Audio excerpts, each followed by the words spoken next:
slide 5, you can see we started the interior framing and sheathing. This, of course, this is on the west side. We're working west to east. And this was October 6th. We're a week later. It's much further already just in that 1 week. If we go to the next slide, you'll see that wood decking I was talking about. The renderings on the left. On the right, you'll see the wood, exposed wood that you'll see inside the building. When you are inside, you'll see the wood exposed. That will all be covered. It was all protected. That white protection that you saw on that first slide, that was to protect those beams. And now the decking is going on top, and we did 3 more areas today.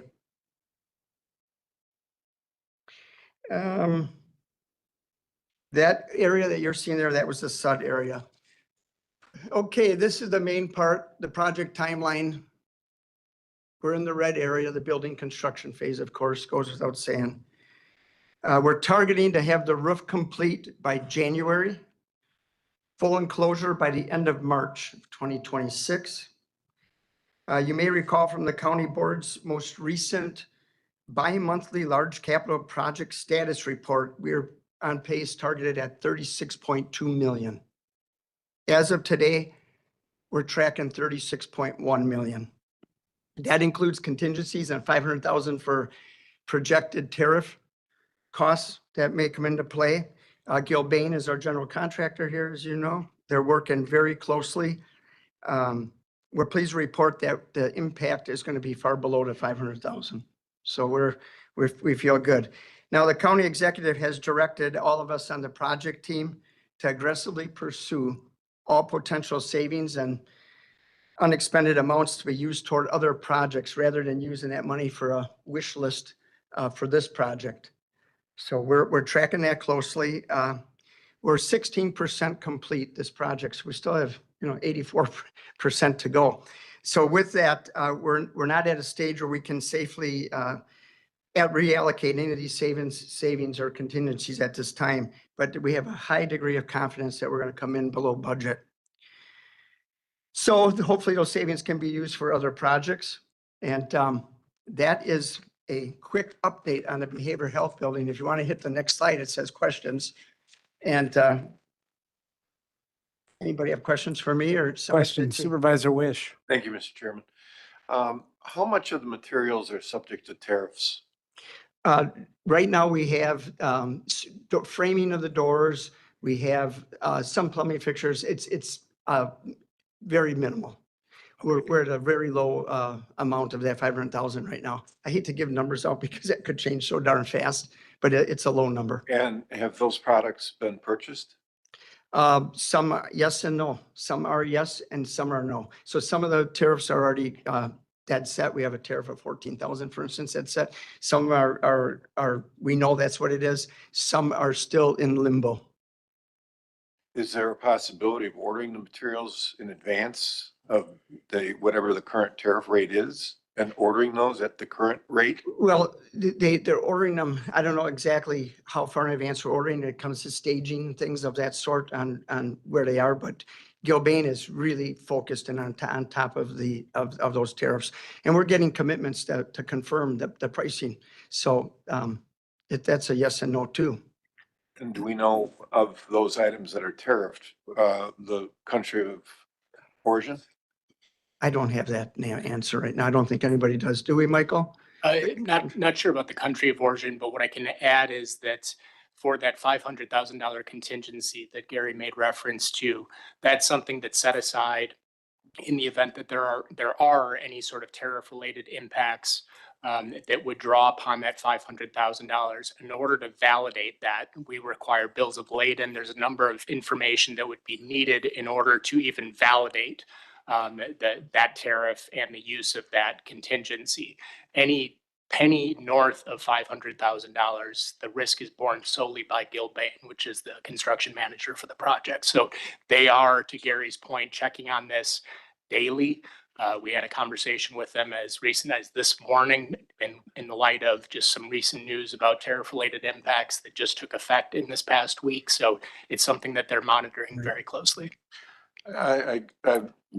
Granted, I know about the contingency, and that's a great thing.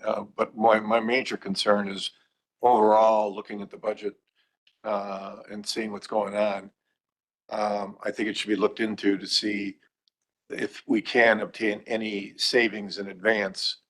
I think it would behoove the county. And not rely on those contingencies. Absolutely. And that's something that my understanding is that where there has been the ability to minimally lock in prices, but to your point, even actually acquire the products that may be subject to a potential tariff, they're exhausting those efforts. Okay. Thank you, Supervisor Wish. Comments, questions for Gary in regards to the behavioral health building? I figured Ernie would have a question. He doesn't. Supervisor Rossi. I had a feeling you'd at least think that. No, at this point, I don't think it's the right time or place, so thank you. Continue, sir. That's all I have. We'll turn it over to the next. Okay. Thank you.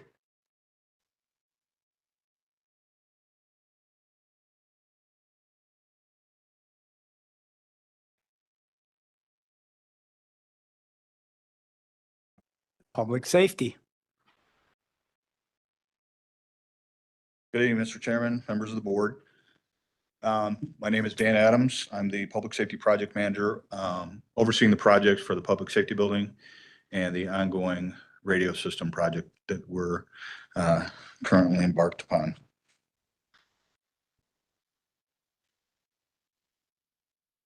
So we'll begin with the radio system and the implementation. This is just kind of a high-level overview. A lot of this is going to be repetitive to what you heard back on July 22nd. Racine County is implementing a next generation countywide radio system. I think everybody in this room is aware of that. And the budget for that is $23 million. It's been approved by the county board. Mhm. So the project timeline related to this particular project, the research began several years ago in the fall of 2022 by the county executive setting as priority for replacement of a Beyond Life system that we currently have in place. We then went with vendor selection, federal engineering contracted to identify our local needs in January 23, and ultimately Motorola was awarded the project in May of 2024 after the RFP and assessment process. The funding was approved by the board in July of 24, as I stated, $23 million. And then the system, then we began the project in the fall of 24. Construction of the new radio system scheduled to be completed in the end of Q4 2026. And as I stand here tonight, we are still tracking with that schedule. So project overview. I talked about this a little bit last time I was up in front of the board. Motorola was selected as a vendor for Racine County. We're joining the Wisconsin Public Safety Network, which is a shared core. It's a digital trunk system. This is a countywide scope. The system provides radio communication for not just law enforcement, fire, EMS, corrections, transit, public health, public works, all entities across the county, and that was the objective from the start. This will allow for Racine County to be more unified through one communication system that'll be used to address emergencies and problems across municipalities and allow for much more enhanced interoperability, something that has had a negative impact overall for public safety and fire, especially through the decades. So this will be a good transition for the county. Go ahead. So the core areas of the system, the infrastructure itself, you're talking about the towers, the shelters, the things that need to be in place. The mobile and portable radios that come along with that infrastructure to operate on the new system. Staffing, I'll talk about that in a little bit. Staffing to monitor and coordinate the system, as well as provide maintenance and other things. And then costs associated with the actual maintenance and updates of the system. This is a next generation system. It's not what some of you may be thinking in your mind, a trunk system that's within the county with a lot of moving parts. A lot of this is server based. So there is going to be maintenance and updates related to the system as it relates to that. Go ahead. So a breakdown, a high level breakdown, $23 million budget, 1.8 million, landlord costs, contingencies, equipment, that's the equipment I was referring to, radios, that will be utilized to get onto the new system. And then the infrastructure itself, the towers, the shelters, all the things that need to be in place in order for the system to operate. Go ahead. So spending today, 4.859. That's construction, land acquisition. A lot of that to this point has been professional services and some of the construction and land acquisition costs. That's where the majority of that money, those dollars have been spent to date. The bonding for the remaining funds of the project will be in the month of October. That leaves roughly just over 18 million left within the budget to proceed with the project. Go ahead. Significant milestones. We have completed radio orders for fire, EMS, and law enforcement. That's something we've been, Director Bratz, the Chief Deputy, and myself, Director Bratz especially has been working vigorously over the last few months to accomplish that task. As I talked about last time, we established a training implementation teams and quarterly stakeholder meetings along with this system. There are a lot of municipalities and moving parts. So we want to have a collaborative discussion with every entity, every group that's involved as we move forward. Once the system is in place and up and running, we can operate it as seamlessly as possible. And then additionally, ongoing right now and continuing ongoing radio tower site assessment, development, load studies, construction diagrams, MOUs, and leases. Those are some of the things we're working through right now. And as a matter of fact, on the 23rd, I'll be in front of the board for the lease portion of the project. So you can expect that. Go ahead. So the next step, finalization of radio tower site assessment, development, and transition to construction at the tower site. So that's where we're moving towards. Hopefully here in the late fall and early spring. Microwave system, designing, configuring the microwave system, continuing the training and implementation meetings represented by all the stakeholders. I know that, and I'm going to get the acronym wrong, RCIC, the chief, did I get it correct? Okay, the chief and county executive were in front of other elected officials, so they've been given updates as well periodically. And about a month ago, there was one given, so they're aware as well. Continuation of quarterly stakeholder meetings, ongoing meetings began in late 24, and they will continue through Q2 27 to support the things I talked about, that collaboration, that rollout, really trying to make it as seamless as possible. We continue to coordinate this project with the public safety building project, which I'll speak about here in just a moment. As I talked about last time, it's critical with a new 911 system system essentially within the public safety building going in. It's critical that these two projects align. And then to the staffing, proposed 2 radio technicians in the 2026 budget, along with the radio administrator to assist you with the operational management of the new radio system. It's going to be a little bit more labor intensive than what we've done in the past, and it's going to fall under the county umbrella, so the county would take responsibility. So that's where those positions are coming from. Go ahead. And with that, I'll open it up if anybody on the board has any questions. Questions from the board. Supervisor Wish. Thank you, Mr. Chairman. Dan, at one of the last finance committee meetings, I had a question regarding the not the Caledonia Tower, but the other one, and the lease or whatever we're doing agreement. Has that been discussed? My understanding is Director Bratz had a conversation with Michael Lansdorf. Michael, I don't know regarding that. I'm not sure if we're referring to the same one, but is that there's 2 leases that are before the county board. They've already worked through finance and human resources, and they're next scheduled for second reading. I believe it was the question related to, Contract was the county protected if for some reason Array decided just to arbitrarily say we're done off the tower? Yeah, I mean, that's somewhat outside the scope here, so I want to be cautious just to keep it within, but that's something I'll be happy to address at the second reading. But the answer is yes, we do address that. Okay, thank you. Supervisor Cole? You said that the new system will be server based.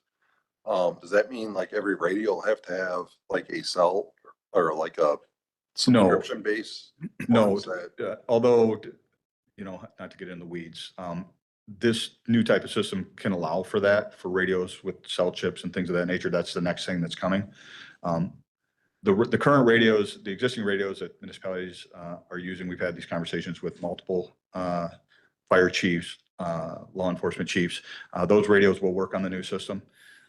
It was the county's position when this system was, when this all developed, was thought out that the county would go ahead and take a portion of the heavy load off some of the municipalities and provide some of those baseline radios to make sure that all the municipalities were able to get on the system and operate and function with minimal impact.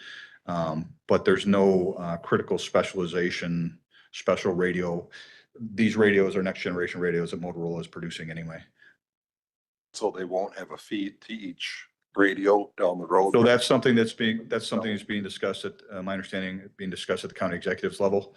There are fees and subscriber fees related to that and being on the system, and how that's laid out and how that's decided, that is entirely obviously up to the county executive and the members of this board. There are a number of different templates because there are other Waukesha County, other counties have done this, and there are a number of templates on how they go about doing it and handling those fees. But to my understanding, obviously it's above my pay grade, but those decisions are still being discussed, and that decision is yet to be made. So you haven't ordered any radios then, or you have? We have.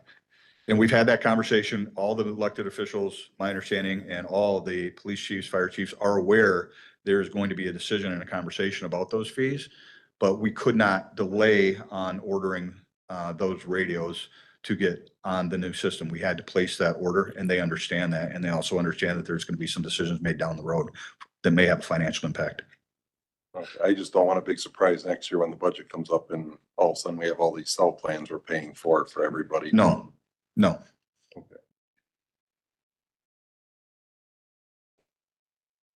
Supervisor Horth? Thank you, Mr. Chairman. Dan, a question for you on the stakeholder input, or I should say their attendance at the quarterly meetings, I believe you said. And now I'm picking up on what Supervisor Kolb was just addressing regarding cost.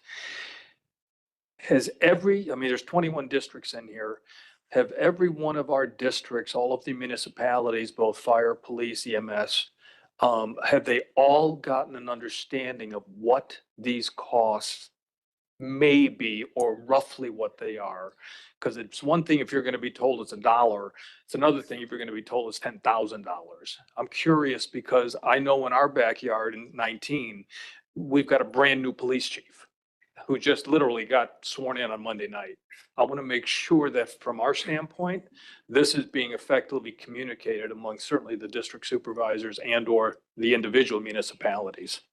Right. So I won't speak for the county executive, but I happen to have knowledge that there have been ongoing conversations this has been quite the topic, as you can imagine, for the last few months. And we sat, myself, the chief, Director Bratz, and the Motorola team sat in front of, to this point, have sat in front of every fire and law enforcement official and had conversations. And that was one of the many questions that came out of every one of their mouths. The same thing that you were asking. So yes, it has been communicated. Like I indicated, information is being given at the RCIC as well. So the conversations are ongoing, and they have been going on for several months. So yes, everybody's keenly aware. I might just offer going forward that whatever opportunities for form of documentation for support or backup that can be put into place verifying that might be something to consider. Because I was asked after our last meeting whether or not there was going to be a charge in my backyard. And I said, you all are aware of this through these meetings that are going on. So I don't know if people are going back and communicating it with the town representatives. So I'd like to just make sure that there's whatever documentation records, whatever you're comfortable with, that it's being done and not just that you're telling me, and oh, I forgot to tell somebody about it, and it's going to have a big impact. That's what I'm sensitive about. Understood. Thank you. Supervisor Shakur. Thank you, Mr. Chairman, and thank you, Mr. Adams, for a fine presentation. To get to the point here, you mentioned about the $23 million project, of course. My question is, and about the one communications system. The stakeholders, they work in collaboration from all 17 municipalities. How is it set up? Is it set up with the fire chiefs, with the police chiefs, with the executive, with the Mount Pleasant, Caledonia presidents, or how is the makeup of the committee or whatever you would say that's going to make sure that all 17 municipalities are included and as Supervisor Horth was saying, and they're totally informed of this. Right. So there's a stakeholder meeting, and then there's a training implementation group as well. Training implementation group, generally speaking, would be more boots on the ground, so to say, fire, law enforcement. Everybody's coming on the system. So we have reached out to every single organization. Like I said, we have sat down and talked face to face at a table with them and explained this. These meetings, this isn't something that we're just going to begin.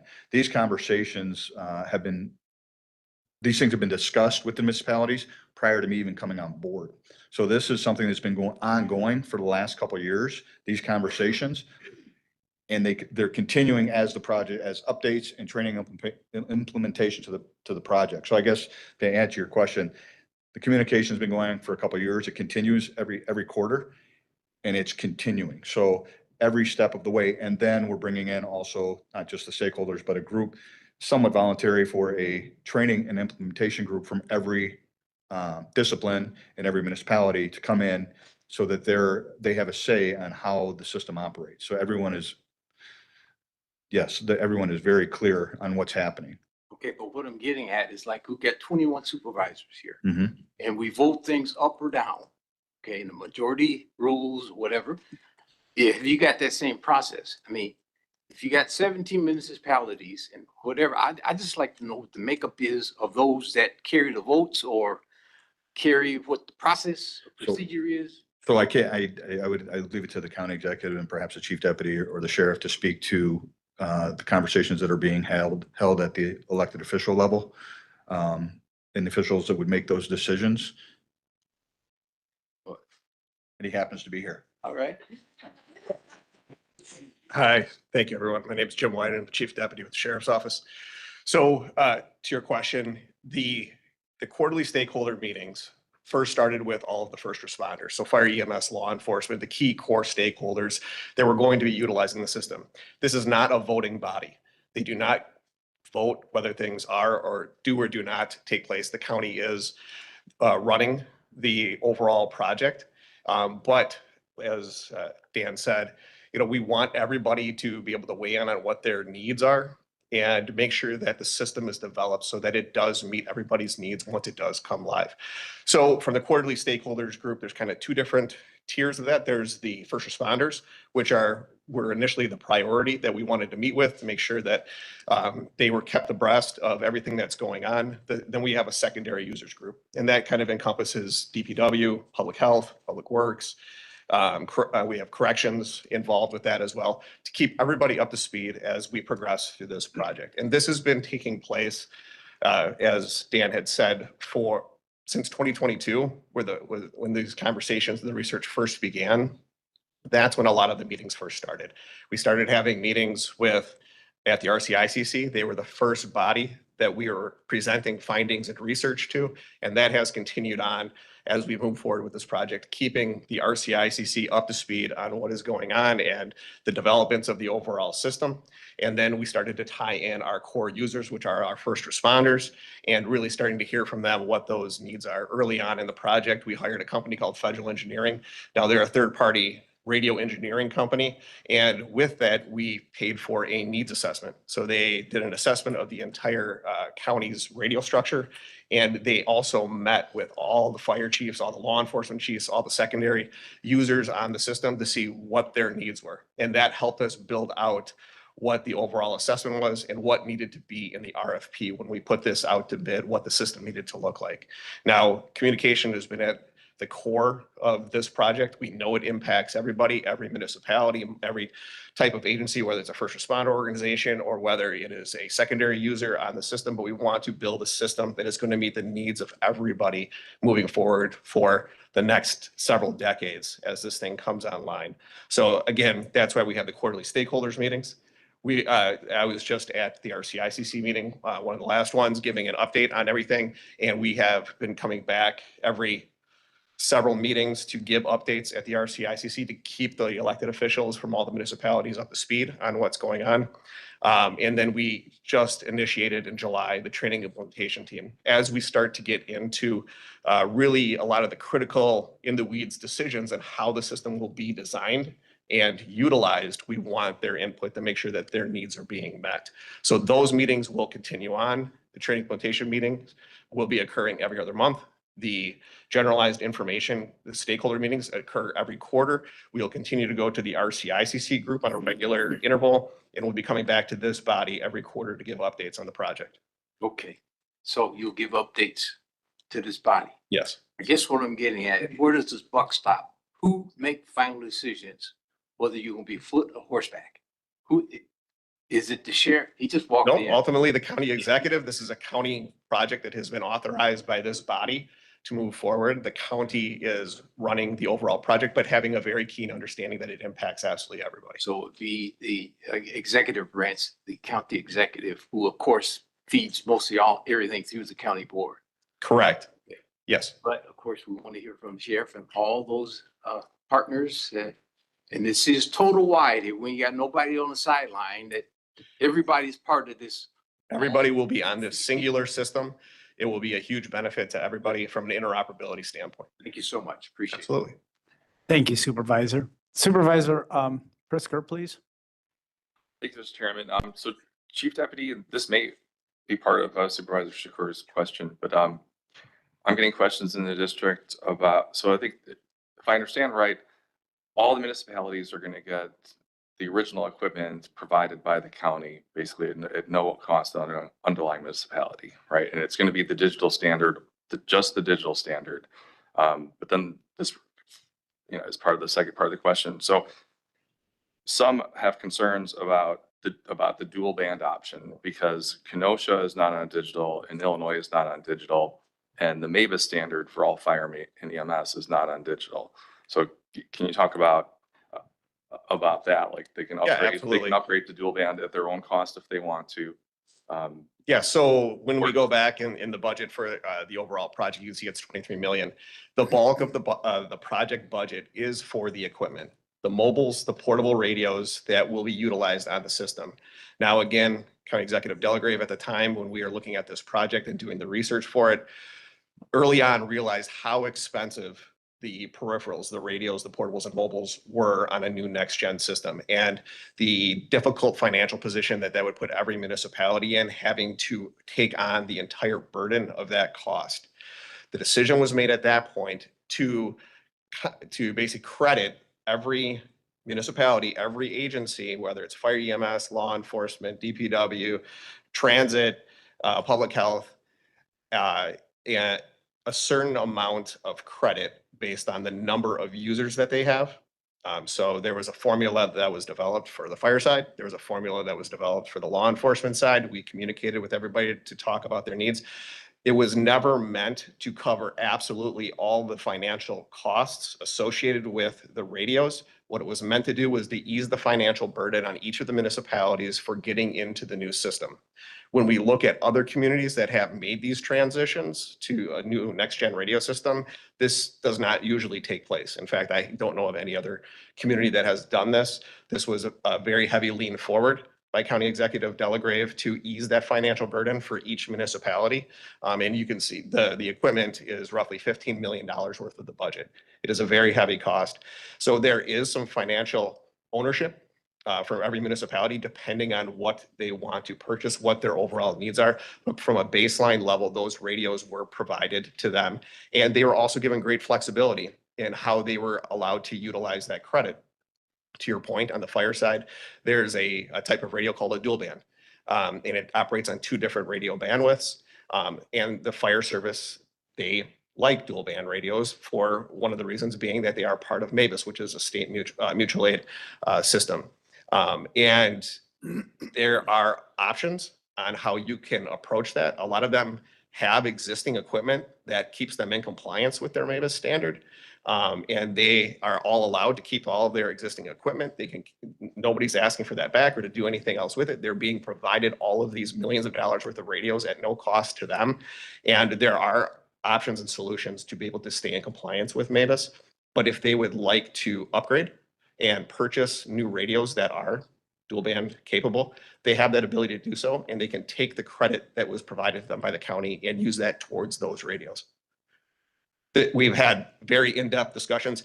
And again, I'm more than happy to have discussions with anybody else offline. This can become very dense and more complicated when it comes to the radio system and how it operates and the different bandwidths and everything. But out of everyone's time, please reach out to me. I'd be more than happy to sit down and talk through all of it with any of you.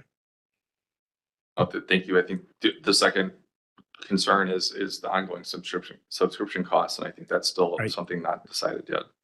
Correct. So what we do know is that with any next gen radio system, there are ongoing maintenance and upgrade needs for it. As it was described before, it is a large computer server. So it does need, it's just like you get a Windows upgrade, you need to do the same thing. It needs maintenance, and there are costs associated with that. Now, how those costs are going to be borne moving forward has yet to be determined. All of this information has been presented to County Executive Malecki, a lot of the executive leadership on the county board for their internal discussion, and then ultimately a decision will have to be made this next year. All of the municipalities are aware of this. We have discussed this in depth at the RCICC meetings, not just this last one, but for the last several years, these discussions have taken place. The county is very keenly aware of the potential for a financial impact if the decision is made to equitably share the burden of those costs amongst all the municipalities, and to make sure that they are made aware of that decision in a timely manner so they could budget appropriately for it, if that is the course that is decided. All right. Thank you. Yes. Thank you. Supervisor Kramer. Oh, thank you. Yeah, just an example. The town of Norway and Supervisor Pritzker's comment about the fire service, yes. And you did have an option to buy it. To outfit my fire department with the radios they wanted, it cost about $60,000.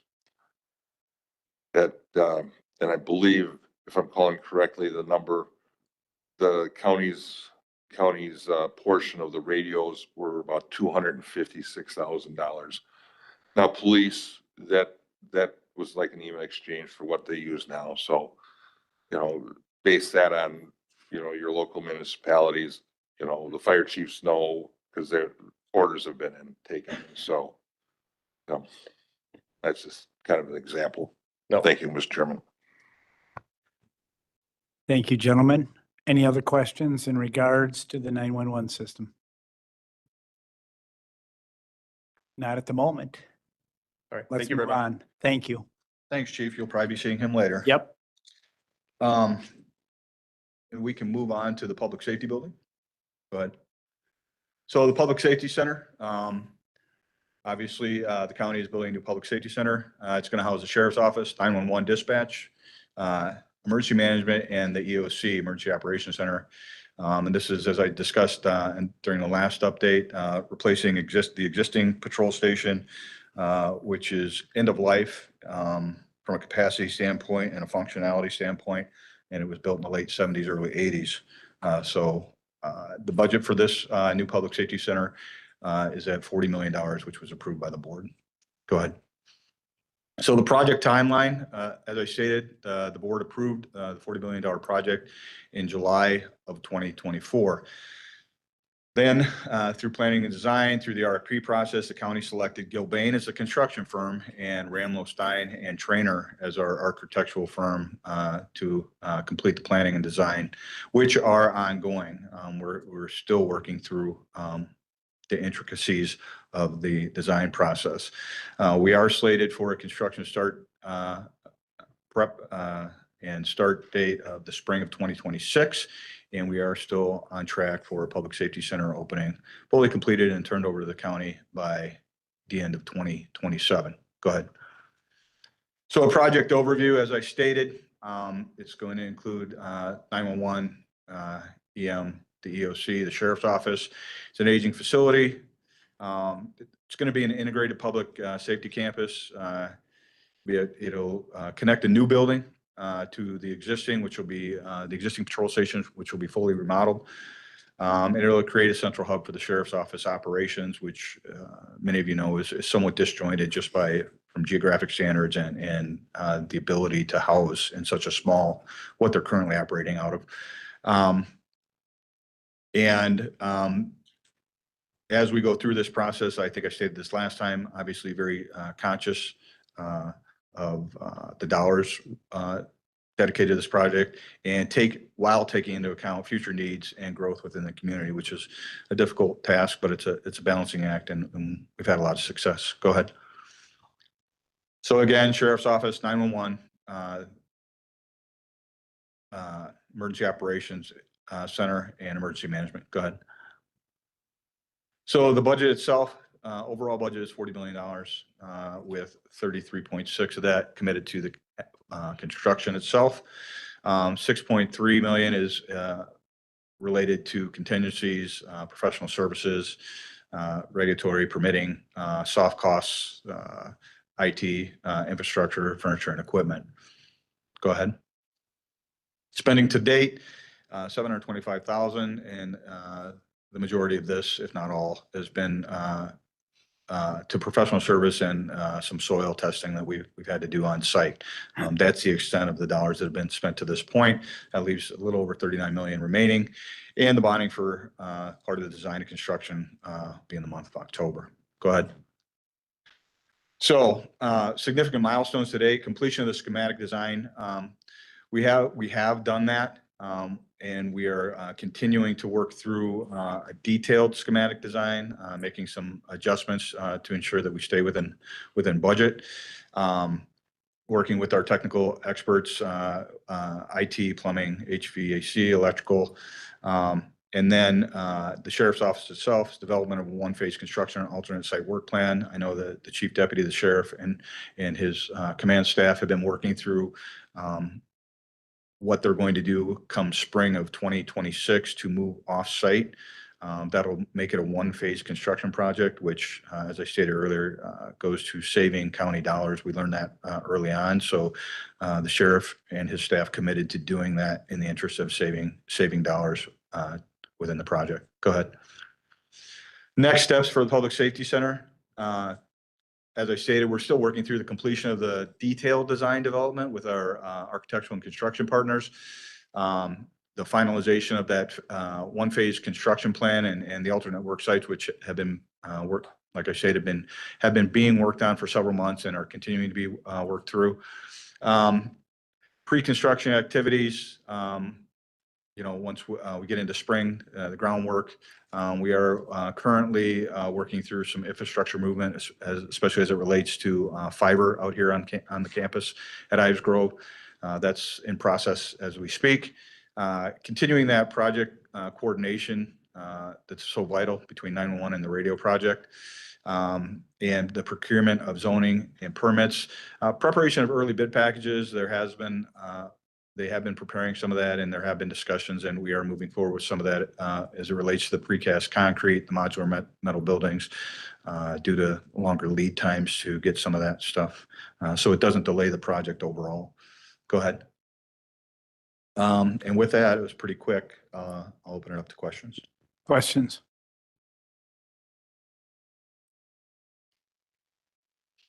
Supervisor Shakur. Thank you, Mr. Chairman. Just a quick question, and I'm sure you're probably thinking about it already or had it all worked out.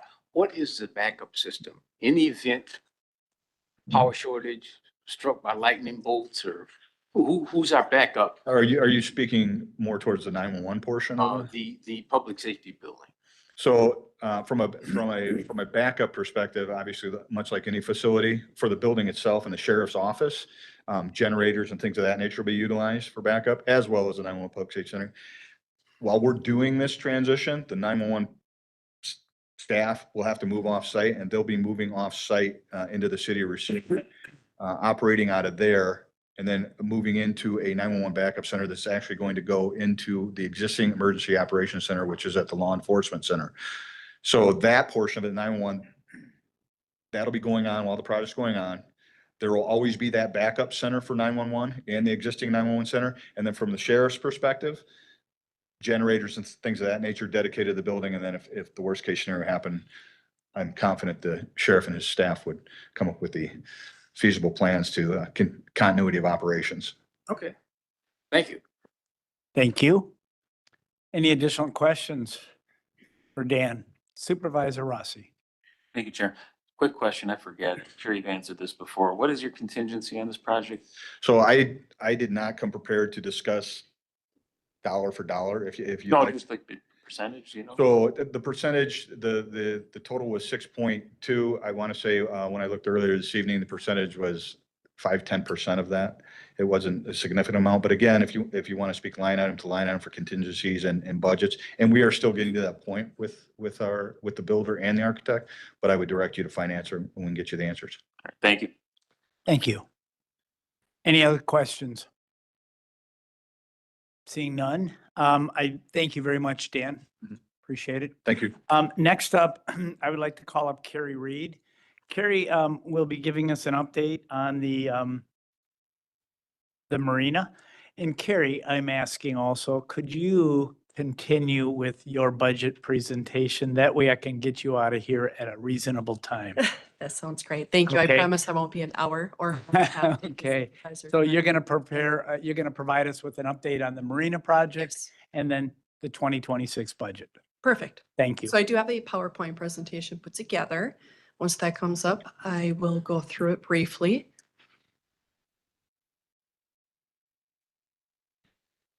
So the first slide, obviously all of you should be aware that Racine County did approve the $32 million revitalization for Reef Point Marina. It is a transformational multi-year project, which is focusing on modernizing the infrastructure, enhancing the amenities, and also ensuring long-term sustainability. The goal isn't just new docks, it's truly improving the amenities and the services as well to offer and maintain Racine's premier boating destination. We want to boost the local economy and we want to strengthen our tourism footprint. Equally important, we're committed to keeping services running and occupancy high throughout the construction as well, so our boating community isn't disrupted. Next slide. Phase 1 demolition has been completed. It was completed on time and under budget. Careful planning ensured that boaters continue to have uninterrupted access to their slips and amenities throughout the process. This was our first major step in basically moving the project forward. This set our tone actually for how we're handling each phase, which is disciplined, well coordinated, and always with an eye on minimizing the disruption for boaters as well as the community. Next slide. This just shows a few of slides and pictures from the dock destruction of the demolition of phase 1. Dock manufacturing. We awarded the dock manufacturing contract to Miko Sullivan. Our current dock system actually in place that has lasted for almost 40 years is Miko Sullivan docks as well. We proceeded to move forward with steel dock systems because of their exceptional longevity and safety features. These docks are designed for strength, stability, and adaptability with built-in capabilities for water, power, and pump out at every slip. They're ADA compliant and require much less maintenance than our current system. Already 2/3 of phase one docks are built and awaiting relocation in Racine, which is a huge milestone. A few pictures of the docks currently being built at the factory in New York. It shows the steel infrastructure of the docks with the flotations being erected and put underneath. And then the decking is composite decking, which has up to a 50-year life warranty. Next slide. Shows a bit more of the docks being put together and being just kept on their property until relocated to Racine. When initial bids came in for the GC, they did come in higher than we anticipated. We worked closely with our engineers to refine the scope and ensure we stayed aligned within our budget. Importantly, this was achieved without cutting back on boater services. The electrical package in particular had to be rebid because the high cost came in high. At the time, most contractors were already they already booked up. So truly, they put in a higher cost than they anticipated with enough inflation to cover that higher than expected cost. So by relaxing the schedule, we are able to open the field to more bidders, which did not affect the rest of the installation timeline. That gives us the confidence with the new bids coming in, which now is not expected until November 15th, that will come in at a much better price and within budget. So our contractors are prepared to mobilize this winter for pile driving and dock installation. Phase one will now open slightly later than first planned, targeting spring or early summer of 2026. While this is a modest delay, we plan conservatively to ensure that no negative financial impact will occur. Phase one slip holders are guaranteed a space until the transition, and meanwhile, our waitlist continues to grow, demonstrating strong demand and enthusiasm for the new docks. We built in safeguards also to protect both the county's investment and our boaters' experience. Phase two demolition has been pushed to fall of 2026 to avoid overlap with phase one. The existing field dock will remain fully operational and insured if needed next season. Through value engineering, we've ensured that no critical services are lost and the visible impact of boaters is minimal. Throughout the process, transparency has been key. We provided regular updates to slip holders and maintained open lines of communication. This has built trust and patience among our community, who remain highly supportive of the project. Boaters recognize the value this revitalization brings, and their excitement is fueling our momentum forward. Next steps, our immediate focus is on receiving and evaluating the new electrical bids, which will be due by November 15th. Once finalized, we'll contract with a GC and mobilize for winter pile driving. As always, weather will play a role, but we're prepared to adapt schedules as needed. The goal is to have phase one open for boaters in spring of 2026, with phase two demo beginning in fall of 2026. In closing, the project is on track, within budget, and moving forward strategically. We've made necessary adjustments to protect finances, minimize disruption, and maintain customer satisfaction. This revitalization will secure Repointe Marina's place as a premier destination on Lake Michigan. With strong planning, continued support, and hopefully a mild winter, we're confident in the success of this phase one project. Any awarded grants also will only reduce the overall projected budget, strengthening the financial position of the county. The final slide does show a marketing video. We've worked very closely with the Downtown Racine Corporation in collaboration of marketing, since truly Downtown Racine is just steps away from the marina.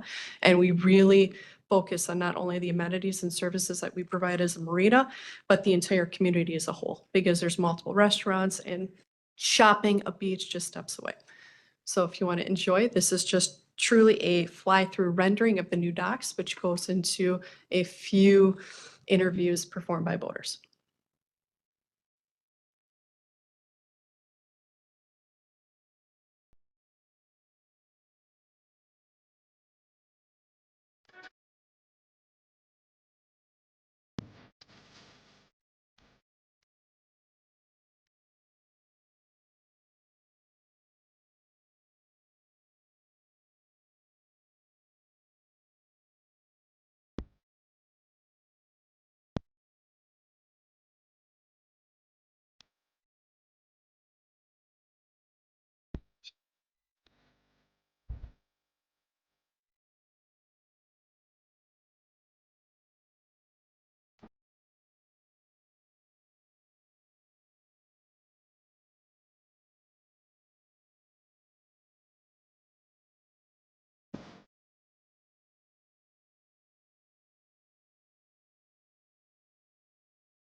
We travel a lot with our boats to other marinas across Lake Michigan, and this harbor that we happen to be at is much different than most. We started our boating adventure in 2014. This marina is unique unto all of them we've been to. Nobody sits on the docks. Nobody feels like a family. And this marina here is so nice in that regard. You can walk downtown. We have a smaller boat, and we'll go up and down the river. We are every Thursday, Friday, Saturday at just about every establishment that you can stop at, even at the public pier down the river, your choice for music, and then of course shopping and restaurants and bars and just places to go. It's super close. I love what the downtown corporation does. It's an easy walk right up the causeway, and you know, you're downtown. Right there. Again, unique to this marina. It's so much fun. Nothing's like Racine.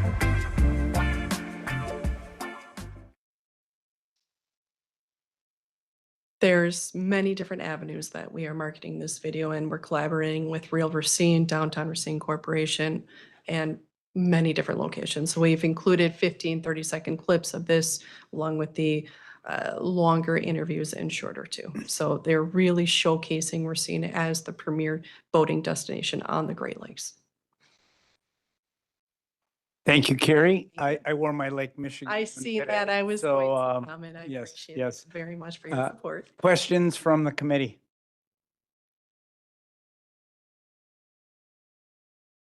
Great. Okay. Oh, Oh. excuse me. Supervisor Shakur?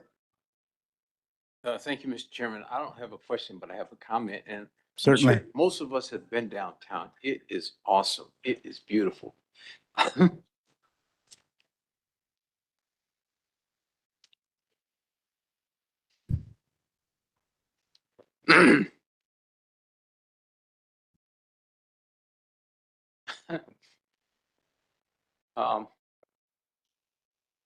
Last year, I lost my father,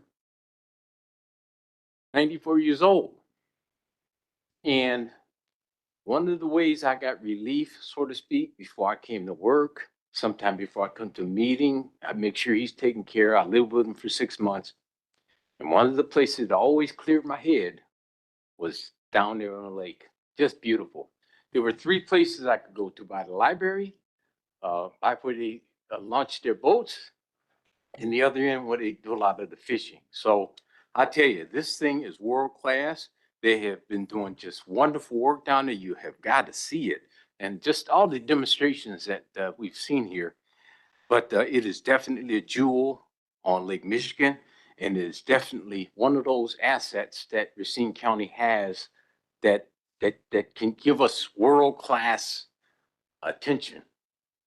And you're just doing a great job. Appreciate that. I'm Thank you. sorry for the loss of your father. Thank you very much. Thank you. Supervisor Horth. Thank you, Mr. Chairman. Page 223 in the budget. And again, I understand this is being operated by F3. Hey, Greg, excuse me, Supervisor. I want to finish the topic of the development of the downtown and then move into the budget. I'll hold on my. Thank you. Any other comments? Supervisor Spencer. Thank you. Hi, Carrie. I'm wondering, remind me again, which phase is the renovation of the restaurant and the pool and the building So itself? that has not been decided yet. We truly want to focus on the water side updates and completely finish the docks until we then proceed with the uplands. But it's included in the cost? It is not. The 32 million is truly for the dock and the infrastructure of the electrical components. Thank you. Okay, good. Thank you. Carrie, thank you very much on your presentation on the development of the marina. I'd like you to now move into your presentation on the budget, page 223 for reference. Thank you very much. I appreciate that. So I just want to give a couple highlights of the 2025 season really quickly, really briefly, before we jump into the 2026 budget. So recognitions and awards. Reef Point Marina was voted by customers on marinas.com and awarded the highly sought after elite status again for the multiple year in a row. So truly, voters recognize Reef Point Marina as the gem on Lake Michigan with the amenities and services that we do provide. So we're very, very proud of that recognition, and we very much try to provide customers with the best service experience possible. Annual slip occupancy. Customers, we did completely demo a quarter of our dock system last year. So we did have to displace those boaters that were reserved in those docks into other current vacancies within the marina. Some customers, that was a true change for them. They were in those same slips for over 30 years. So a few of them parted ways and they did try other marinas out. But I'm happy to say that those marinas, some have signed contracts with us for next year already, because sometimes the grass isn't always greener on the other side, and they're very happy to see the progress made with construction, and they're excited to join us again. So with that said, annual slip occupancy was a little bit lower. We did lose about 16 boaters. So we ended the season, or are ending this season, with about 605 annual slip holders. That puts us still at close to 95% occupied with our current dock system in play.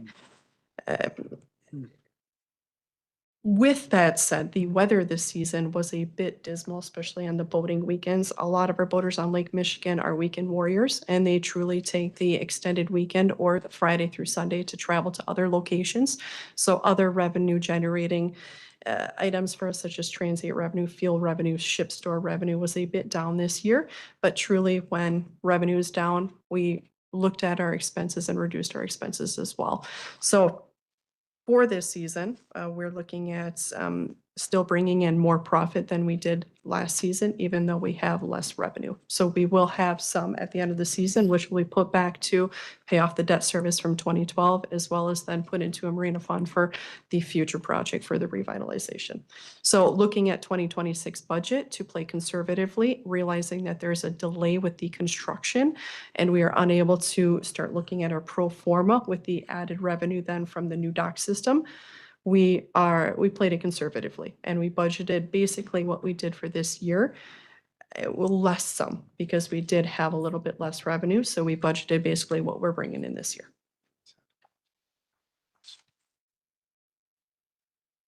So I can be available for any questions then that you may have, please. Supervisor Horth. No, you stepped up and you had a question, which is That's very fine. kind of you. Thank you, Mr. Chairman, and thank you for the presentation. On page 223 to the presentation you just offered, unfortunately, mine shows that there's no revenue in 2025 and 2.2 million next year. So what's the reason that we're showing no revenue for this year? So the revenue truly is not put onto the county's books. It truly shows a match in and a match out. So I know Gwen can probably speak a little bit more in detail on that. Yeah, just like we operate the golf course where we hire a management company to run it for us, all accounting activity resides on F3's books. And then at the end of the year, we get the net profit, which then goes into the reserve balance. So per the ordinance, we need authority to receive and authority to spend money. But all of the actual accounting activity is done on their books. We get monthly reports, we see their audit, we get their net income at the end of the year. We do expect to receive a profit at the end of this season. It's when this budget is put together, it's in truly July or August. So we have an idea, but we don't know for sure because truly boating is a bit weather dependent. So this year we are matching about 2.2 to 2.2, a little bit, actually 1.85. As of right now, we're looking at ending the season with, and then we'll pay the debt service off, and then the profit at the end will be sent in with a check to the county. And maybe part two to my question, it's about the same page, same idea though, is that I'm also seeing that we're projecting to then have $2.2 million in expenses thus ending up with $0. And I guess once we've gone through this process of having a fully renovated facility and certainly spending the amount of money that's been spent for this, at some point, it would be my assumption your expenses would come down as opposed to go up, simply because of that very fact that you now have a new facility and it shouldn't be costing as much to maintain. You're right on, spot on. So the pro forma that we put together, we have a 20 and a 30-year pro forma put together. We did have to push it off 1 year due to the construction delays and us not reaping the benefit of the additional revenue for the new docks for phase one for next year.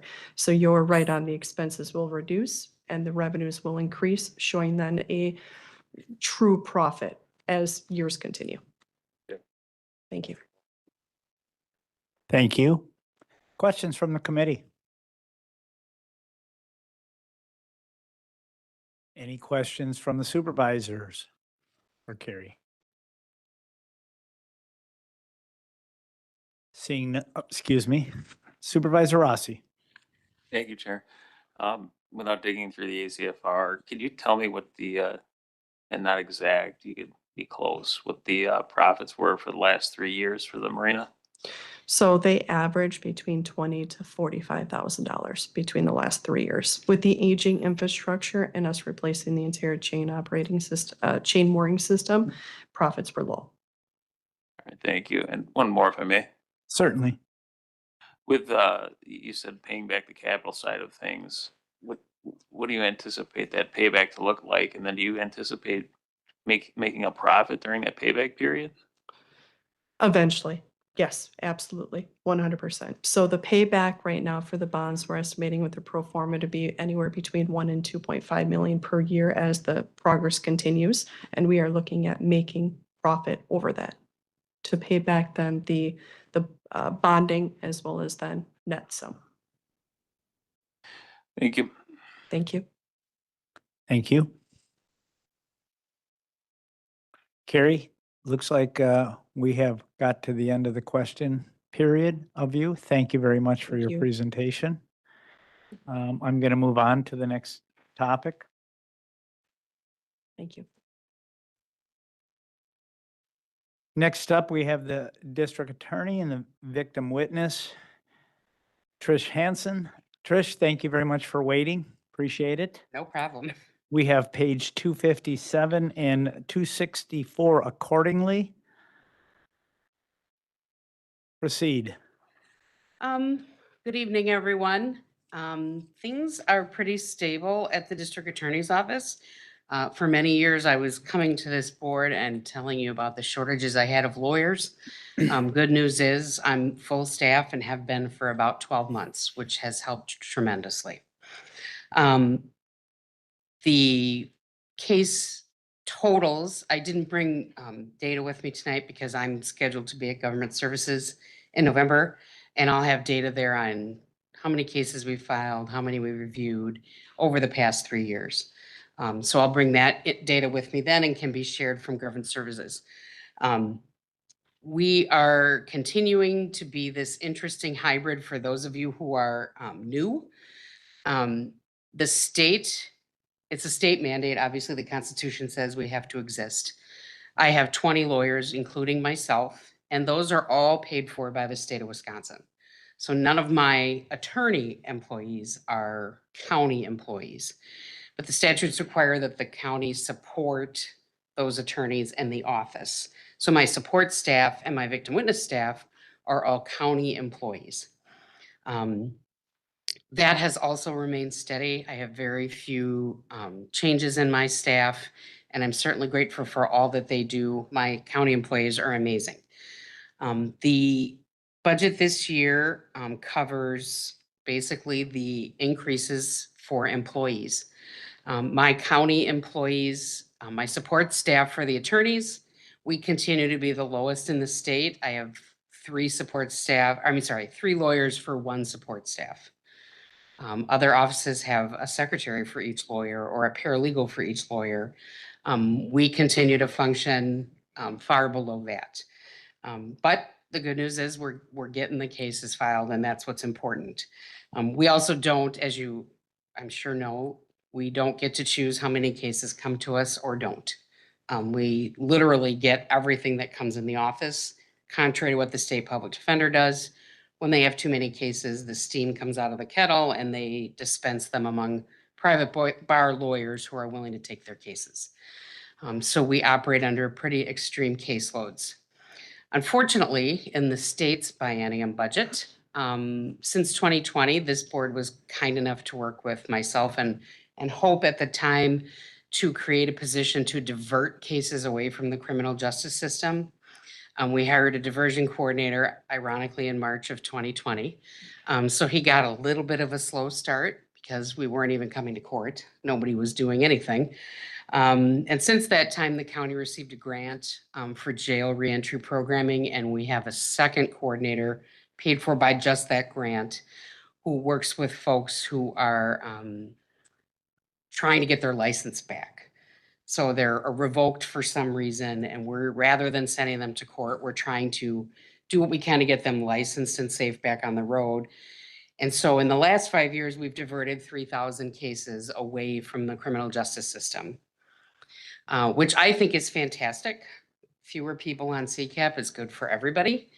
However, those 3,000 cases put my workload analysis below or above 80%. So the state's standard for the DA's offices is if you can cover 80% of your cases, according to the Legislative Audit Bureau, you don't get more help. So Kenosha received 2 additional prosecutors, Waukesha got 6, and I got 0. So doing the good thing there kind of ended up being bad for me, but we will make that work. The items in my budget this year are just simply the wage and benefit increases for my county support staff. And for those of you who were here last fall, the Department of Justice for many, many years did what's called a VOCA grant or victim of crime grants to all of the counties in Wisconsin. And we had been the beneficiary of 1.5 positions in the victim witness office for many years under that VOCA grant. Last year, the Department of Justice gave 0 grants from that fund to victim witness offices in the state after the constitutional amendment for Marcy's Law. So we have had to maintain all the services that requires with 1.5 less people. So we went from, there is a slight adjustment, I guess I want to make. When you go on page 264, it indicates we have, is it 264? No, sorry, 266. It indicates that we had 6 total staff members. It actually says in 2025, we had 7.63. It was actually just 6. Our 1.63, that was printed. We didn't get the grant. And so we've been down to 6 as our number since last September when we let 2 people go. And I apologize, I missed that in the edits of the budget pages. So my request this year of the county was to add at least 1 more staff member. We provide support services to victims in felony court. We have 3 branches, and we try to have 2 specialists in each branch to make sure people who want to come to court are accompanied and have questions and get notices of when court hearings are. Those same 6 folks send out all the notices for misdemeanor court as well as all the juvenile cases. They're assigned 1/6 at a time. So right now, my coordinator, who's supposed to also be running the office, is carrying a caseload of 2 in one of the felony branches by herself because we're at 5, plus a support staff person who answers the phone. And so adding 1 would just get me back to the 2 people per court. That's really, we're doing it, but we could do it better because she's really stretched. As a side note, while the state took away some money in terms of our VOCA grant, that's a reimbursable expense to the county expense, for victim witness. In 2024, the reimbursement rate for all of those employees was 54%. It's a number that the state bases on revenues from fines and costs assessed with defendants. So as Gwen will tell you, it's like one of these really frustrating things. We just wait for the number to come out. So it's really hard to budget. 24 was an average of 55%, but 23, 6 months of that was 41%. So we are hopeful that January, July of 25 was 54. We're hopeful we'll finish at 54. I can tell you those numbers went down because fewer cases went through the system during COVID and fewer fines were collected to pay for and support the victim witness programs. So we have essentially the one position, and it'll be about half of the cost of what a standard employee is to the county.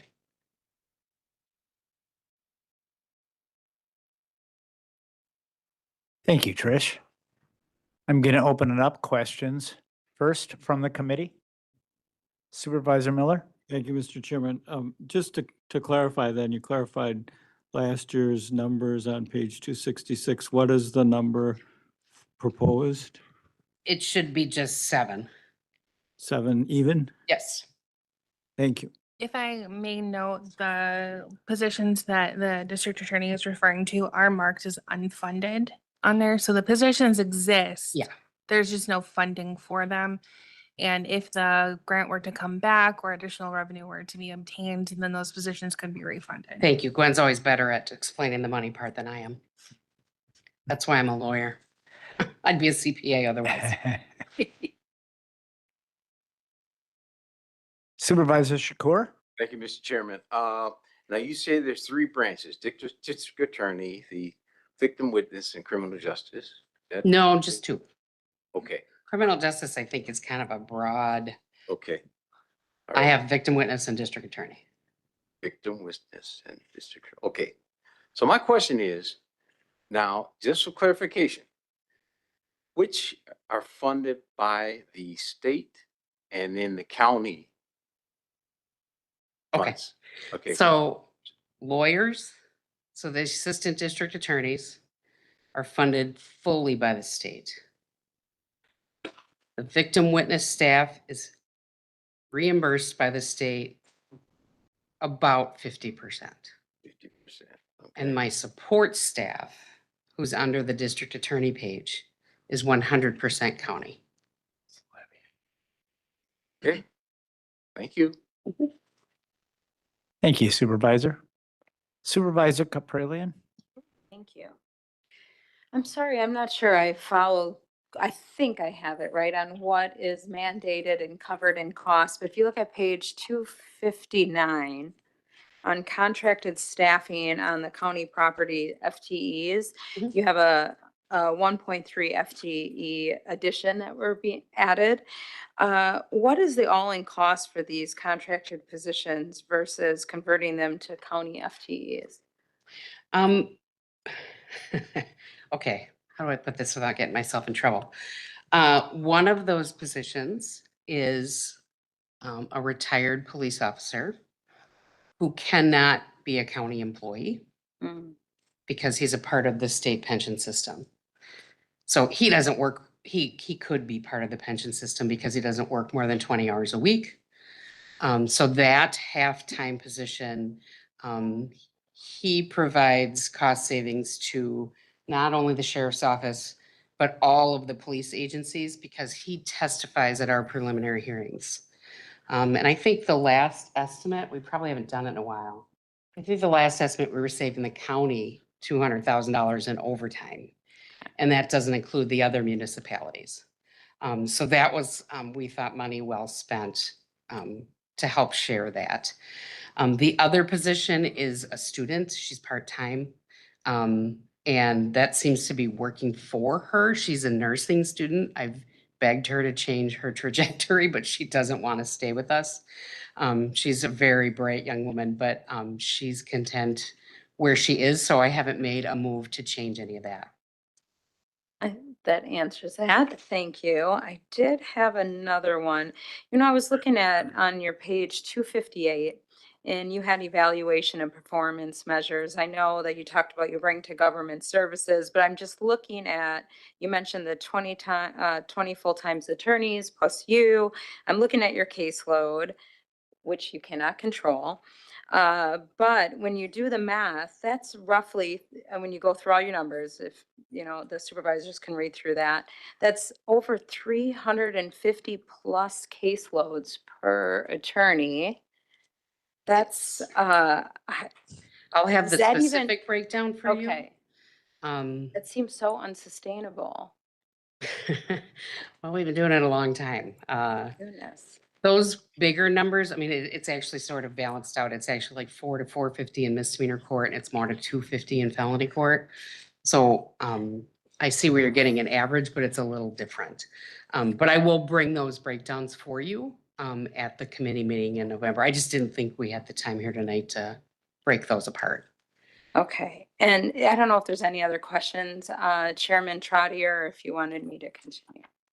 I hold off a minute, Yep. please. Thank you.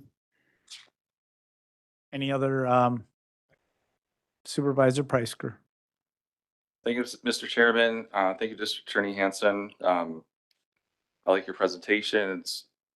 I completely understand the need. It's similar to what you mentioned last year. There's no doubt about that. I'm hearing concerns that we're in the midst of a housing crisis, that families are in danger of losing their homes, and raising expenditures is not financially responsible. That taxing residents for additional spending is not how we should operate this county. I mean, I voted in favor of the sales tax to fully fund the criminal justice system, including the district attorney's office. But I'm wondering, you know, given this, why are you proposing adding staff and increasing your budget, which is only possible due to the county sales tax, rather than making a $160,000 cut? I guess, do you want us to use the county sales tax to fund your budget or not? Like I told the county executive and the other cabinet members who were present at my meeting with them when the budget was being prepared, I bring to you what the needs are. If those are not going to be funded, then I continue to do business as I do it today. I use that as sort of my projection for what's coming.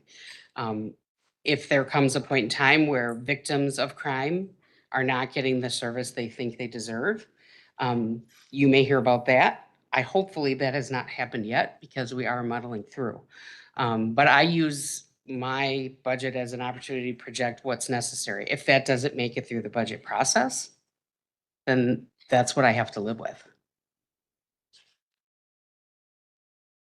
Okay, well, where do you think the money comes from? Because through the discussions last year, there was going to be a $7 million cut, which would have resulted in a cut of $160,000 to your department. Oh, I'm well aware of where the money comes from. It comes from all of us and all of our citizens.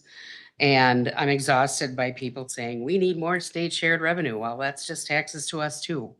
So my personal philosophy is totally different from what I am bringing to you for my office needs. But again, ultimately, I'm not the decision maker.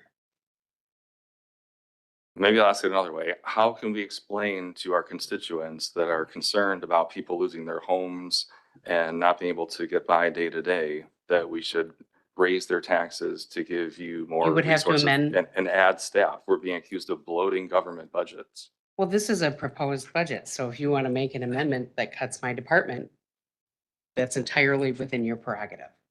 Okay, thank you. Thank you. Supervisor Caprillion. Thank you. Going back to page 262, I have 262 and 263, but I'm going to start with 262 mid-page. There's processing fees, 432,000 is the number, so that's about midway through. If we look at the year-to-date actuals, which is 52,324, and we have an estimated at 138,750. Can you tell me where we're getting $185,000? Why we're budgeting that much? Is it too much? It could be. What happens each year is that, well, let me start back. So when we picked up the process server that we're using now. We were paying another company less money, but doing more subpoenas because they weren't finding people. This particular company finds just about everyone. So our costs have gone down because it resolves cases when we have subpoenaed witnesses. And so I think that was we started at 220 and he's done so well for us that it keeps going down. So I would imagine that's probably a pretty high number. But I don't know where we're at in our billing cycles with him either. I want to say we get things from him monthly. But that may be a number that should be adjusted. Good to know. Thank you for that. Just go down, this isn't as much, but just curious. We have some trainings that have increased by about $10,000. Just a couple line items down, 438,500 on training. Sure. Can you speak to that? So, yeah, we're gonna be starting in 26, our 5th year of using Axon. So, Axon, as you all are aware from the sheriff's office, that's the system that we use for the body worn cameras and for the exchange of that information, squad cameras, whatever cameras the agencies are using. Finally, all of the municipalities, I'm a little spoiled here, all of the municipalities in Racine County have all chosen to use Axon and are on the evidence.com platform, which has significantly helped at my office. It used to be we would get discs and thumb drives that were endless, and now it's all in the same cloud that law enforcement uses. This year, we were hoping to send our Axon administrator and someone to the Axon conference, which would be the additional 10,000. So if that's a number, if that's something that's cut, we wouldn't be able to go. We're hoping to use it as efficiently as possible. Very good. No, I support training. We do want to have our staff and those that are implementing things know what's going on. And the very last thing, if the chairman will allow it, okay. 263, just when we go over the temporary help, I've noticed that one line has disappeared and another line has appeared. And our revised budget at 416,510, which is the item number 416,510, was at 53,940. We are budgeting temporary help. So we went from temporary help scanning, which has disappeared, to temporary help at 77,500. So the top line 500, that was a grant. So those contracted services have ended on the grant. 510, the temporary help scanning project. We were funding temp help, and it was primarily young people, after school, high school kids, to come and scan our archives because I'm required by statute to keep felony files forever. Raleigh is kind enough to keep a big room of them downstairs here. I just found out they're actually right around the corner. Who knew? And the courthouse basement is pretty full. That didn't get funded in the county exec's budget, so that'll be on hold this year. Okay, so just to reconfirm, so 416,500 temporary help for 77,500 is grant. That is covered by. No, 404,500 is the grant money that's gone. Okay, what about? 416,500 is that contracted services we just talked about with my retired officer and my student. Oh, so that is the 1.3 FTE contracted service. Yes. So that is the dollar amount. Yep. Okay. Very good. Thank you. Thank you. Questions? Supervisor Wish? Thank you, Mr. Chairman. Without belaboring much, Supervisor Pritzker's question can come up in every one of these departments.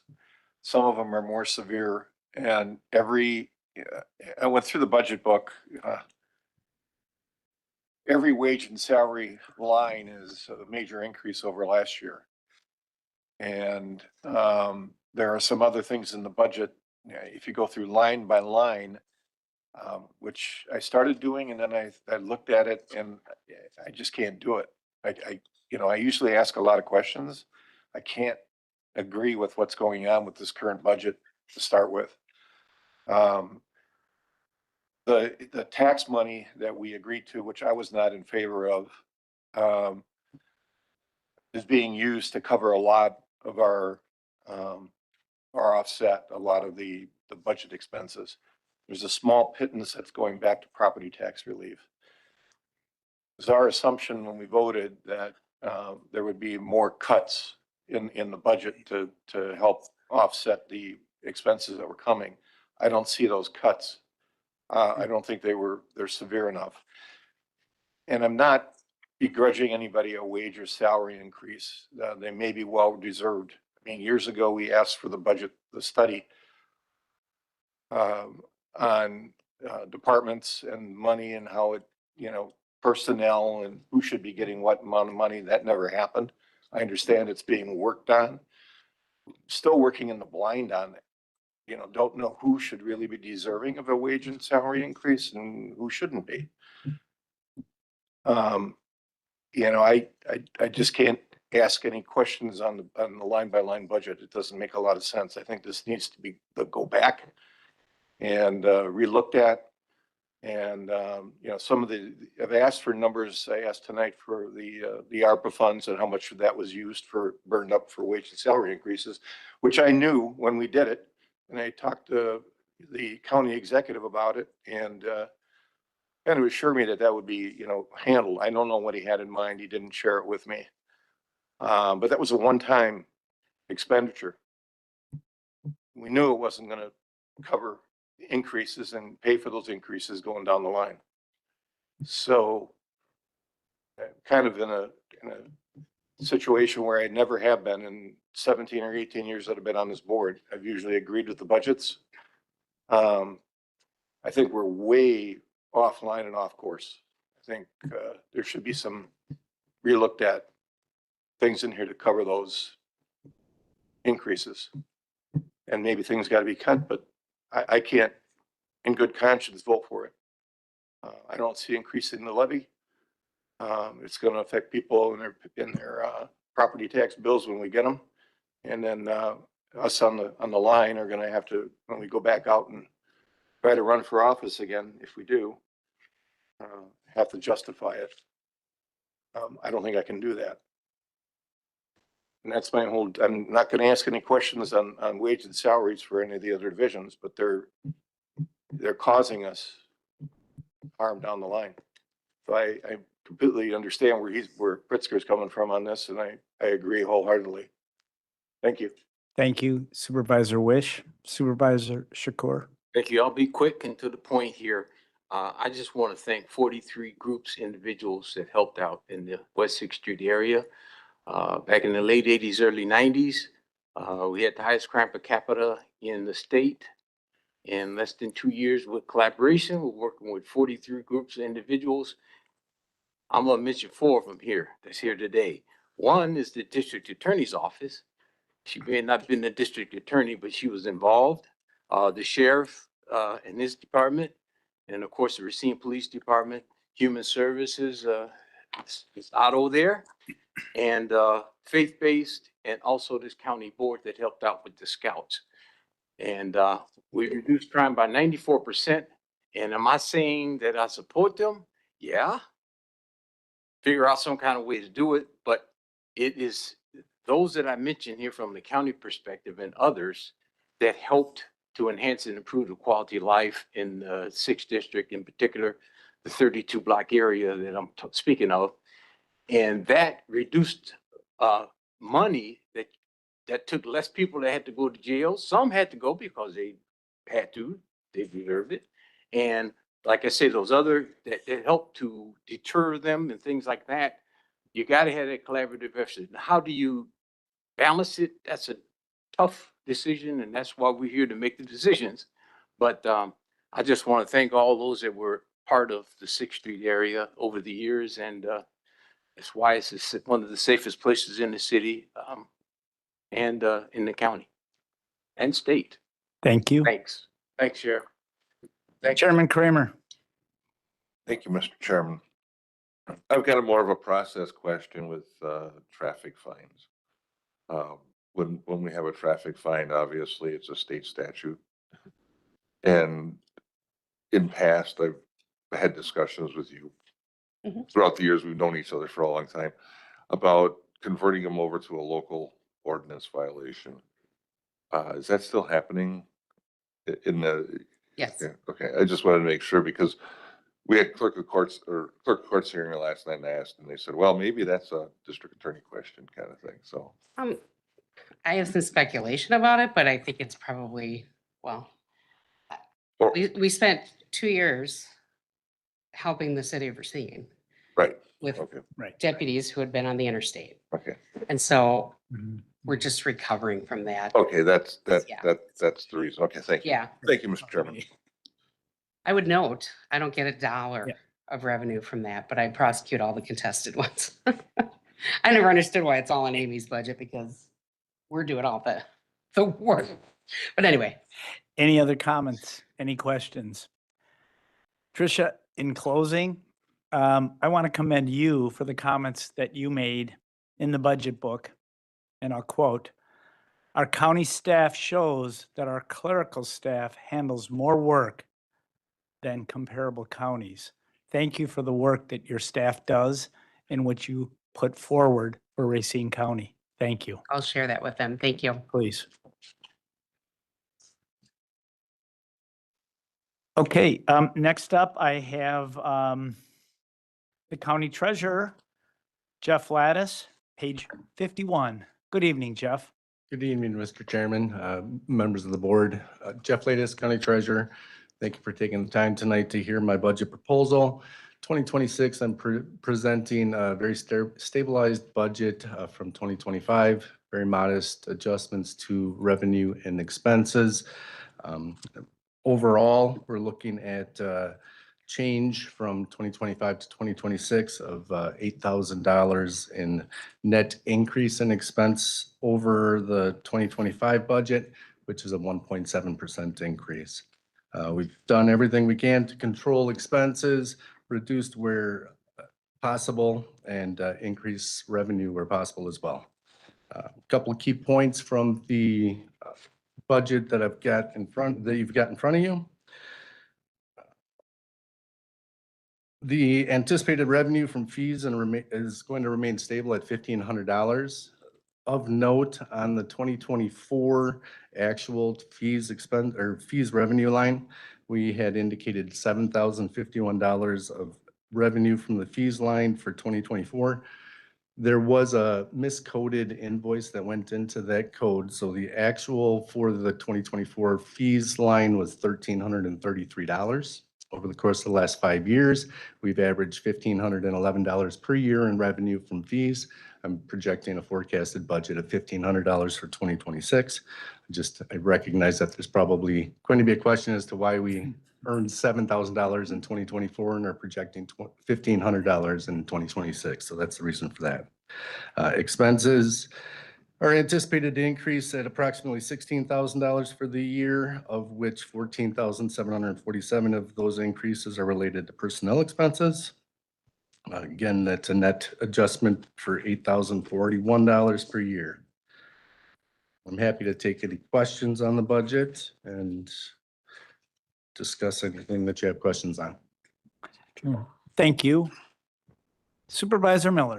Thank you, Mr. Chairman. As we look over all of these departments, I know a lot of us look at that line, tax levy impact, and I want to commend the treasurer for that 1.7 figure.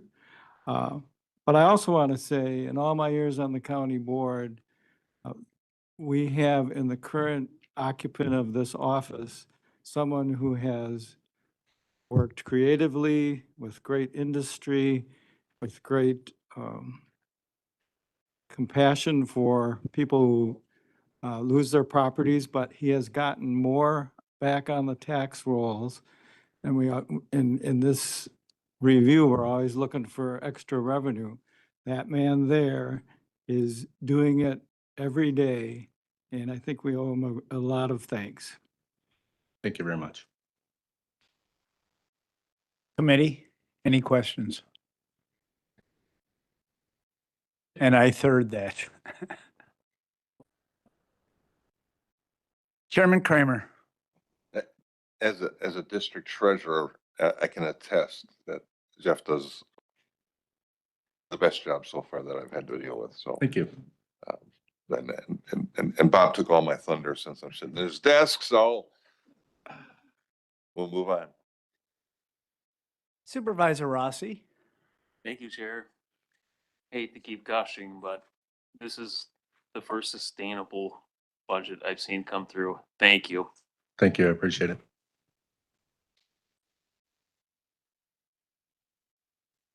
Supervisor Meyer. Thank you, Chairman. Hey, Jeff, quick question on page 52, under the evaluation performance measures. Can you remind me again where those 10 distressed properties were that we increased the inventory of affordable housing? Can you remember? Absolutely. So through the foreclosure process, we took control of 10 properties in a very targeted neighborhood from Racine Street to College Avenue, 9th Street up to 14th Street. And they were all in a very tight geographical area. So those properties last year were donated to a nonprofit who's doing a full revitalization on those properties and is going to put them back into the hands of first-time home buyers. All right, thank you. I just couldn't remember exactly the location, but thank you. Absolutely. Supervisor Kolb. Just a quick, on 2024, page 56, line 404,885. In 2024, you had $40,070 in lawn care. And now you're down to 15,000. I'm guessing that's because we have less foreclosures. It is exclusively inventory related. So when I took over the role in 2020, we had 1,500 parcels across Racine County that were foreclosable. Over the course of the last several years, we've been very aggressive in addressing that issue. We've taken and put back onto circulation more properties in that period of time than we ever have historically. So as a result, over the course of the last few years, those numbers have been inflated because we've been dealing with higher inventories issues. For example, in 2023, we took control of 67 parcels through the foreclosure process. And in 2024's action coming into 2025, we took possession of 21 parcels through the foreclosure process. So we've worked through a lot of that inventory that had not been in circulation, which inflated our numbers over the 2022 to 2024 range. But now we are at a point where we have a stabilized inventory out there. And I do anticipate moving forward that our history of 2024 into 2025 of 21 parcels, that'll be pretty consistent. So we're not mowing as many lawns, we're not boarding as many buildings, that type of thing. So that's why we brought that number back. So I did notice in our bi-monthly reports, we have been seeing more foreclosures. It seemed like for months we didn't really have any foreclosures. Are you worried that any of these expenses are going to go up due to more foreclosures coming up in the future? No, I honestly don't anticipate that being the case. Again, we have really kind of reached a stabilized inventory, going from 1,500 parcels over the course of the last several years. It took a lot of work to get that inventory down to 400. That 400 number really is a stabilized number. Every year we have probably another 250 that become foreclosable September 1st, because that's kind of the deadline of that foreclosure certificate becoming a foreclosable. So right now, moving forward, I fully anticipate that we'll be able to continue to manage this balance at that 400 foreclosable properties and thereby maintaining those expenses lower moving forward. Yep. Thanks, Jeff.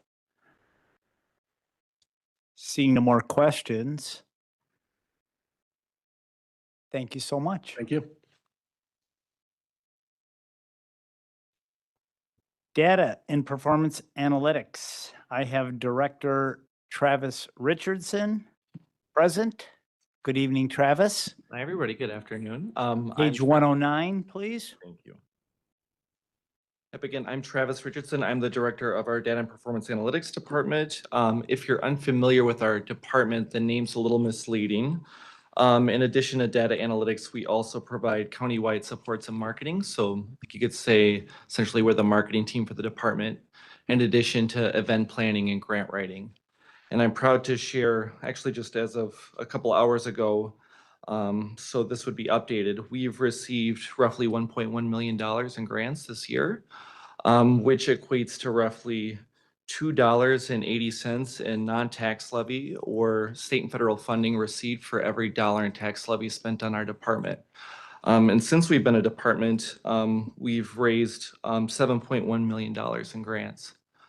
If you look at our budget more specifically, you'll notice there's in a revenue line an intergovernmental transfer from human services to cover a human services data analyst, so a person that focuses exclusively on that department. And otherwise for expenses, you'll notice expenditures, tax levy, and staffing has remained flat between 25 and 26. And with that, I'll take your questions. Thank you. Questions? Supervisor Miller? Yeah, thank you. I would, kudos for what you just reported, Travis, and I'd be remiss, again, if you look at the tax levy impact, we actually have a decrease. So, thank you. Thank you. Supervisor Caprillion? Thank you.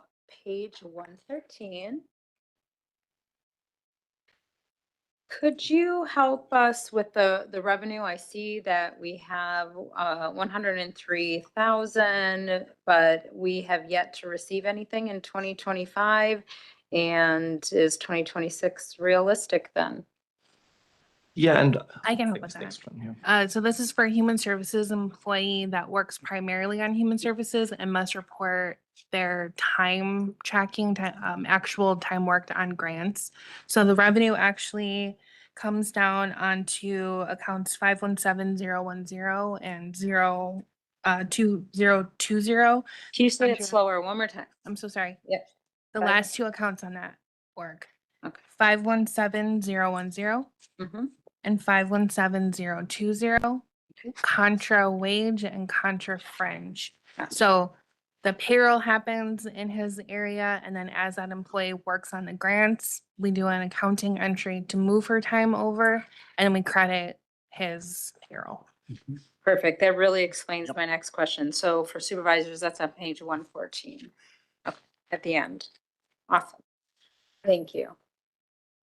And just to add to that, Supervisor Caprillion, you should see a fairly large offset in our departmental expenses for those two lines due to a crime and data analyst position that's been just truthfully hard to fill this year. So there's been some savings there as well. You do great work, Travis. Thank you. Yes, Travis, looking at this, your report, 1.1 million in grants you indicated? For 25, For yeah. 25, correct. And 5 5 county employees. Remarkable, absolutely remarkable, the income that you're assisting other areas of the county with. And I scratch my head and I say, gosh darn, if we could have a couple more grant writers, could we generate that much more money? Yeah, truthfully, a lot of our team doesn't focus on grants. We support data analysis and marketing. So there are a lot more grants than we're applying for sure. So you're kind of answering my leading question, right? Yeah, I scratched my head. So looking at that moving forward. Questions? I hear none and I see, excuse me, I'm sorry. Supervisor Rossi. Thank you, Chair. I might have missed it, so forgive me as I was out. How many grants would you say write a year? And then what's the success ratio of those? Ooh, that's a great question. This year we've been luckier in terms of getting grants. I'd say we've written about 10 grants and received 7, which is much higher than usual, but I'd say we're roughly around a third to half of grants written we would receive. But it can depend on whether it's a state or federal grant, the size of the grant, how competitive it is. We have a lot of variables. Thank you. Thank you.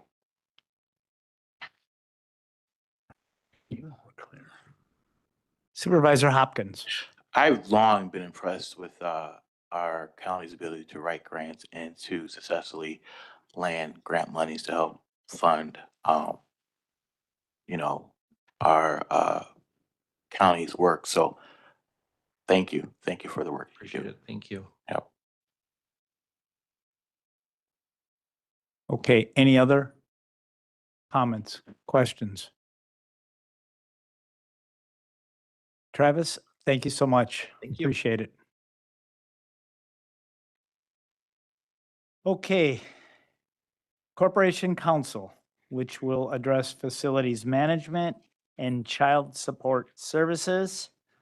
I'm going to turn it over to Attorney Michael Lansdorf.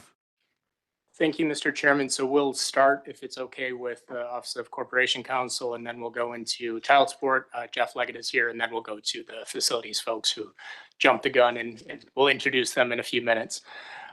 So before addressing questions on Corporation Counsel, I'll just focus my brief introductory remarks on some of the budget highlights.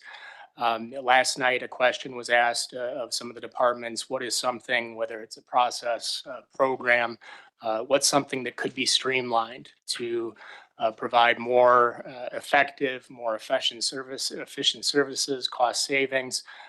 One of the items that I'd like to highlight, the public record management software, falls squarely in that category. Considerable staff time is expended processing, responding to public records requests. They could be from media, they could be from attorneys, they could be from just general members of the community. Oftentimes they're from businesses that are trying to solicit information about contracts that may be available, a host of different reasons that we receive public records requests. And what we've seen, and this is depicted with the visual at page 79 of your budget book, is that there has been a considerable uptick, not only in the volume of the public records requests that we're receiving, but also in the complexity of these public records requests and the time that needs to be expended by our staff within the office. We work closely with the county clerk. They've seen a significant uptick in voting related public records requests. It really covers the gamut. And so what we've done is we've looked at what are some ways that we could streamline those services, that we can get information that's responsive to public records requests in a more timely fashion, that can cut down in some of the time that needs to be expended by our staff in responding to these requests, to allow us to focus on other things.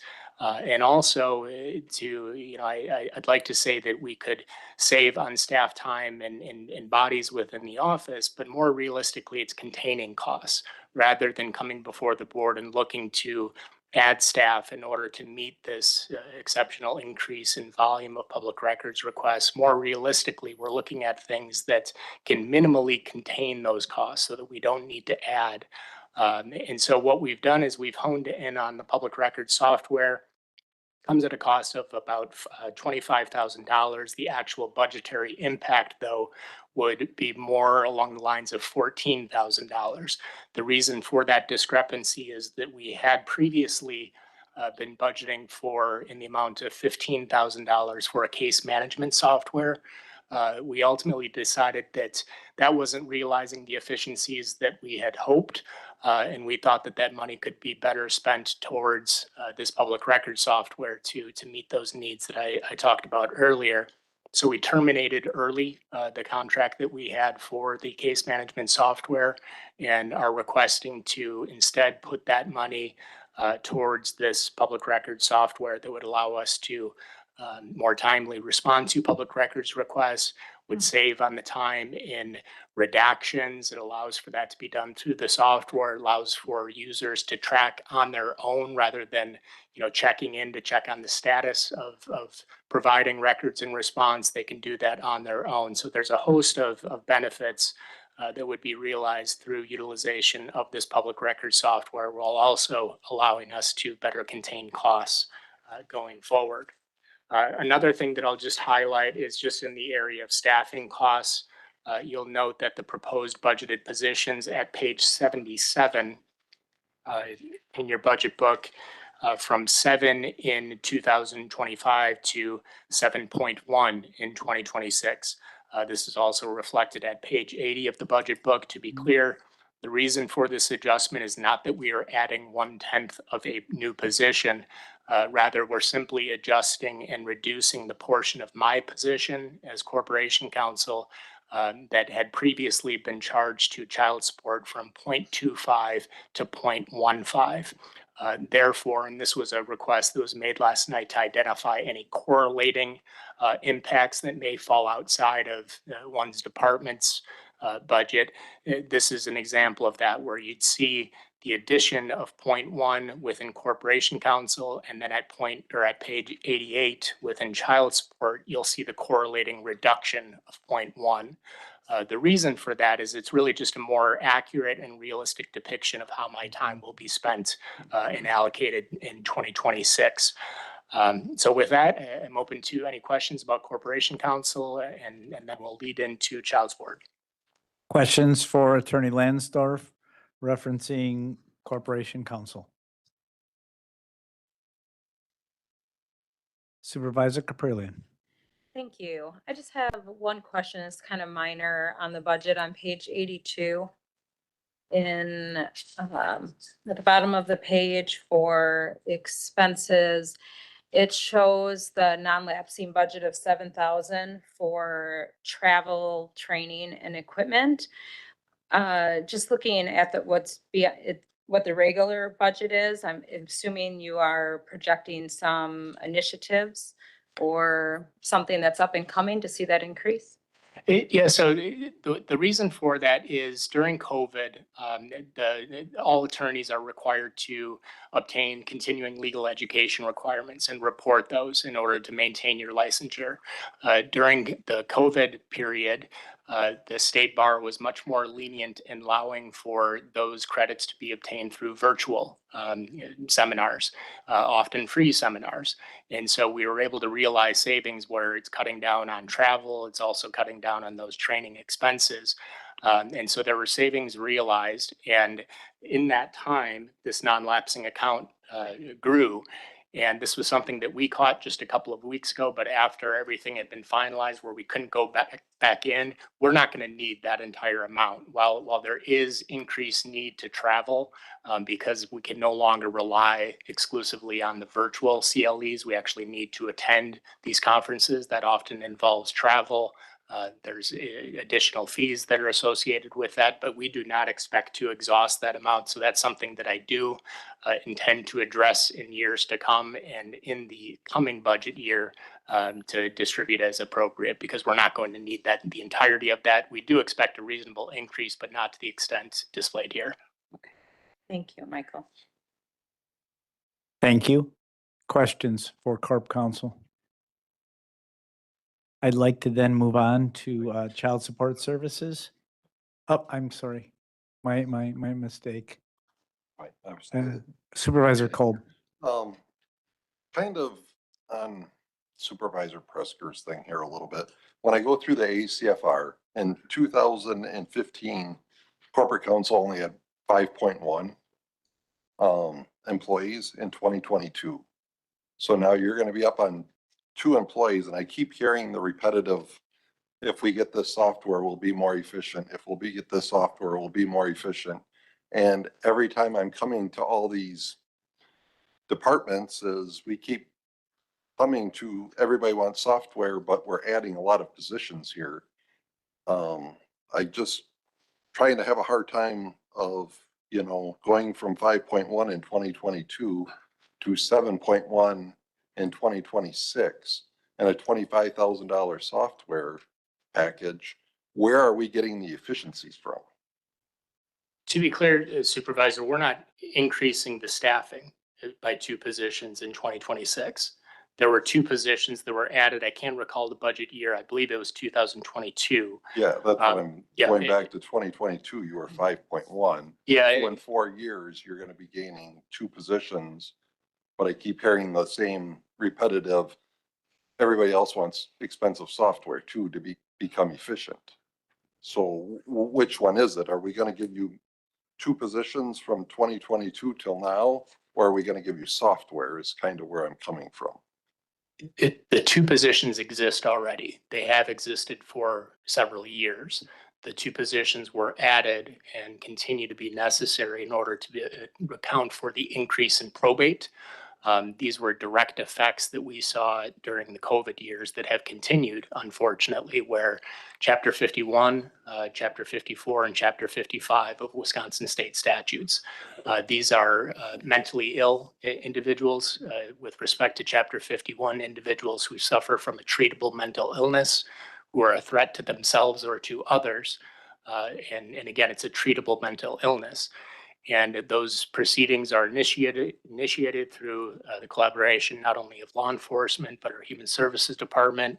Our office becomes involved when we're statutorily responsible for handling these cases, handling the court proceedings. There are time requirements that are associated with this, and it's basically to address people who are dealing with mental crisis. We saw a significant uptick not only in the volume, but also in the complexity of those. When I started in the Office of Corporation Counsel, I would handle those cases directly. And the typical court proceeding would, if it wasn't, resolved in a matter of minutes, at the greatest amount, it would cover maybe 30, 45 minutes for a contested case hearing. These are becoming far more complex, where it's taking the better part of an afternoon for a single case. And there are not single cases in the course of a week, there are multiple cases. And so that was the basis for adding the additional attorney and then also an additional staff person to assist with these probate cases. They exclusively handle probate. And then Chapter 54 and 55, that deals with protected placements and guardianship matters. Again, something that we saw a pretty significant increase in recent years. And again, the time associated with that has continued to be far greater than it ever was before. Rest assured, there is considerably more work that is being done in our office. And it's mindful of that we are also responsible for assisting with and handling public records requests that used to be a fraction of the work that we do, but now with a 50% increase that we've seen from 2021 to now, it's taking considerably more time. And unfortunately, this is something where we can't just, well, I shouldn't say unfortunately, because it's all in the interest of transparency and recognizing that we have open government.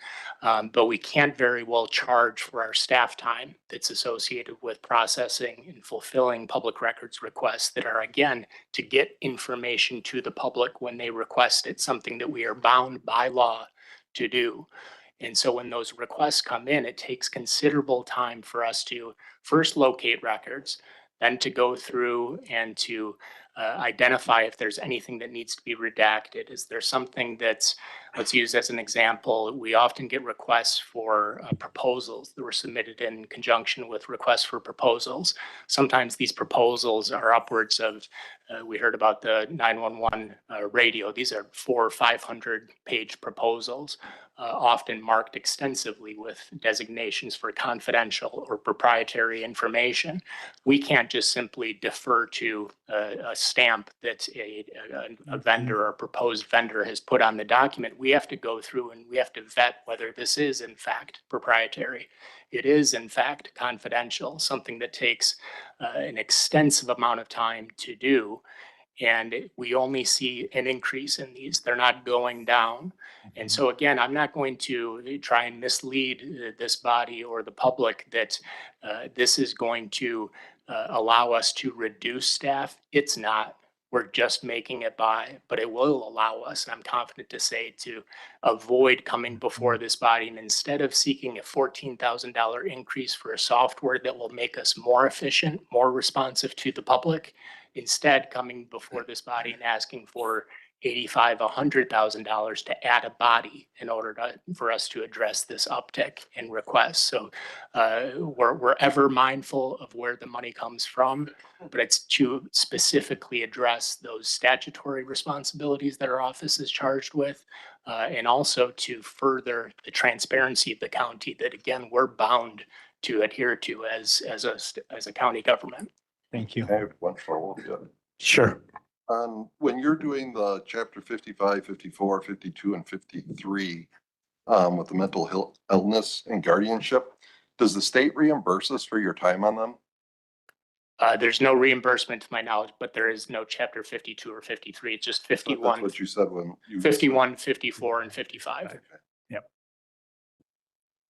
Thank you. There is opportunity, and this is on, it touches on the fees. You'll see in the fee schedule that we do have fees associated with certain components for the chapter 54 and 55 guardianship and protective placement. As a matter of course, it's something that we identify to the court when there's an order, that these are fees that we have incurred, and that if the court so orders that we'd like to recover, it's really an exercise in futility. The court hardly ever orders those. And it's largely, a matter of equity that the people who are dealing with these crises oftentimes don't come from the means where they can readily pay for those. So the court very rarely will impose those fees. But that's one of the only avenues that we have to be reimbursed for our actual costs. Okay, thank you. Thank you for the question and thank you for the response. I have attorney Jeff Leggett from the Child Support Services here to present his budget, page 83. Good evening, Jeff. Good evening, Supervisor. So just to give a quick overview of the child support program, the federal government mandates that states have a child support program. And in Wisconsin, the state oversees the child support program, and each county administers the child support program. So we not only enforce child support orders, but we establish paternity. And in Racine County, there's a significant amount of children that are born out of wedlock. So we're responsible for making sure that the father goes on the birth certificate. And we also establish support orders when parents are out of the household.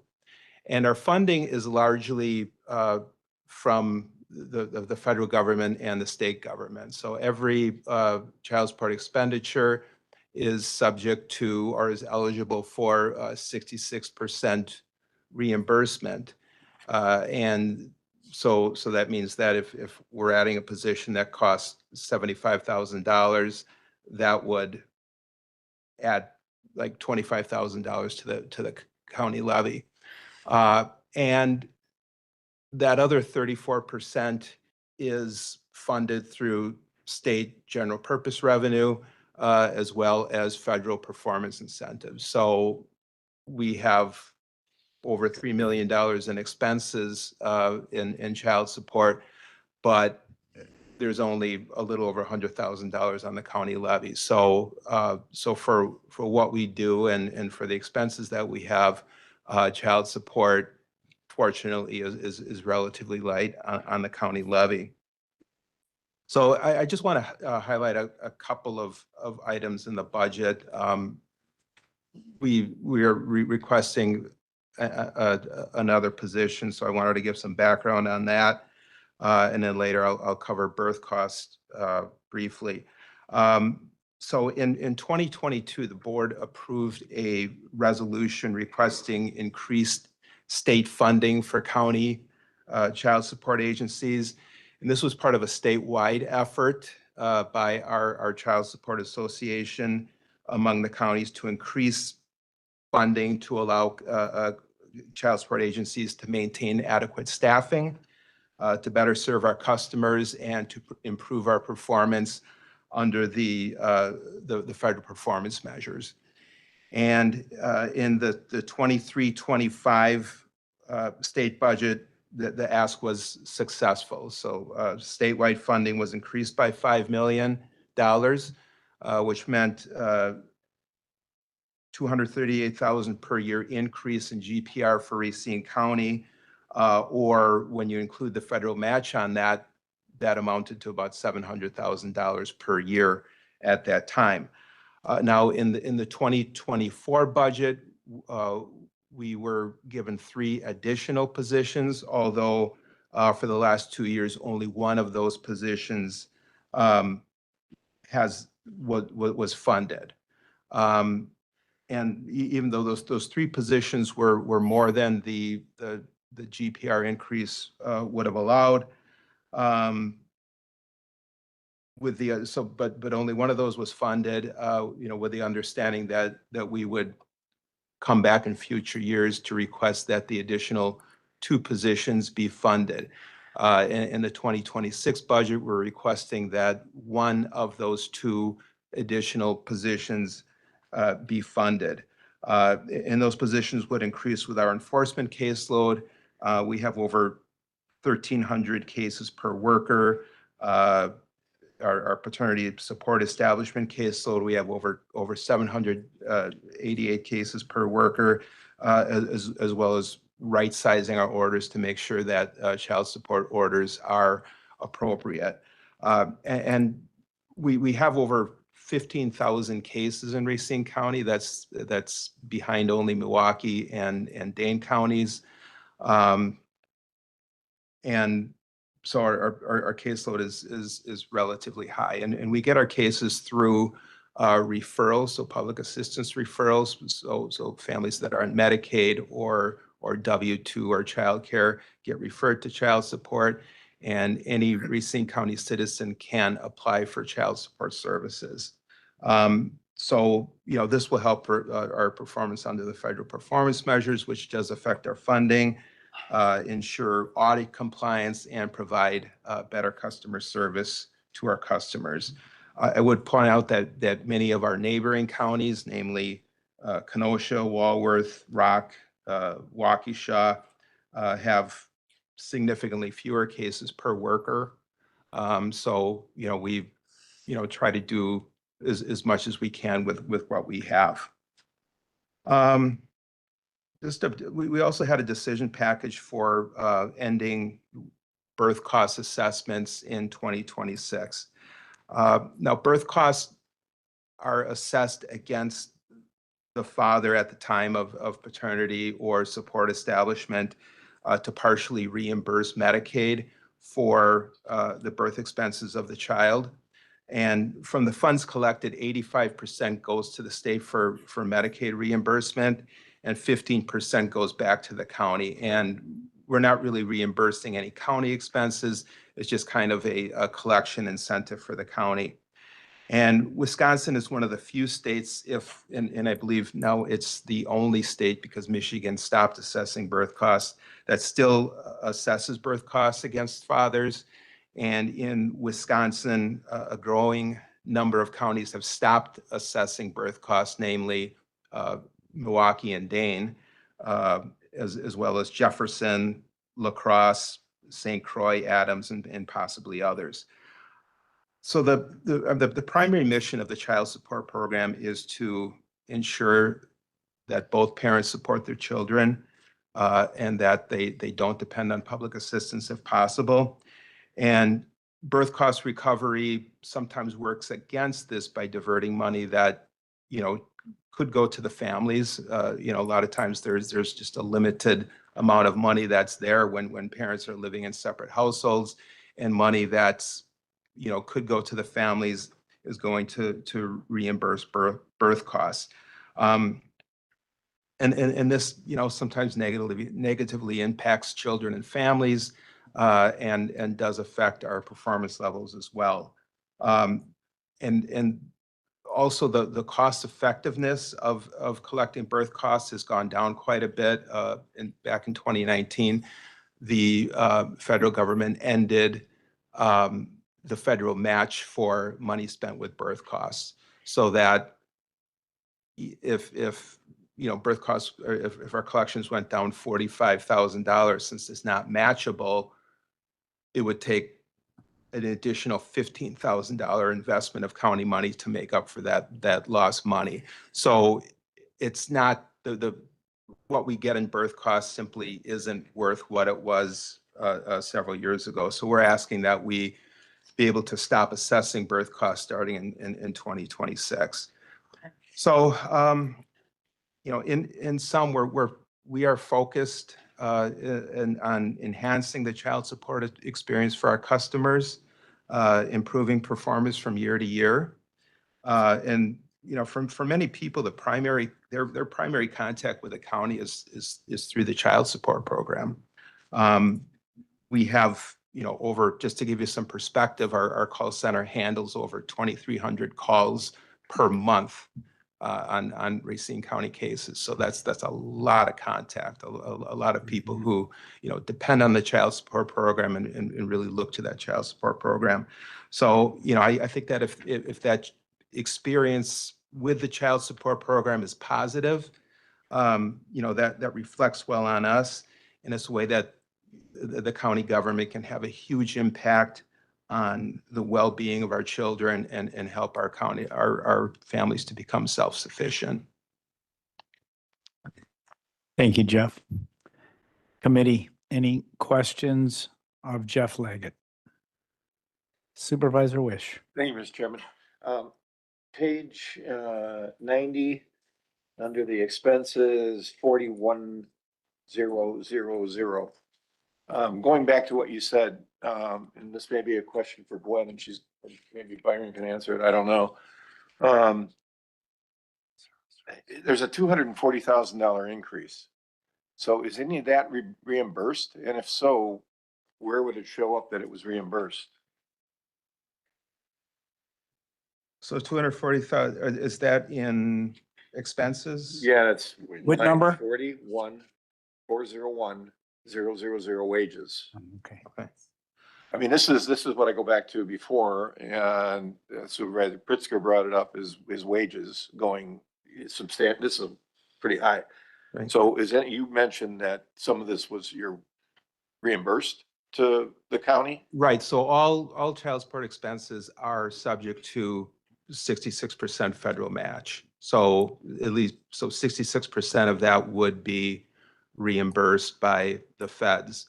So where does that show up in our budget? Well, Because then you're truly not spending. Or is this a netted number? I don't know what the real number is, if that's the case, because this is almost 800,000 in wages. Yeah, the match shows up in the administrative revenue. So, that's where the 66% match shows up. It's complicated a little bit by the fact that some of the revenue, such as the performance incentive, is not matchable. May I step in just for a second? Yeah, go too, ahead. Jeff? No, thanks. This is just for the record, this is Byron Dean. So you're looking at the estimate versus the 2026 budget? Is that what you're Well, what I'm looking at? looking at, the 2025 budget was 1,552,000, and What page are you on? I'm on page 90. Yes, Expenses, the budget is 1.7. Yeah, it's 1.7 versus 1.79. correct. Are you So looking at the that's a estimate? $240,000 increase. Well, no, what he's No, saying, no. Are you looking at the estimate, the 2025 estimate? 2025 estimate is Yeah, 1,552,000. so you're saying the difference 240 is right there? 240 Okay. for proposed. So we have to budget based on full staffing. So the estimates come in based on, what's going on in the department now. So I didn't do a full analysis to look, but I'm assuming that he's had some vacancies. And so they've been running lower than usual. And so when you're not running full staff, you're going to save money. As Gwen shared yesterday, we try to pick up that variance in the personnel variance line. That's in the contingent fund. So does that help or? Well, not really, because I'd like to know if some of that's being reimbursed, where's it So- show up? All of the salary expenses for Jeff's area gets reimbursed 66% from the state. Okay, so that's not showing up net in that expense line. So that shows up in the revenue that we get on top. So if you look at the revenue line. Yeah. I think that is the Wisconsin administrative revenue, Yeah, Jeff? 304,120 is Yeah. the federal match. That's where the 66% match shows up for much of their expenses. Not all of them, but a lot of them. Okay. So, Yeah. okay, so there's a net increase of what I'm seeing here of about 80,000, 70,000, whatever, 80. So is that new position in that wage and salary Yes. number? Yes. Thank you. Thanks. Mr. Chairman. Supervisor Miller. So I think this is good, but I think to look at the bottom line, your department only costs the tax levy 107,000 for all of what they do because of the federal reimbursement. And, you know, I don't have a problem with that. But I don't. Good to clarify. But on page 86, it's been quite a few years, Jeff, when I asked you about this, and we have a lot of new supervisors. They may wonder how we can have a paternity establishment over 100%. And you gave a good explanation, which I could not do now, but Okay. would you be so kind to do it? Sure. So we have, you know, several performance measures such as, you know, and one of them is paternity establishment. So it's a fraction, and, you know, this comes from the federal government, so it's a little, you know, complicated. So the bottom number is basically children in the case, all the children in the caseload. The top number, the numerator, I guess, is the number of children with paternity already established. So at the start of the fiscal year, you have maybe 90% of those children who we've already established paternity for. Throughout the year, we establish paternity for some of those children who are already in the caseload. And as the year goes on, we get children added to the bottom, but because of the way the formula works out, they don't add that, you know, they don't add it to the bottom number. So we establish paternity for those children. So we manage to have more children that where we can establish paternity, or where we have established paternity, than the children who were in the caseload at the beginning of the year. So it's a little bit, so yeah, I mean, realistically, you can't have more than 100% on that, but just the way the formula works, that's how we're able to do it. The bottom line is that, you know, we've been pretty successful, at least the last couple of years, in increasing that paternity rate.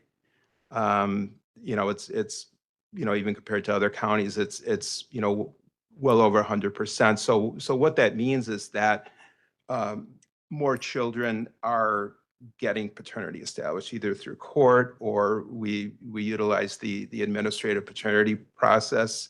So, you know, in some cases we don't even have to go to court. And so, you know, children are ending up with fathers on the birth certificate. And that not only allows us to establish support and collect support in some cases, but the fact that, you know, children know who their father is, and that's a very important thing. So that's one of the things that, you know, we're most proud of. I mean, people look at us for child support enforcement, which is a large part of what we do, but we also, you know, get those fathers on the birth certificate.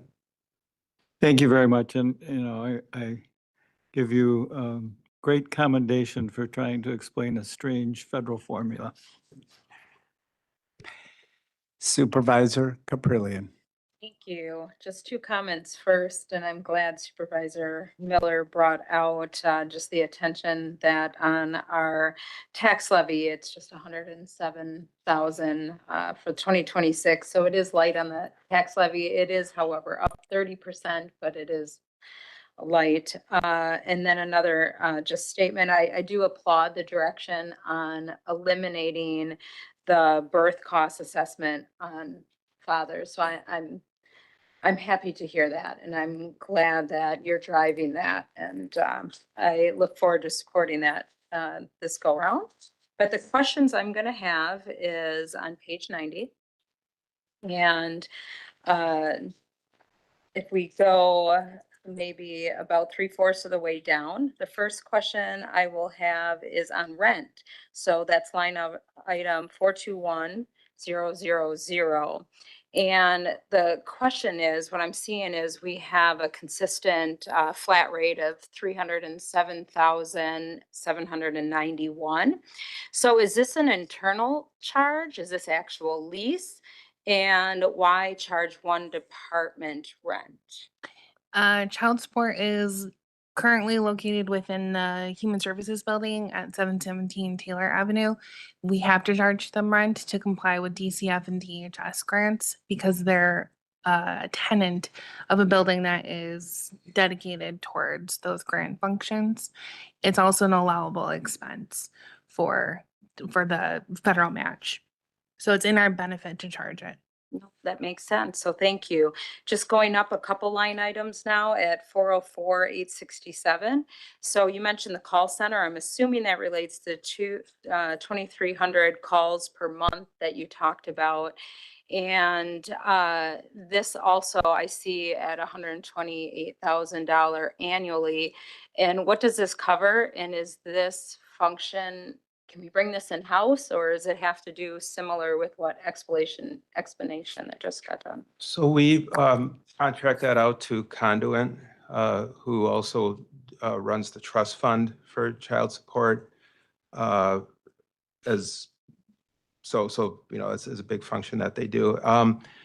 So we contracted that out about 2 years ago, and for a long time we did have that in-house, and it's those, I mean, those are hard jobs to fill, call center, because I mean, we have caseworkers who are most productive when they're working cases, and they do have a lot of, I mean, the calls come into the call center and they're handled by contracted people, and you know, they handle a lot of questions, but then eventually they refer a lot of cases to our caseworkers who might call them back, or you know, take care of whatever they need to do.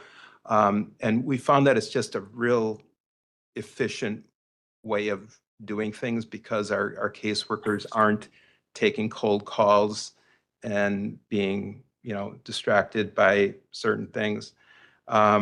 And so, you know, number one, our morale has gone way up. And it's just a more efficient way of doing it. We had trouble hiring for those positions, maintaining, you know, training and maintaining workers for those positions. So we're going on 2 years now with the call center, and I think it's cost effective, and you know, we're very happy with it. Conduent has been a good partner. They're, you know, whenever we have problems on something, they're very responsive. We don't have to cover vacations, sick time, or whatever. So it's great for our caseworkers, and I think good for our customers too. We haven't had any, you know, or very little negative feedback on that.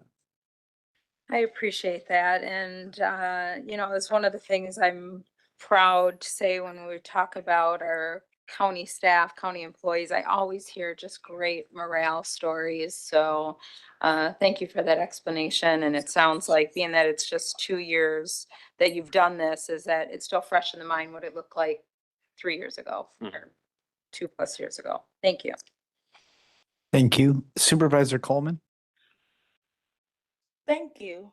So, in giving credit where credit is due, the birth cost assessment, uh, along with myself, Waleed, Van Carson, Joyce, and Sarah Foss brought this forth to see it actually moving forward, but we gonna always give credit where credit is due.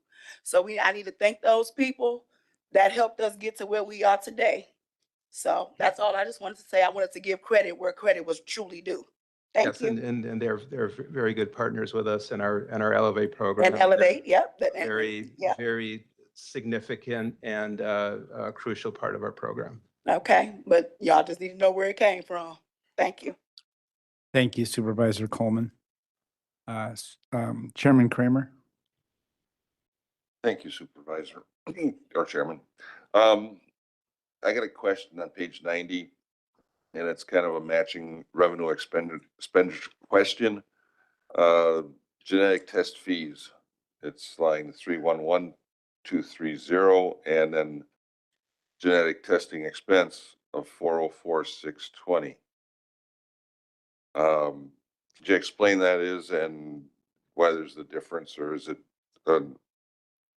So we contract with LabCorp to do our genetic testing, and they give us, and we do a lot of genetic testing now because it's mandatory, and all paternity cases have to have genetic testing.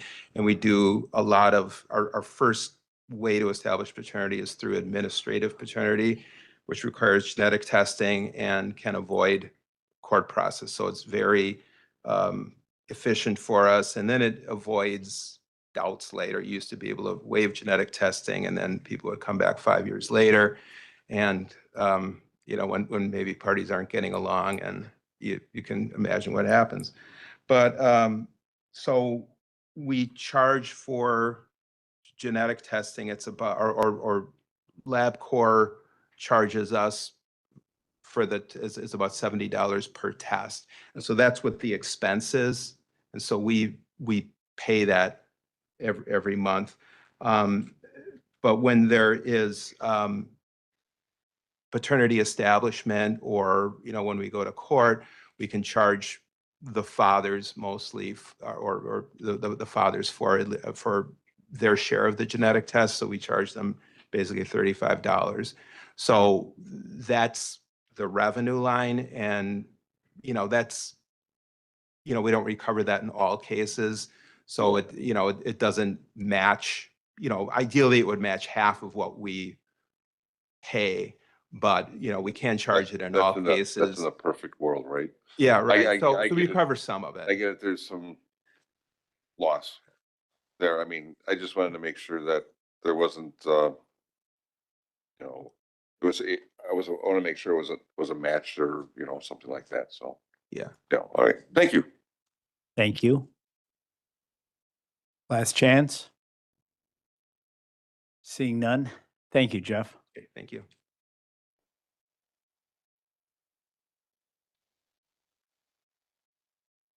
Next up, I believe we have Liam Doherty. Yeah, so before Liam, Mike, and I'll introduce Jarman Judah, who's the newest member of our facilities management team, and just call out the pronunciation of his name. We've heard a few different variations of it, but it is Jarman, and we're happy to have him with the team. I just wanted to call out a couple of the key operational highlights before the team walks through, and they're going to focus on just some of the bigger ticket capital items that they can speak to with more expertise. By way of reminder, 100% of staffing costs within facilities management, these are county levy costs. So they're exclusively on the county levy. You'll note a couple of things in the proposed budget. You'll note that we are keeping one maintenance engineer position unfunded. Just wanted to preempt any potential confusion on that point, because you'll note that at page 95 of the budget, you'll see a total of 16.25 positions authorized by the county board. That is a correct figure. However, the fact that 16.25 positions have been authorized does not necessarily mean that all 16.25 are funded. Rather, only 15.25 positions are funded, and one, again, the maintenance engineer position, remains unfunded in this budget. Additionally, beyond those countywide drivers that you've heard about for all of the different departments, there are some additional increases that I wanted to call out. These are not new to the 2026 budget. Rather, these stem from the addition, one, of the facilities custodian position, which was authorized by Resolution 2024 38, and then also the reclassification of a single position, the facilities coordinator position, that also was authorized by the county board by Resolution 2024 73. The last thing that I'll touch on before turning it over to the guys is, under County Executive Malicki's leadership, there's really been a considerable effort to streamline services, not just in facilities management, but county-wide. It has some real significant, I think, visible and positive impacts within facilities management, namely through keeping stakeholders better apprised. You receive those monthly reports. The main target audience for those is, of course, we want to keep the board apprised of what's happening in day-to-day projects, but it's more so for court officials, it's for the DA, it's for the judges, for the clerk of courts, For public defenders, we have the monthly judges meetings, and it's to keep those folks apprised of what is currently going on and what is coming ahead or coming in the months ahead, so that everybody can coordinate, can identify how this could potentially disrupt services, and then try and streamline that so that we're avoiding those disruptions where possible. We're also trying to avoid redundancies, and also have earlier involvement from our facilities management folks in some of our key capital projects. They were really a key part of closing out the YDCC project. And once those keys were handed over to us, you get a new building, but there are still very much issues that need to be addressed. And our facilities team has really been integral in assisting in that regard. And then also in the planning for some of the other projects that you've heard about as recently as tonight, the public safety building and also the behavioral health building. I'm proud to say that they're much more involved under County Executive Malicki than what we had in the past, and that's leading to increased efficiencies, cost savings, and a host of other positive effects. So with that, I'll turn it over to Liam, and he can walk through, and you'll have a visual on the overhead just that shows some of the depictions of projects that will be underway in the coming year. Thank you. Thank you, Michael. If we would start on page 3 of the slideshow.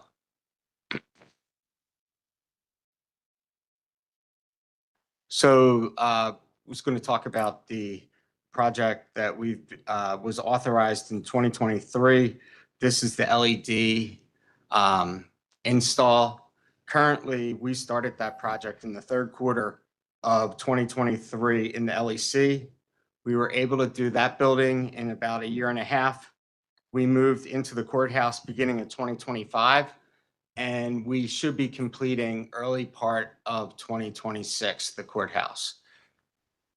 As you notice that it is efficiently 60% less energy, and after 4 years, it should be paid back with us seeing approximate positive cash flow in the 5th year. Next page, please. The fire alarm system upgrade. This is a 2-year process. This is for the courthouse. This project will be changing over the fire alarm. All devices needed to be replaced. This includes smoke heads, heat detectors, pull stations, and other control stations. Again, this is over a 2-year process. The price is 1.3. We're asking for the first portion of 700,000 in this budget. And Liam, if I could just interject, if you're following in your budget, you can turn to page 466. That's where you'll find these capital projects. Thank you. The next slide, please. This is the fire alarm system upgrade for the LEC, which is the jail and the law enforcement center. The parts are discontinued and obsolete. This panel is at end of life, so we are looking to change this out come 2026. Next slide. We've worked with our consultant Garland. They've been able to help identify areas that we need to concentrate on for our roof, tuck pointing, other projects that are relate to this area. They have identified that the D-wing, portion of the D-wing needs to be replaced this coming year, the roof that is. Next slide, please. And then we have a transfer switch. We are doing one in the LEC, and then the other one we're requesting to do, it's original to the building and it needs to be changed over in this coming year. Next slide, please. And then finally, due to the elements, wear and tear, we've identified doors, not only in the law enforcement, but throughout the county that need to be replaced. And we would like to move forward with getting ahead of the curve to make sure that these items are securely done and properly before at life's end. And with that, I have Jarman and Mike here and myself, and anything that has to do with SCJ Aquatic. I did bring Lynn Boehm here to help us out on those questions. So. Questions from the committee?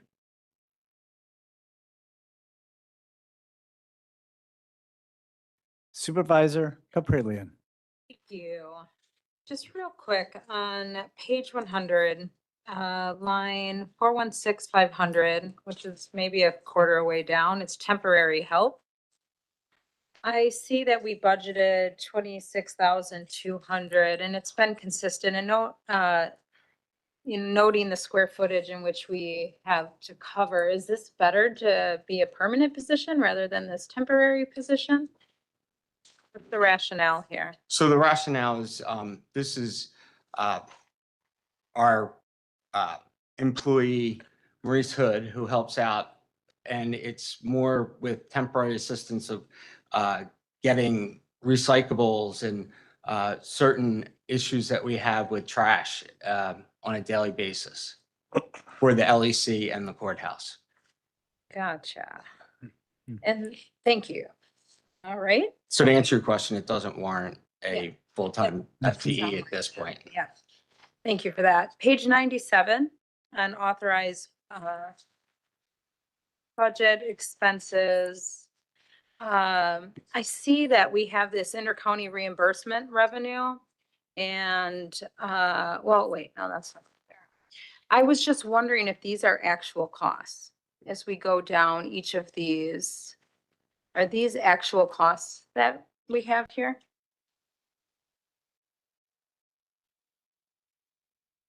You're So on, all these on page 97, it breaks down by the facilities. Are Yes. these rates covering actual costs or is the county taxpayer subsidizing other entities?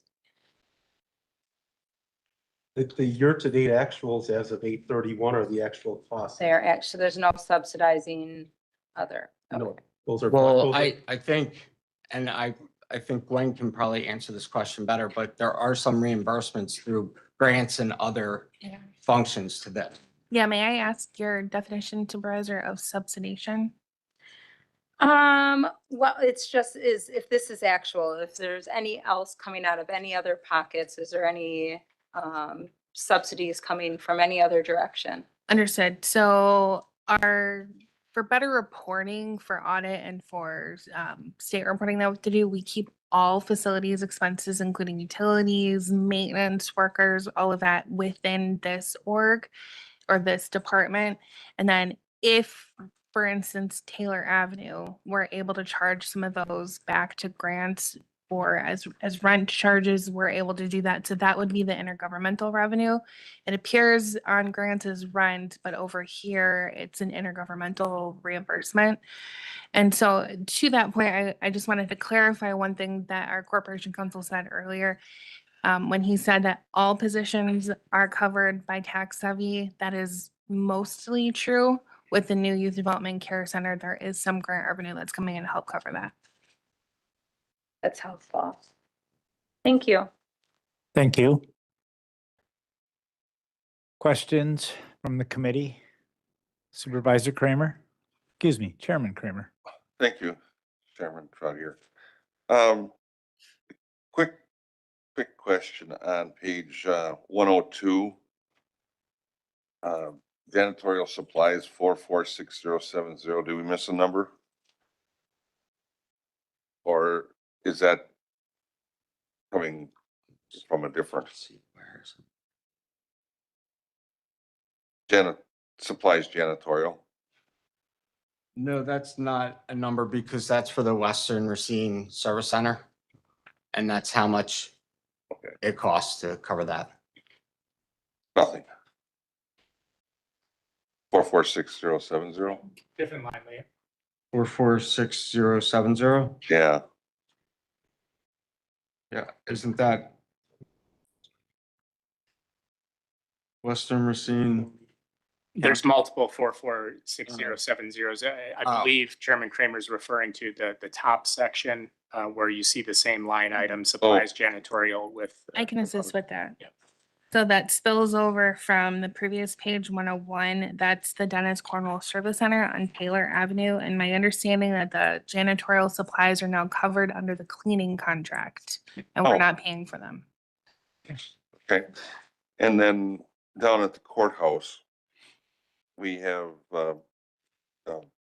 456 000.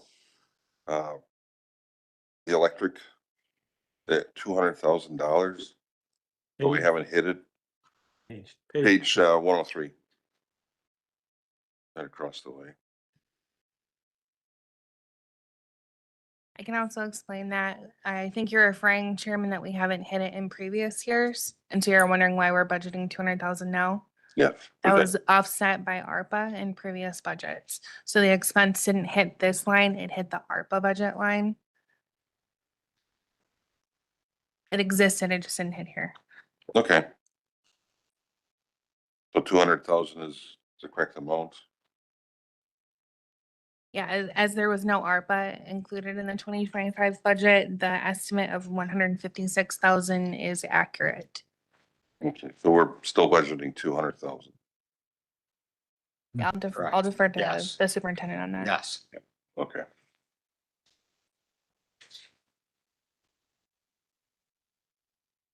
Now, Go ahead. Was all the ARPA funds then because I've got more with natural gas and Supervisor Miller, myself, chatted about this the other day. Was ARPA funds paid the electric bill and a portion of it across the county then? If I may refer to page 374, which includes a table of all ARPA projects that were approved. There's an increase in utilities that was a project in 2022, 23, and 24, about 400,000 for each year. So what we did is, for better or for worse, in hindsight, I might have done this differently. Had never experienced a $38 million federal grant like this before. We let the expenses hit in natural gas and electricity and those other areas. And then at the end of the year, I went and grabbed the amount of expenses that was allocated to ARPA and did a journal entry. Okay, I understand. Thanks. Good. Thank you. Supervisor Caprillion? Just a clarifying point of my question prior, Gwen. So I think I got lost in my own question in your answer, and I just want to make sure I hit it right so I can understand it, because I'm looking at page 92, and it just shows the intercounty reimbursement revenue increase at 18.3%. You see that 1,681,528, right? So is that part of the YDC that you were talking about with the reimbursement when I asked about the subsidies? Is that that's the difference? That's what we're seeing. That's where it's coming from, that 18. Yeah. If I may refer to page 105, that's the utilities for YDCC. So that page 92 is the summary of all of the different cost centers or orgs that fall in this area. 105 has a large intercounty reimbursement that's for the YDCC related to utilities. And then there's one on page 102, the YDCC maintenance, that's actually staff cost or other kind of maintenance. It's not, and I'm sure that the Human Services Director will be able to speak about this tomorrow. It's not 100% covered just because we're only getting an additional 750,000 of youth aids, but a lot of it is covered as much as we think that we can bill for it. So that's the primary increase in the intergovernmental revenue. That's very helpful. Thank you so much. Supervisor Wishaw? Supervisor Spencer can go first. Go ahead. Sorry, Thank look that way. I'm not clear on what intergovernmental reimbursements are, or inter-county reimbursements are. Could you explain it to me? It's a revenue that comes from within our internal departments. So in this case, let's take the Taylor Avenue building, for example. Every month we'll pay the electricity bill, the natural gas, water, all of that kind of stuff. When we're closing out the books for that month to be able to bill back to grants, we look at how much those costs were, and then we do an internal accounting entry, which applies revenue to offset those expenses to building or facilities management, and then applies an expense of rent to those specific grants. It's a very complicated formula. Because it's on every other page here. I mean, 101, 102, 104, 105, 107. Right. It's, yeah, Complicated. complicated. Yeah, and not everything gets an intergovernmental revenue, but Taylor Avenue does, the Dennis Cornwall Service Center, the Western Racine Service Center, because that is a human services function. There are economic support and other activities out there. The Youth Development and Care Center, the courthouse does not, because that's fully on the property tax levy. Again, the Dennis Cornwall Service Center, the pistol range does not, the patrol station does not, communications does not.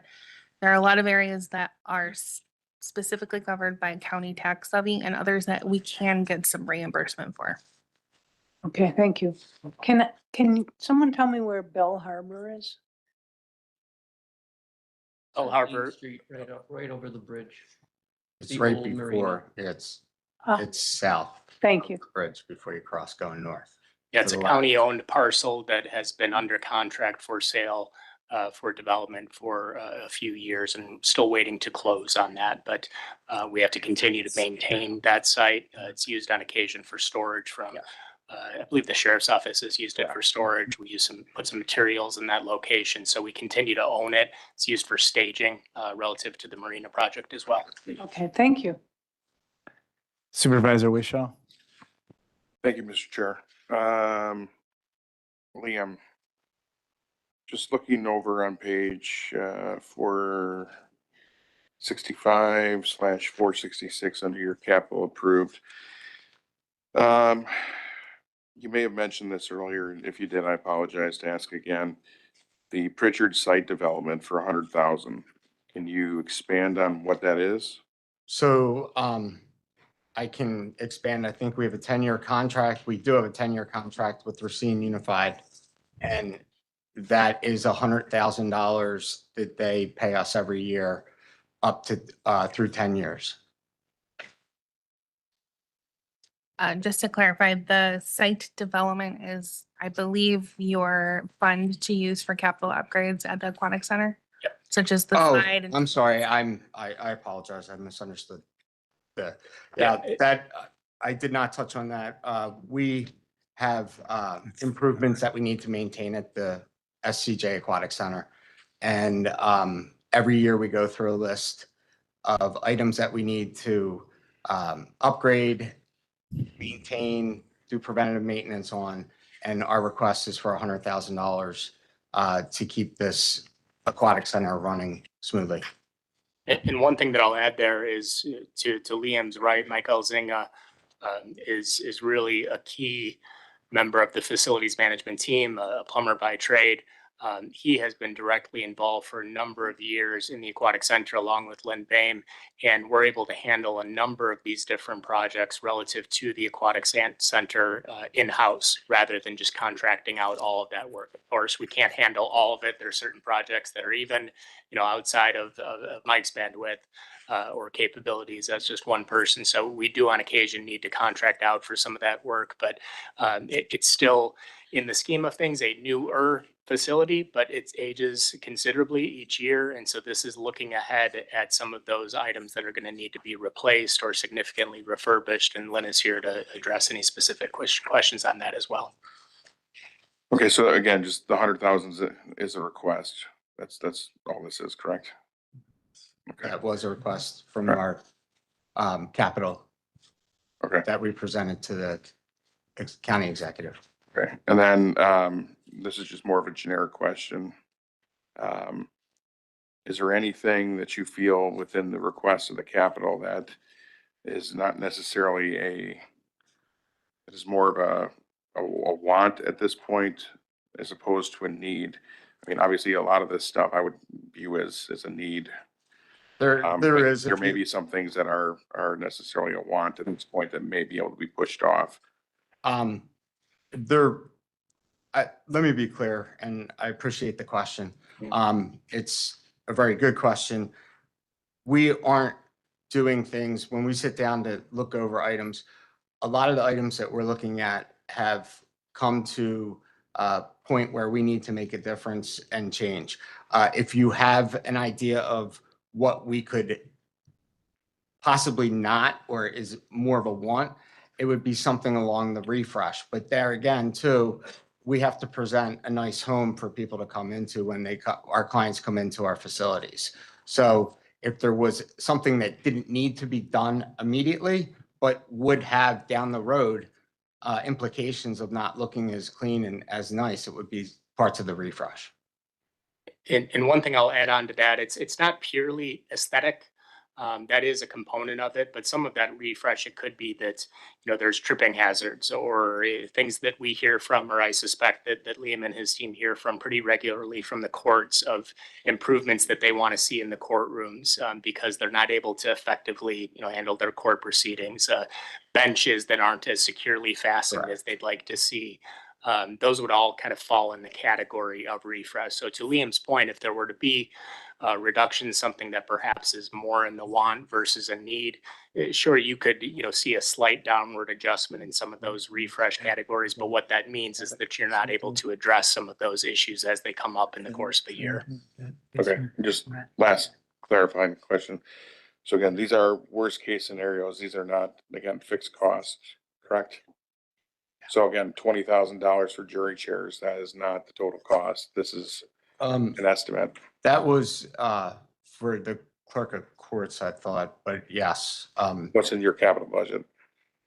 Yeah, that was one of the items when Amy was here last night as the clerk of court. Facilities would, be a direct player in the replacement of those chairs, but that was something that was called for by the clerk of courts, the court specifically. Okay. Right. Oh, yes, thank you. Thank you. Supervisor Kolb? Page 104, line 456000. The electric of $190,000 increase from, because I did put it in and they said that it was misrepresented on the 200,000. But we're still looking at 190,000 increase from 2024 on the law enforcement center.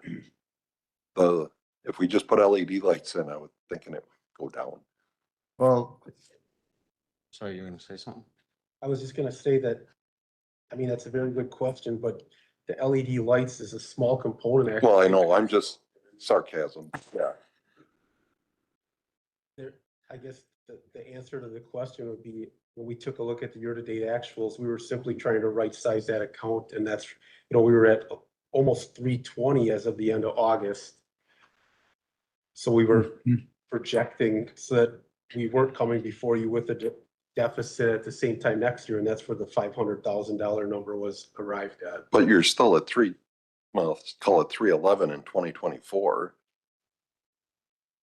$190,000, that's a lot of money for electric. We don't drive the price of electric, and I mean, I'm Well, trying to be. nobody else in this, nowhere else are we seeing that kind of increase. Is there servers that went in? Is there, I mean, there has to be something that we're getting that big an increase.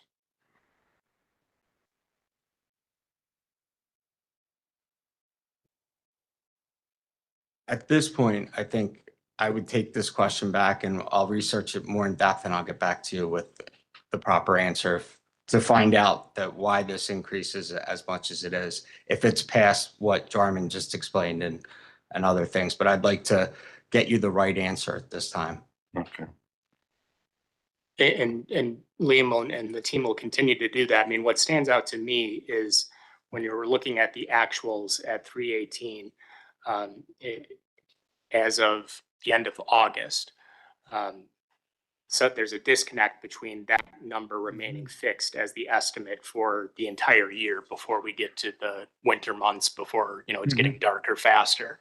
And this is driven largely by rates, as I understand it. Usage is certainly a component of it as well. Well, I But- do know there's a tariff rate if you're a bigger user. I don't know if the Yeah. county it hits that as, I don't are you know. considered a large commercial user of We Energies as the county or? Cause I do know there's for our farm, we're considered a large commercial. And we do have to pay a tariff on our natural gas and electricity. I will look into that too. If I may note, this was one of the accounts that was adjusted by ARPA last year. So we had taken 200,000 out to cover for ARPA. I don't know, I'm looking at the bill right now. I don't know that it says like you are a customer that is charged ARPA. I'm happy to share the bill with the board if you want to look at it. There are definitely some peak, increases to it, and comparatively to last year, this time last year, the bills are more expensive. Like I say, we hit the tariff and ours is up about 7% because of the tariff, but not like this, so. Thank you. Have we exhausted the questions? Mr. Chairman, did Lynn want to say anything about the aquatic center? We had a great season this year. We had. Could you? Because we're broadcasting, we need to use the mics. Thank you. This is Lynn Bame, Recreation Program Manager. We had a great season at the S.C. Johnson Aquatic Center. We saw over 41,000 visitors this year as compared to 35,000 last year. So as far as usage goes, that was great. Our membership season passes were up considerably. 2003, we had 500. 2004, we had 800, and this year we were at 1150. So we continue to increase our usage and have had a lot of great positive comments. We've had some rebuilding to do the last 3 years, so I just see future just continuing to expand and grow. Thank you. Thank you. I have a question. Sure. I'm going to call on Supervisor Rossi first. I'll go at the end. It's fine, please. Okay. Thank you, Chair. Question for Lynn. Were you able to maintain employees or was there a high turnover? I know that was an issue. I had an 87% return rate this year. I only hired 4 new lifeguards and a couple more in the concessions area. So it was good. Over the next 2 years, we will see some changes as they all move on, graduate from school, get internships and things like that. But we had probably about 20 applications on file this year for just the lifeguards. Nice job, Lynn. Thanks. Supervisor Rossi. Thank you, Chair. This is mostly for Liam. Got a few items, try and go through them quickly. So it's 3.4 million next year in capital that you supervise, or is it a team of people? It's a team. Team of people. Yes. Before. Okay, and then your department doesn't have any involvement with the larger capital projects? In terms of. The YDCC, the Behavioral Health Center, during the construction phase at Yeah, all? we sit on the meetings and offer our opinions and our services when necessary. Okay, I was told something completely different. Thank you for clarifying that.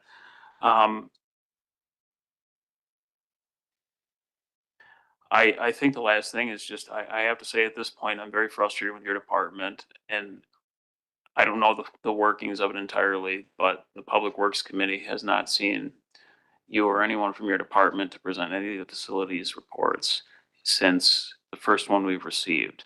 At this point, I have to consider this a dysfunctional department, and I do consider it disrespectful that no one comes after it's been requested multiple times. That's all I wanted to say, and I will be looking. I can't see adding more people to a department that I don't see. I don't know what they do. Thank you. Could I address that, please? Certainly. So characterizing a department as dysfunctional is a pretty extraordinary remark in my eyes as the person who oversees the department, particularly when in speaking with people who utilize our county buildings, whether it's Public Works, Human Services, the courts. What I hear continually is that the communication, the level of services is significantly better than what it's ever been before. Before they inherited this. In terms of appearing before the Public Works Committee, What I've expressed to the chair of that committee and to the chair of this body is that if there is a request from either of those individuals, we will make ourselves available. There has not been a request for us to come through. Supervisor Wishaw has a request. He is an individual member. I responded to him as I would respond to any other member. If they requested, speak to your chair. Speak to the chair. If there's a request for facilities to come in and to address a particular item, there is an extensive paper trail on that exact issue. And there had not been a request for us to come through. If they want us to come through and discuss the facilities management report, I will be happy to be there. Liam will be there. We'll make sure that we have the resources in terms of the inaccurate representation that you alleged in terms of their involvement in large capital projects. Of course, they are extraordinarily involved, but they are not the spokespersons for those projects. They are not the architects of those projects. They are a key component of it.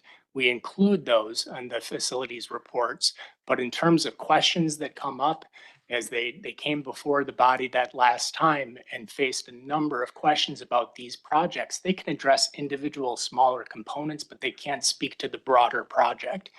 We're trying to ingratiate them even more into the planning part of the process, and that's paid significant dividends with the two projects that are underway now. But to be clear, they're not the spokesperson for those projects, just as I'm not. We have, you saw Gary Suko this evening as the owner's representative. You have Hope Otto and her team that are more directly involved in the planning, but they are not the spokespersons for those projects. So I take serious umbrage with any supervisor describing a department as dysfunctional when what we continually hear is that the responsiveness, the communication, the bandwidth, given their limited resources, and the fact that they're coming before this body, continuing to unfund a position is remarkable to me here and incredibly disrespectful. And I think a breach of decorum for this body that's sad. Thank you. I'd like to counter that. I'm going to stop it right there. I'm stopping it right there.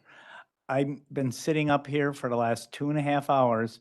I've witnessed everybody walking out of the room, take care of a personal issue. I have been waiting for an hour to use the bathroom. I'm going to hold off until we come back. I'm sorry.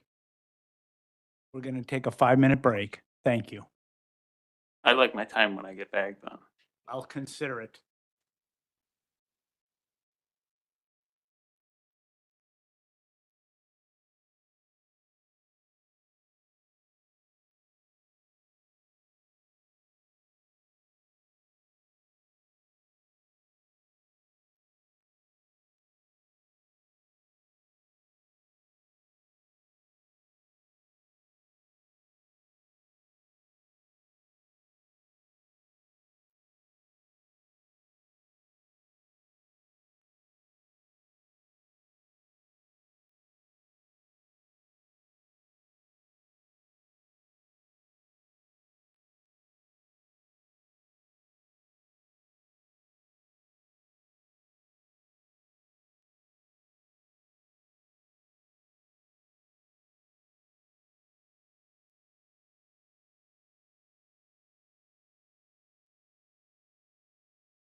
out right now, the number E on my list, Corp Counsel. We have finished facilities management, child support, administrative services. And I'm going to move on to the next topic, which is communications. I have Director Jackie Bratz here, page 67. Welcome, Jackie. Hi, everyone. I have Jody Howell with me, the Assistant Director, if you've never met her before. So I'll be brief. Our budget does start on page 67. And you'll notice the intergovernmental revenue decreasing by almost 275,000. That's due to the structure of the joint dispatch contract that a reduction is realized by the municipalities that are part of that over the next several years through 2029.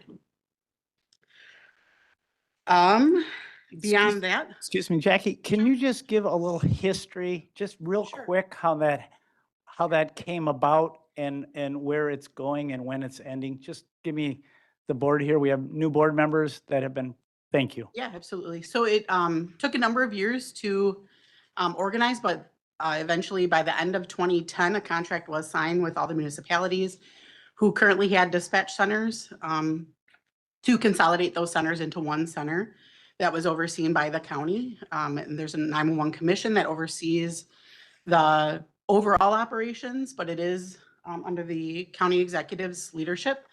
And then myself, Jody, 3 shift supervisors were part of that contract, as well as 46 dispatchers. So that contract is valid through 2029, at which time it was designed to fall back onto the county levy completely at the end of that contract.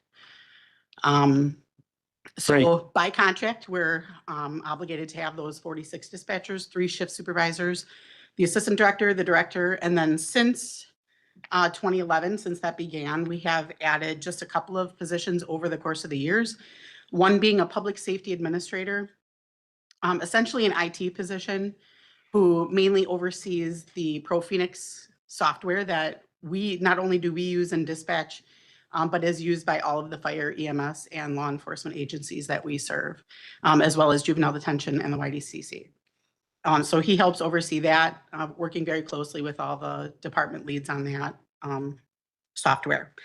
And then in October of 2024, we added the radio system administrator that we brought on board to help with the upgraded 911 system. Unfortunately, he has since left employment with Racine County, so we are actively recruiting for that position, as well as looking for consideration to add the 2 technicians to that department as well. So you'll see on page 67, those being the highlights, the addition of the 2 radio technicians for consideration, as well as to Supervisor Wish's comment with refunding the employee merit increases. I would just want to say to that in a department that is a critical 24/7 operation, not considering putting those back in will obviously have likely unfortunate ramifications, which would cause us additional concern with an already difficult position to recruit for. We have been working very hard to continue those ongoing recruitment efforts, as well as keeping retaining the employees that we do have. And through those efforts, we are happy to say that on November 3rd, we have 5 new employees that will be starting, and we will be fully staffed at that point. So we do currently have 6 people that are in call take training over the next couple of weeks. They all are progressing positively. So it does look like all of those will be signed off in call taking, at which time they will independently call take. And then after a course of a few weeks of them independently call taking with mentorship, then they will move into some sort of radio dispatching, either police or fire, however we can fit that in. So our training staff working incredibly hard, having somebody tethered with them for the last months upon months. I just wanted to make sure that we mention that I understand the unique position that you guys are in and the very difficult one, and I just wanted to make reference to that as well. I guess other than that, I'm prepared to help answer any questions that I can. Questions from the committee? I see Supervisor Wish. Thank you, Mr. Chairman. To be clear, if you mentioned my name and you said that I you wanted us to refund merit increases? I never said that. Okay, my apologies, and I thought that your comment No, earlier was let's be based clear, let's towards be the clear. wages. What I think is we're committed to something. I can't see taking it away. I never said taking anything away from anyone. But what we need to do is take a closer look at the budget and see if there are other cuts that can be made, not firing, or not taking something away from anyone. No, and I didn't mean it that way. I just meant like the people that are coming to a critical operation 24/7, who are working hard every single day, traveling in and through ice, rain, whatever. They don't, they're not being sent home when there's inclement weather. Those people are coming to work every single day. And I'm not here to debate that with you. I just wanted to make reference to that would be very important to keep in our opinion, in our 24/7 operation in order to retain that critical staff. What I said is there are some people that may or may not be eligible for pay increases. I did not say take anything away. I want that perfectly clear. Understood. Got it. Thank you. Supervisor Caprillion. Thank you. It's always helpful because you come before our committee and we can get a little more in-depth presentation by you. So I do appreciate that. And I'll start out by saying congratulations on that award that you received. That was really unique to have those type of presentations come before us. Normally we're right now, like in the books, dealing with some gritty stuff here. So there's a few things, and I know you mentioned it at the beginning of your statement. So, we're having a decline as we see here in certain revenue coming in, and our levy is increasing.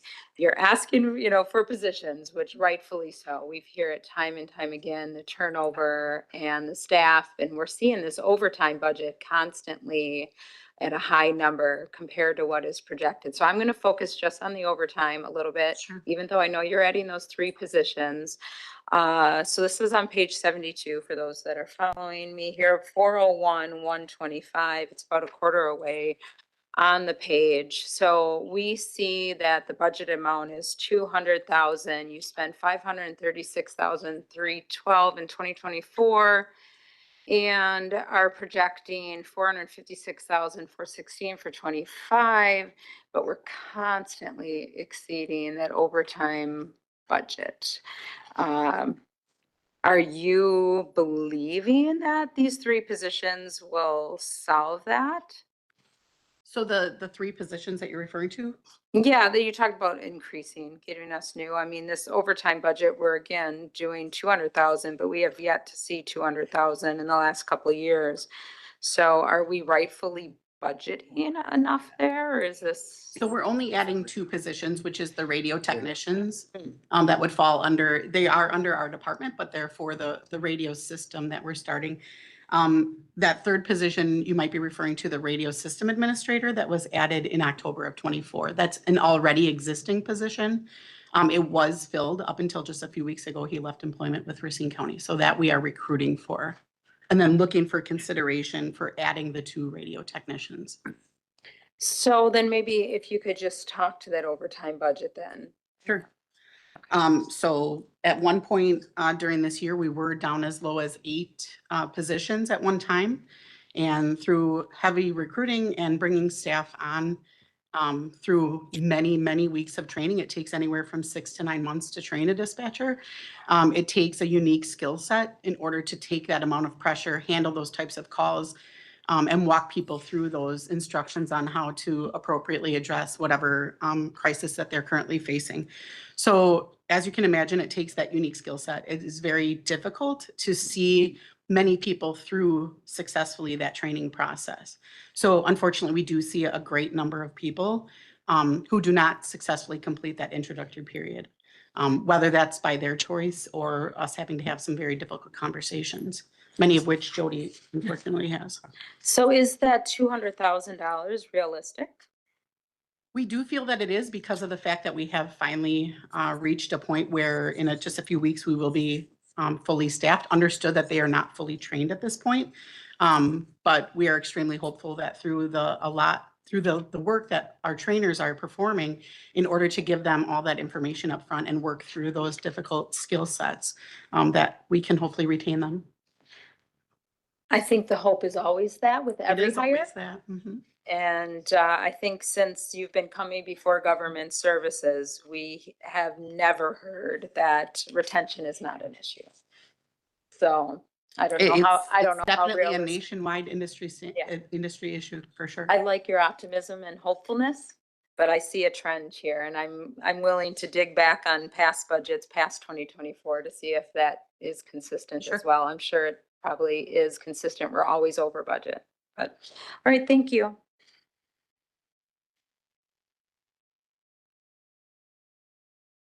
Any questions for Director Bratz? Supervisor Spencer? Thank you. Page 73, 428,500. I'm looking at the cost of that software subscription going down considerably.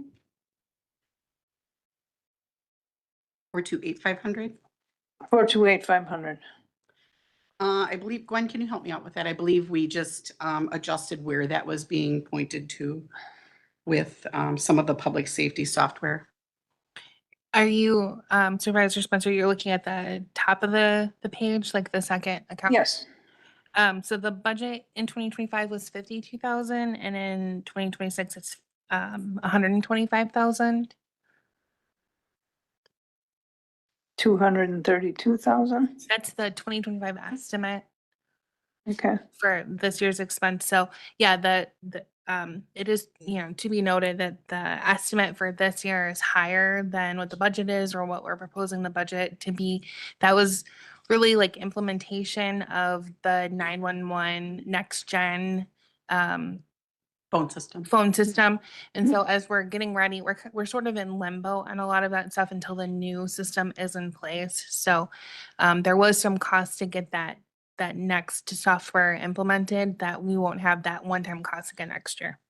So just to expand on that a little bit, that's the EZNet.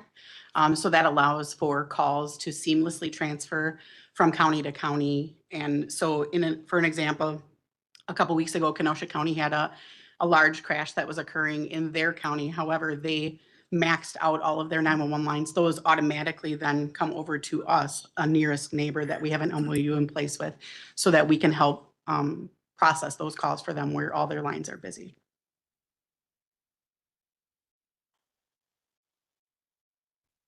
Questions? Comments? Supervisor Kolb? Just like kind of following up on Supervisor Capellian, with your overtime, when you have somebody deployed that's a reservist like this. So I was gonna bring that up too. I just kind of, it does, not kudos to her, Absolutely. it's fantastic to have people like that, but it does put you in a strain. Are you able to, because you have such a high turnover, can you fill that position temporarily and take her back? Or how do you, I just look at Yeah. that being a strain on the overtime. Sure, yeah, absolutely. The short answer, and maybe Sarah can help me with that, but I believe the short answer is no. We have had this in the past, where we did have team members that were deployed for upwards of a year. And the short answer is no, they're on our payroll, so they do count as a body, even though they're not physically here. Mhm. Thank you. Go ahead, Sarah.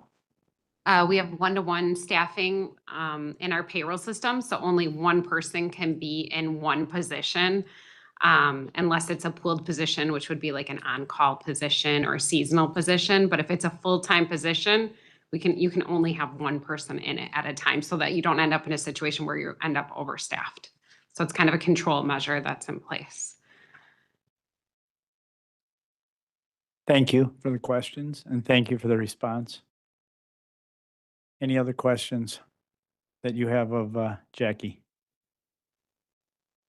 Jackie, thank you very much. Yeah, and I would offer that any of you are welcome to stop by. We'd be happy to give you a tour and let you see what's going on over there. Please do it. Please do it. It is something to behold. Okay, on my list is number G, the letter G. I have the Sheriff, Christopher Schmeling, here. Then we will address emergency management and the jail. I'm gonna allow the sheriff. Welcome. Thank you, Mr. Chairman. Good evening, everyone. Thank you for your time and attention tonight. I know it's been a long night for all of us. We do have a PowerPoint this evening. We will move through it rather methodically so we can get to the Q&A. Also want to recognize who we have in the room as well, our county executive. Thank you for being here, Ralph. So I guess I'll begin by introducing myself. We have a number of new individuals here tonight. I'm Sheriff here, Christopher Schmeling. I've been with the Racine County Sheriff's Office for nearly 31 years, half of that, almost 16 years as your sheriff. And I'll let everyone else introduce themselves. Good evening. I'm Jim Widener, Chief Deputy at the Sheriff's Office. I'm Kelly Getzke. I'm the Support Services Captain. I'm Brad Friend. I am the jail captain. I'm James Evans. I'm the Specialized Enforcement Division Captain. And I'm Carrie Madrigal. I'm the Operations Captain. Lorenzo Santos, Emergency Manager. We've got Liz Adams over here. She's our Deputy Emergency Manager. So we have a big group here for you tonight. Again, we got a robust budget here we can talk about. So this is my 15th budget presentation before this board. One thing I pride myself on delivering this budget to this county board is that I don't come to this board with things that I wish I could have or items that I just might need. I come to you with the absolute needs, the must-haves, in order I can accomplish my mission, my statutory obligations of public safety. At the end of the day, it's my job to provide these men and women around me and those who are behind me with the necessary equipment, training, and skill set that they need to provide safety to this community, to provide safety for you, so that we can live in a community that while at work, play, church, that we all feel safe and comfortable. And with that said, that's when communities thrive. We look no further than our local news media, look at Portland, look at our neighboring community, Chicago, look at some of these other communities who decided to defund their law enforcement and not support them. And it's just devastating what's happening. The federal government is stepping in and doing some pretty crazy things. So my budget tonight, we have a lot of great things. There are no new positions I'm asking for. The reality is I actually have been cut. I have 3 positions, 3 deputy sheriff positions that were cut last year. I wanted them back in my budget for this year. I had a very robust conversation with our county executive, Ralph Malicki, and through that conversation, I recognized the budget as it is, that there are some concerns. So I reluctantly agreed to keep those open. So I just want to make that aware that there is consequences to losing 3 deputy sheriffs on the street today. Now, yes, we do have a large organization, but keep in mind, these are 3 deputy sheriffs that are not out on the street today. They're not out catching internet crimes against children, people who are preying on our most vulnerable, our children. They're not out catching drug dealers who insist on putting that dangerous poison into our hands of our most vulnerable. They're not out catching drunk drivers or those who choose to drive while intoxicated or under the influence of drugs and alcohol. But they're not responding to emergencies. This is Wisconsin. We have more accidents than you can imagine. People lately are driving their vehicles. I know some of you in this room have complained to me about that. That we have individuals who need to be stopped, need to be cited, need to be cautioned about how important it is to drive safe in our community. So those are 3 less deputy sheriffs that we do not have on the street today as a result. However, that said, I also am a realist. This is, as I mentioned, my 15th budget. I understand the fiscal times that we are in. I understand that everyone needs to make some hard decisions. So with that said, I understand, I respect the county executive with his decision to cut back on those 3 positions. I do want to just take a very brief moment to kind of step back in time. I stood at this podium just last year and talked about the countywide sales tax. I know no one in this room wants to talk about this because we've already gone through it once. But I think it's important to understand where we came from and why we are here tonight and the reason why we're making the decisions we are collectively as a community. When we look at the community meetings we held, there were, I think the chief could probably comment to 6 or 7 community meetings we attended. They were robust. There was an opportunity to have collective debates. There was an opportunity for all of us to get together as a community, and ultimately this body, through a legislative process, agreed that it was in the best interest of the community to have a countywide sales tax increase. It was interesting that during those conversations, I was back here waiting for my time to speak, and then a candidate for county executive, Ralph Malicki, was back here. And I immediately approached him before I spoke, and I asked him if he supported the countywide sales tax. And he looked at me in the eyes and said, "I don't know. I don't know." Now, that's not an answer I wanted to hear. As your public safety representative, I knew what it took to provide safety to this community. I knew what I was asking for was something I needed to do to get the job done. It wasn't something I wanted to hear. But I also recognized the fact that he didn't have the information that I had. He didn't have the information that all of you had.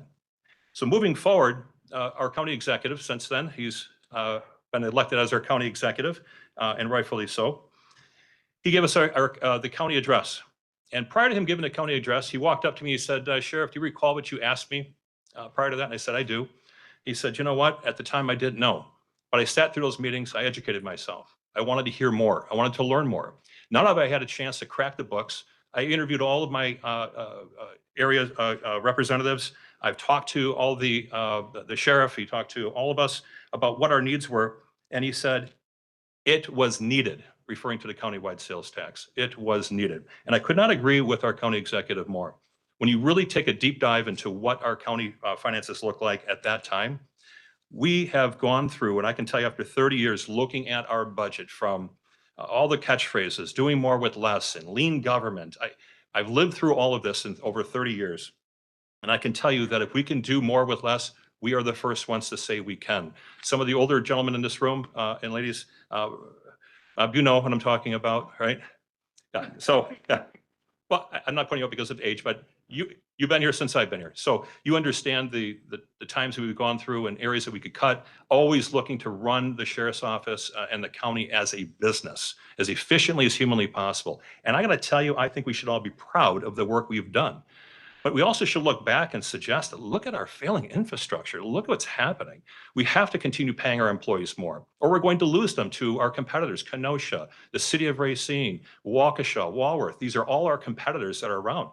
We have to continue to attract talent. So I applaud the work that we did. I know it's challenging as a fiscal conservative myself. I don't like saying taxes like any more than anyone else does, but I also recognize that safe streets require an investment.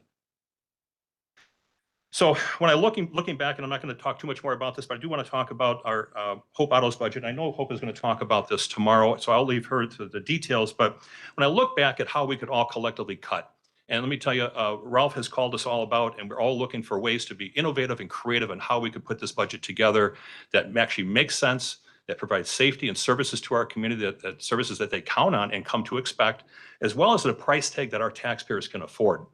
And when I look at Hope's budget, and you look at what is being levied, don't hold me to these numbers, but as an example, of a $60 million budget, $11 million is attached to the levy, and that leaves $49 million. Now, a lot of those dollars are attached to the levy, are attached to individuals. So if Jim was an employee of HSD, maybe it's divided by thirds, as an example. 30% comes from state, 30% comes from Fed, 30% is a tax to the levy. So if we cut back on some of those dollars, you will lose people.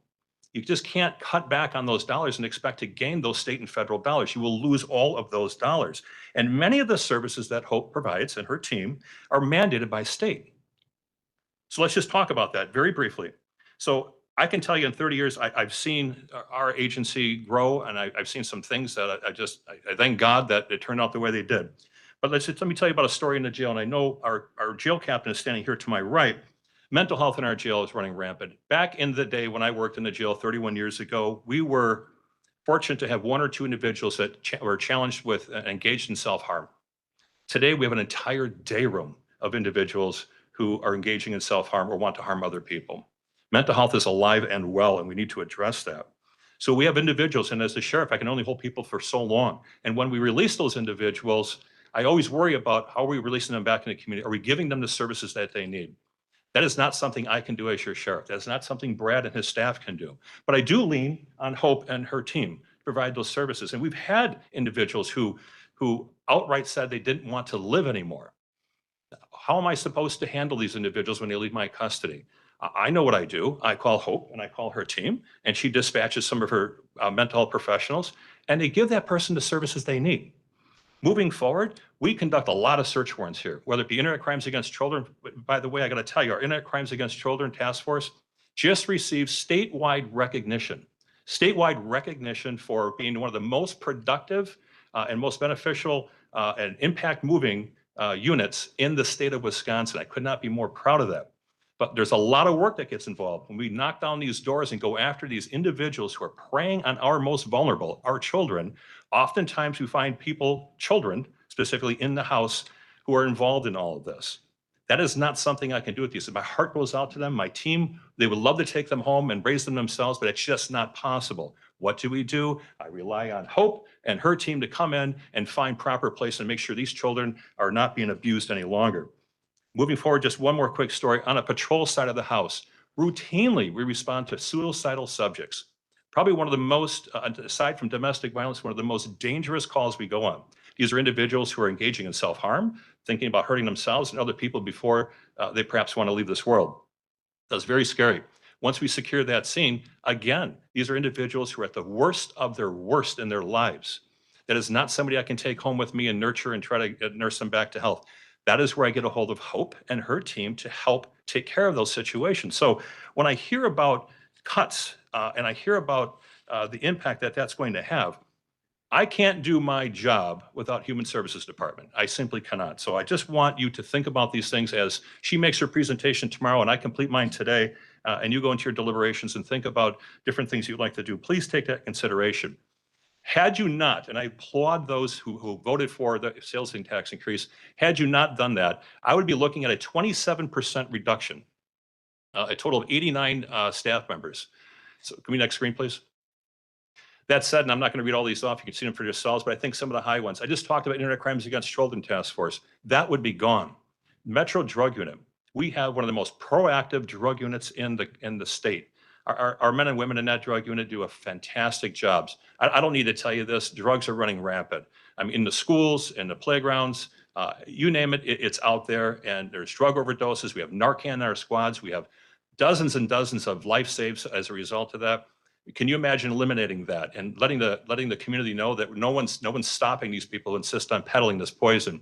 Domestic violence deputy, gang task force, and so on and so forth. So with that said, I'm going to move forward with our presentation. I just wanted to give you a little history on where we're at or where we could have been. But the good news is we're moved forward. As you know, that is me. My hair is a little bit grayer as a result, I think, of this budget, by the way. But nonetheless, we're here. The duties, preservation, peace, and order. County jail operations, civil process, and attending to the courts are pretty much my objectives. Next screen, please. Agency overview. Obviously, as you know, we have the jail. I will tell you that our county jail undergoes an inspection every year. I could not be more proud of Brad and his team. And I'm holding tonight a document in my hand. This is about 7 pages from the Wisconsin Department of Corrections. They come into my facility every year and they go through it. They go through all 72 county jails, every prison in the state, any holding facility, and they look at those things. One of the things I just want to point out of the 7 pages, I'm going to do just one sentence, please, because this is very important. It's important to Brad and tribute to his staff. And this is coming from the jail state inspector. Quote, I was very impressed several times during the inspections where it was clear the facility went above and beyond the statute code 350. For those who don't know what the statute code 350 is, that is sort of our Bible, if you will. Those are the codes that we must abide by. They're not, if you're able to do it, you can do it. These are must-dos. If you don't do that, ask Michael Lansdorf, we will get sued. So the inmates have certain rights. They have a reasonable degree of medical care, food, laundry, you name it, legal materials, all the rest. And Brad and his team do a phenomenal job each and every year taking care of that. Support services, records, court security, conveyances, a lot of these things speak for themselves. Administrative support functions, our operations, patrol enforcement, investigative functions, and specialized enforcement, overseeing teams, training, emergency management, which we'll talk about a little bit later. Next screen, please. As far as the capital packages are concerned, I'm going to go ahead and let my captains talk about those individual items and as to why we need these items. Sorry, Carrie. Okay, so for those of you that were here last year, a lot of this is possibly repetitive because we are on a rotation of our squad cars. Probably about 12, 15 years ago, we would come before you each year and ask for about 15 squad cars a year. We are down to 8, and that is the reason for that is because we are able to extend the life of the squads. We, for the, I don't know how many, the few years it's been, we went down to 11, we are now down to 8. So, Those squads come at a cost about $83,000. So to get 8, it's at $665,000. The $83,000, I should point out, includes all of the equipment that is necessary for that squad to literally go out on patrol. And yeah, sorry, conveyance van is first. On my list, it's the last one, so I apologize. The conveyance van, okay, so these are the guys who are driving inmates from our jail all the way up to Stanley, back and forth. And they, on average, put about 50,000 miles on a conveyance van a year. So we have 4 of those vehicles, and one is beyond its end of life. It has over 300,000 miles on the van, and so that one comes in at $75,000. The investigator squads, there are 2, this is on a rotation as well. So that's $120,000, and then the MDU, that's the Metro Drug Unit. Each year we replace 2 of them at $65,000 total. That will replace both. Captain Evans will speak about the surveillance trailer. So the mobile surveillance trailer is a replacement for our current Eyes in the Sky. It's a trailer that you might see out at the county fair. It's very important for large scale events to be able to have another surveillance tool that we can get a visual. It also allows us to have remote visuals for where we may have a large amount of crime. So this is replacing a unit that is beyond end of life. The camera system on it is antiquated and works very poorly currently. The MCAT Trimble upgrade. So this is the best way I can describe this. This is a piece of hardware that will work with our major crash team. They also work on our crime scenes, and they are the ones that allow us to build a map out scene so that we can recreate that scene years later. As you know, cases take a long time to get through court. This gives us a mapping of that scene so that we can recreate it. This upgrade will allow us more efficiency in doing those and should speed up our process and our accuracy. The protective body armor and helmets is for replacement of all of our SWAT operator body armor as well as ballistic helmets. The manufacturer recommends 5 years life span for these. We're at that end of life for those. We'd be replacing the body armor and ballistic helmets for all 26 of our operators as well as our 4 TEMS medics.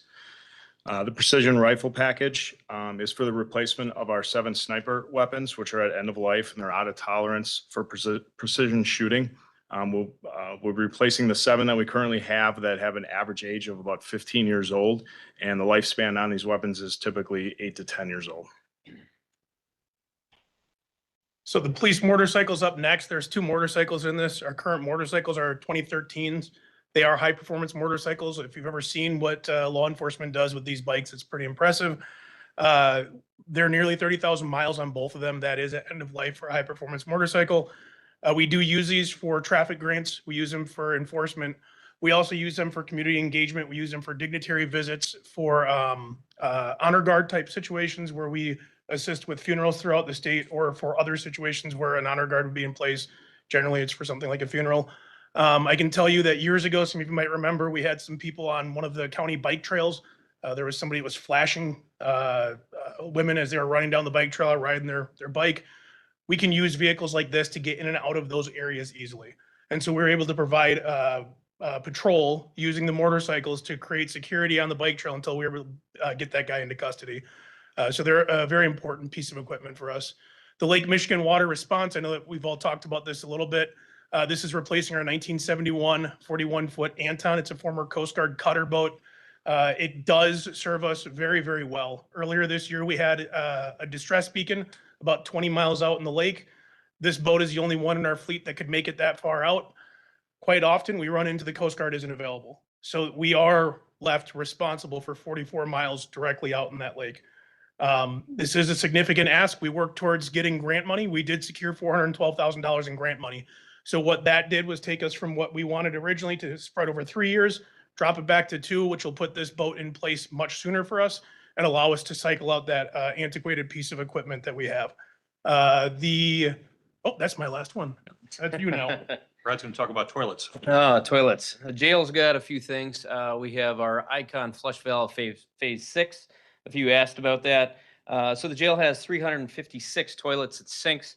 Those are done as a pair each time, 50 total showers.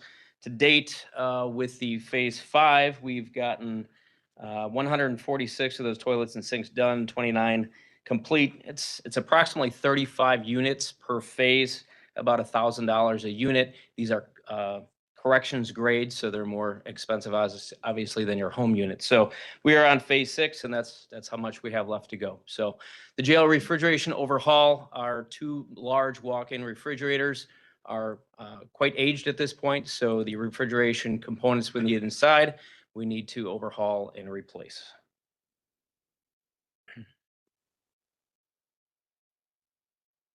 So in the budget, one of the larger operational increases currently, the county is in negotiations with the Deputies Association to settle their contract. They've been out of contract this entire year. So they are moving forward on the settling of that contract. The 4% was worked on with, in conjunction with finance as an approximation, a placeholder for this year's budget. And we have, it's looking positive as we move forward for the settlement, and then we'll know exactly what that contract ends up being. The second bullet point up there, and this kind of dovetails right off of the Axon, which we'll talk about next, and Captain Evans will come up and discuss it a little bit more in depth. But across the board, we're seeing we're heavily reliant on technology subscriptions to various types of services from an investigative standpoint. And just as you heard yesterday from IT, especially any type of subscription services, but specifically technology-based subscription services are, escalating very rapidly. And this $20,000 is to address those software subscription costs that are escalating and to meet those for this coming budget cycle. So the Axon contract, we have 2 slides too. Do you want me to wait for those? Yeah, let's go ahead and hit the jail. Sure. So 2 of my big cost increases, the food service contracts going up 3.38%. This is on par with the U.S. Consumer Price Index for food, which increased 3.2% in the last 12 months, ending August 25th per the latest data that came out. We are waiting for some additional data to come out, but Aramark projects that it's going to be right around that 3.4%. So we're right in line there. The medical contract, this is something that the board had voted on. We are in year number 3 of our contract, so it is a 2.91% increase. Next slide. So in our operations accounts, you want to speak to this, Chief? Okay, so in our operations accounts, in 2024, we saw a reduction of several of our accounts by 8.34%. This year, we're asking for about 7.7 of that back. So you'll see that scattered through many of the accounts. And then on the jail side, let Captain Friend explain this. Sure. So we have an increase in revenue. In 25, we didn't budget for it, but I have a contract with the DOC, and we were able to, well, we're on track to realize about $1,051,000 in revenue from DOC rental inmates. We're currently working with DOC right now to do some enhancements on one of our wings that has been closed down due to, again, toilet and shower upgrades to the tune of about $21,000. However, if we get those upgrades, the state right now is looking, they're hurting right now for bed space, specifically for women. And if we can get these $21,000 in upgrades done, that's another 48 bed space, and that would be another $1,051,000 in revenue. So we're looking at that. We're real happy about that. We're working with the state right now, so that's real good news for the county. Actually, Hold on. Carrie's going to correct one thing for me quick. Okay, so Captain Evans missed, it says revenue. So operations, the increase of 7.7%, where it says contract driven, that is the increase due to the Union Grove High School school resource officer. That's about $111,000. So that was definitely a revenue increase for us. They chose to go with us again next year. So you will see that in the budget book. And just the general increase in the other 7 contracts that we have with other municipalities within Racine County. If I could just add one thing to Brad's conversation with respect to the jail increase in revenues 9.3. We're very proud of this. The county executive has tasked us to be creative with our revenues. It's very hard as a law enforcement agency to suggest that we could generate revenue, but the reality is we do have a large facility. It is aging. And the Department of Corrections, whom we have a great rapport with, who also gave us glowing reports about the status of our facility, wanted us to house inmates as they suggested that the Department of Corrections is hurting, and they're looking for space. I don't see a end in sight. I don't think they've come up with a solution to their housing issues on a state level. And they have not committed to this, but there is a possibility that they may have some funds, which we intend to apply for, that may make the repairs to our jail so that we can house their inmates. So this could turn out, no promises given, but this could turn out to be a substantial win for the county in terms of having the state make our repairs. We house the state prisoners for additional revenue, which is going to be well over $1 million. So if we add those up, we could be looking at $2 to potentially $3 million of additional revenue, which we are eagerly trying to obtain. That said, if that does come to fruition, I will be coming back to this body and suggesting we are going to have to hire some correctional officers to fill that. But if we look at our ROI, I know, I understand, but if we look at the return on the investment, at the end of the day, I can't fill the jail with inmates, have no one to watch them. Otherwise, you end up with lawsuits. But at the end of the day, the ROI on that will far exceed the cost of the correctional staff. So just something to bear in mind that might be coming down the river. Next slide, please. This is Captain Evans is going to talk about the Axon body-worn cameras. So this is our current state with the Axon contract. I know we've talked a lot about this contract. I've presented, I think, at least twice in front of most of you. This is the apples to apples comparison. Currently, what we have is body-worn cameras. They're distributed across all of our jail staff, all of our operations staff, as well as to 12 of our nurses. We have unlimited storage, but it's only for body cam video only. We have Taser 7s. It's a great device. It's an electronic control device that works very, very well for us, but it's only 2 shots and it's a 24-foot range. We do have interview rooms in our current facility. It integrates into our evidence.com system that you heard the county executive talk about. Signal sidearm, I think you guys are all familiar with that. That's the system that turns on our cameras when our guns are drawn. We have Respond, which is GPS tracking. It leveled up our ability to see where our staff are, especially when you think about a supervisor working a late shift and maybe somebody gets in a foot pursuit and they're back in a field somewhere calling for assistance. This gives us the ability to see right where their camera is and direct the assistance into them. Auto tagging, it's a connection between our Phoenix RMS, our report management system, and our cameras so that we can kind of keep track of what video goes to what call. As you can imagine, that's a heavy lift. And remote video streaming of our UAVs. To do this like we currently have it, we had to a la carte and take apart what Axon offers for their public safety plans. They call them officer safety plans. To break that apart, we'd still have to move to the Taser 10. They have production mandates that are going to come that's going to force us into moving forward on that. And it would put us at $1.2 million for 5 years. That'd be $1.2 million every year for the next 5 years. And we don't get a 10-year option because they don't want to stretch out a contract on a la carte. I can go to the next slide. What we are proposing is a 10-year contract. This will get us body-worn cameras, but it'll be warranted cameras. If they break, they replace them. If something goes wrong with them, they replace them. When the newest, latest, greatest comes out, they give us the newest, latest, greatest. They're built in. If you guys looked through that contract at all, you'd see TAP upgrades. That's what they were talking about, is their technology assurance program. It puts fleet cameras in all of our squad cars. Currently, we don't have fleet cameras in our squad cars. That's also under the technology assurance program. That also pumps into evidence.com, and all the storage goes into evidence.com, where now we'll have truly unlimited digital evidentiary storage. One of the struggles that we run into is that not only are we creating digital evidence, but so is everybody else in the crowd that's filming us. One of the things that we can do with this system is we can request it from the crowd. The new system will allow us to send out a digital request so everybody can send that evidence in. But where could we possibly store that much data? This is truly unlimited. It brings us to the Taser 10, puts us at that 45-foot range with 10 shots. It includes the VR training so we can train our staff appropriately so they know the distance, they know how to use the system, and they can utilize that to the best efficiency for the public. It gives us interview rooms, but not only current interview rooms for where we are and what our current system is, but it builds them in on year 3 so that when the new building comes online, the interview rooms are already included into this project. We're not paying for them the first 2 years. I think you guys have figured that out about me. I don't like paying for stuff I don't get. This is built so that we pay for it when we get it. Full replacement of our UAV fleet. This isn't a question, this is a mandate. We talked about this in one of the last presentations I did in front of you. There's federal guidelines that are coming down. They're going to be tied to our grants, and we're seeing a significant increase in what we're able to obtain in grant dollars, like Travis Richardson had presented to you guys tonight.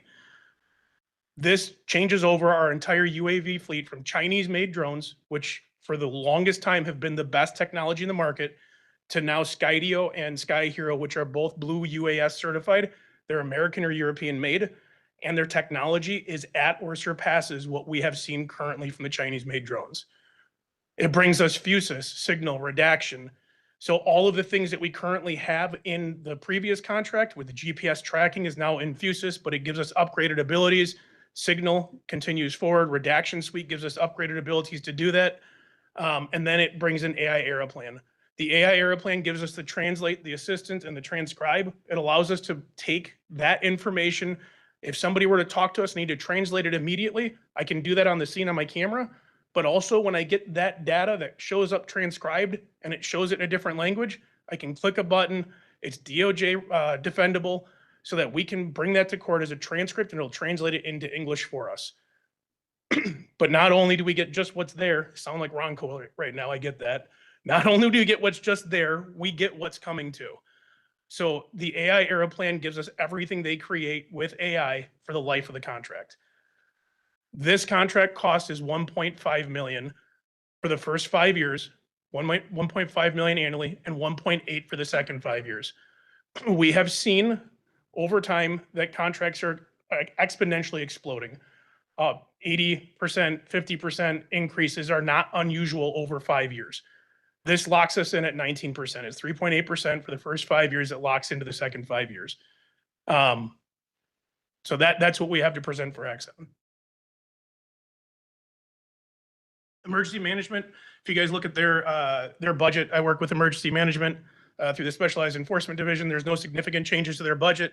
There is, I think, only a few $100s in changes that are just to support software and just one account rectification. Page 290.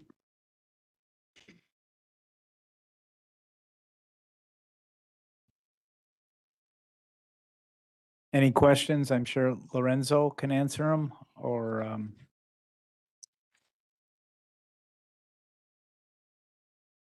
any questions? Go ahead, Lorenzo. Any questions for Lorenzo? Do you want to say a couple words?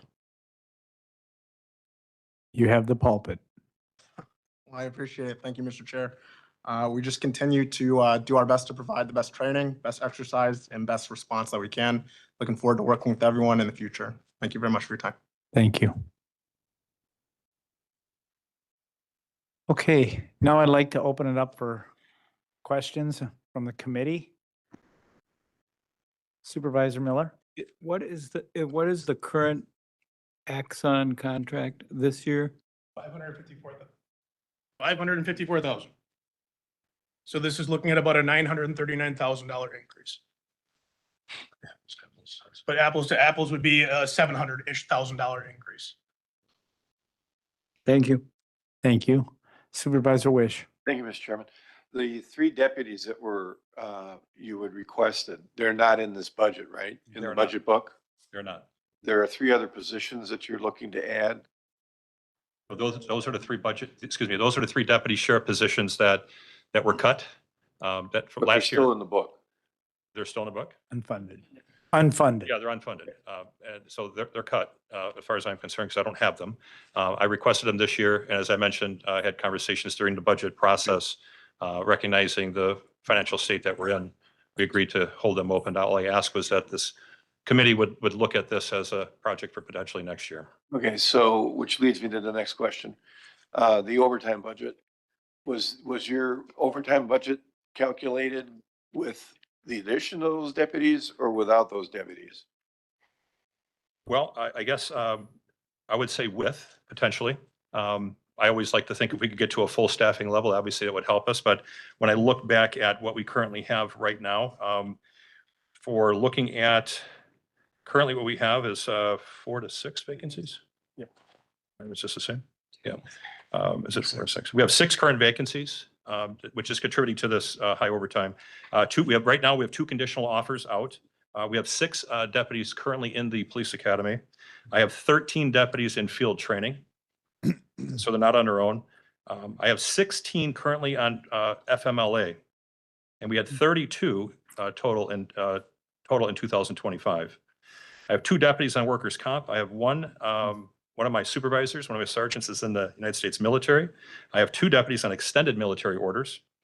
So essentially, I have a total of 30 positions not actively operational for me. So that contributed to that. So what I see is the ship getting righted soon as I get these individuals back out of the academy. I just swore in 6 new deputy sheriffs last week, Monday. 5 of which were lateral transfers, which I'm very pleased about. These are men and women that came from other law enforcement agencies with a significant amount of experience, which means it's a win for the county. I don't have to send them to the academy, limited amount of training, basically show them the way we do business here in Racine County and turn them on their way. So that is a cost savings to us. So that's exciting. Getting these individuals back, I think is going to help offset those costs of the overtime. So my point being, and it always has been, we never budget for what the overtime was in the past. You know, we're always budgeting lower. And I'm not disputing the use of overtime. I get why you may need to do it. I would just like to see it more in the budget. Yeah, and I agree. And I know Supervisor Wish, you and I have had this conversation over the years, and we used to budget for half of that. I know you've done a great job in reducing it. I'm not, disputing that. I just would like to see the budget reflect more what it's been in the past. Maybe an average of what it's been over the last 3 years rather than a reduction. So one of the things I've done with my command staff, we talked about this because I'm with you on this, Supervisor Wish. I want to be as accurate as I can and budget appropriately. I don't like a pie in the sky and fall short of it. But what I realized is on a national level, a well-run, fully staffed, hear that for a moment, well-run, which I believe we are very well-run, but fully staffed, we're not. But fully staffed law enforcement agencies run about 6 to 10% of their budgets, of their wages with benefits. And we're running at about 6.2. So even with that current use of overtime. So I would suggest to you that that is fairly well run, given my staffing shortages that I just outlined. Now, can you imagine once we are fully staffed? I suspect we're going to be even lower than that. But you're always going to have overtime in this field. It's inevitable, as you outlined, and I appreciate you recognizing that. We don't have, as you all know, the luxury of going home after 5 o'clock. We can't just say, well, my shift done, the bell rings, and I'm out of here, even though there's a bad accident in front of me. We don't have that luxury. Bad things happen 24/7. And unfortunately, we need men and women highly trained to respond to those. And unfortunately, that results in overtime. But one thing we don't do is we don't pyramid overtime, meaning I don't let one person off and let someone else come in on overtime. You will not see my deputies with their feet up, eating pizza and kicking back. We don't have the staffing for that. There's just no time for that. But I do value your comments, sir, and I do truly respect the tax dollars that we're entrusted with. I don't like overtime. I do our best. My staff are always looking at ways to curb it. But at the end of the day, this is sort of the end result. I cede my time, but I would like to come back on another question. I'll get back to you. Supervisor Caprillion. Thank you. There was, one of the slides talked about the operation revenue increase, and it was a contract rewarded for Union Grove High School. So I just want to dig into that a little bit. That's on page 279, maybe halfway down on item 313-200. My question, I'm assuming we're not asking for more deputies, that is an existing position. And so I want to know what the net cost benefit is, including not only the salary, but the benefits, the vehicle, the equipment for that position. Carrie, you want to handle it? Yeah. Good. So first, just understand that when this was, I guess, when they looked at us to do this school resource officer position, this is one of the 3 that we no longer have on patrol. So that's probably really confusing. Let me back up, okay? No, you're right. We were going to ask for it last year. Okay, so let me start over. I apologize. So this position is funded 75% of a deputy position. When we assigned a person to the Union Grove High School SRO, That is one position off of patrol. We did not come to the board asking for that additional position. So in my eyes, I look at it as we're down 3 plus this one. 3.75. Yeah, 3.75.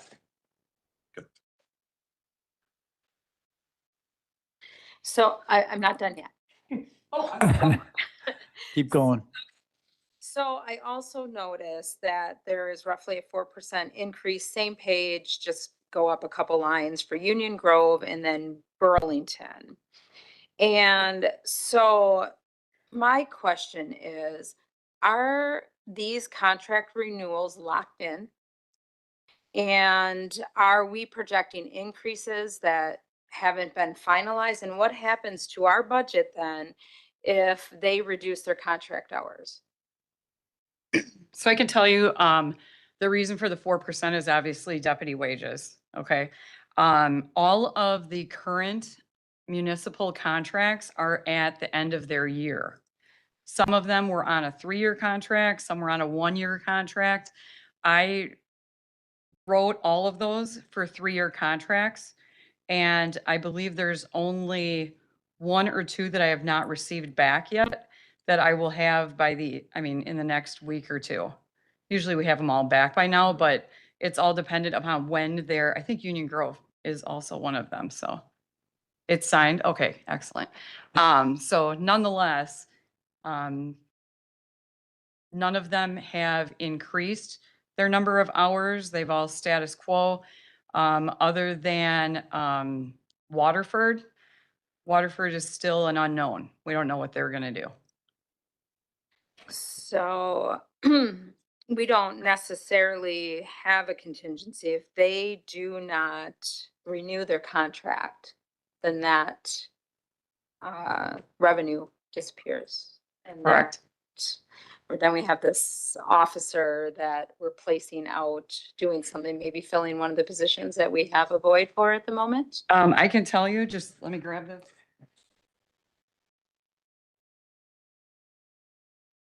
The current Waterford contract, I can tell you exactly how many bodies that adds up to. And you're about to be astonished. Hmm. It's 0.35. Okay. And Very then, minimal. great. One last thing, we're still on the same line item for Union Grove. I see in 2024, we had 26,613,000 that was actually in the budget. 2025, I'm assuming wasn't awarded. Was there a lapse or we just didn't get awarded it in the So, budget? no, it's actually because the school year starts. When the school year starts in September, we're only able to bill them for September through December. So that's what you would have seen in 24. And then you would have seen more in 25. So none in 25. So I'm assuming that goes from 23 maybe. I don't know, because there's nothing in the budget for 2025. That would be an error. No, then. we received the contract after the budget book was printed. Oh, okay. Year-to-date actuals in there. Okay, So if you look the next line Okay. over. Okay, year-to-date actuals, gotcha. 79,832. gotcha. All right, I've exhausted it. Thank you. Thank you. Supervisor Spencer. Thank you. So I have 3 questions, but one of them's not gonna count. Can you back that up a Really? couple slides? Yep, oh, one more, forward, stop. So I'm just wondering where the decimal point is supposed to be on that second number, because there's 10 digits there and there's 9 digits on the, I'm hoping it's an error. It's not 18 million a year. I just Okay. believe that. I think All right. There's I think it's 58 cents, not 85 cents. So move that decimal point back 1 and. Take off the 5. Thank you. I feel better now. We spent all morning crunching these See, numbers. that one didn't count, I right? apologize. Okay, so my next question is regarding what Supervisor Caprillion was talking about. If you go under contract with Sturtevant, that would boost the revenue for. So I don't see them on here at all. We are currently still in conversations with them. Yeah. I understand they took a vote yesterday. It sounded positive, Mhm. but there's still a lot of conversations that need to be had. Obviously, before we would enter into anything, we'd bring it before this body for ultimate discussion and potential approval. So no decision has been made. We're very much in its infancy in terms of this conversation. I understand. Oh, and that's good. Thank you. But why are they not on here like prior? This would be brand new. Up until recently, in fact, currently, the Sturtevant Police Department still exists. Although very downsized, it still exists today. So they had reached out to us because they were having issues with their current police department. And obviously, those conversations you probably read about in the newspaper, but they've come to a point now where they realize they no longer want a police department. They want the sheriff's office to resume those patrol functions and investigative abilities. Okay, and I'm not trying to delve into all that. I'm just like, so the municipalities that are not on here have their own police force and Yeah, there's nothing in our budget book about this now because it's just, again, it's in its infancy. So we didn't budget anything for it because we're just merely in conversation at this point. But we are committed to making certain that this body is aware of every step that we take with respect to that. all right, thank you. My next question, possibly final. On page 488. The precision rifle package. How many sniper rifles do we have currently? How many do we keep with the department?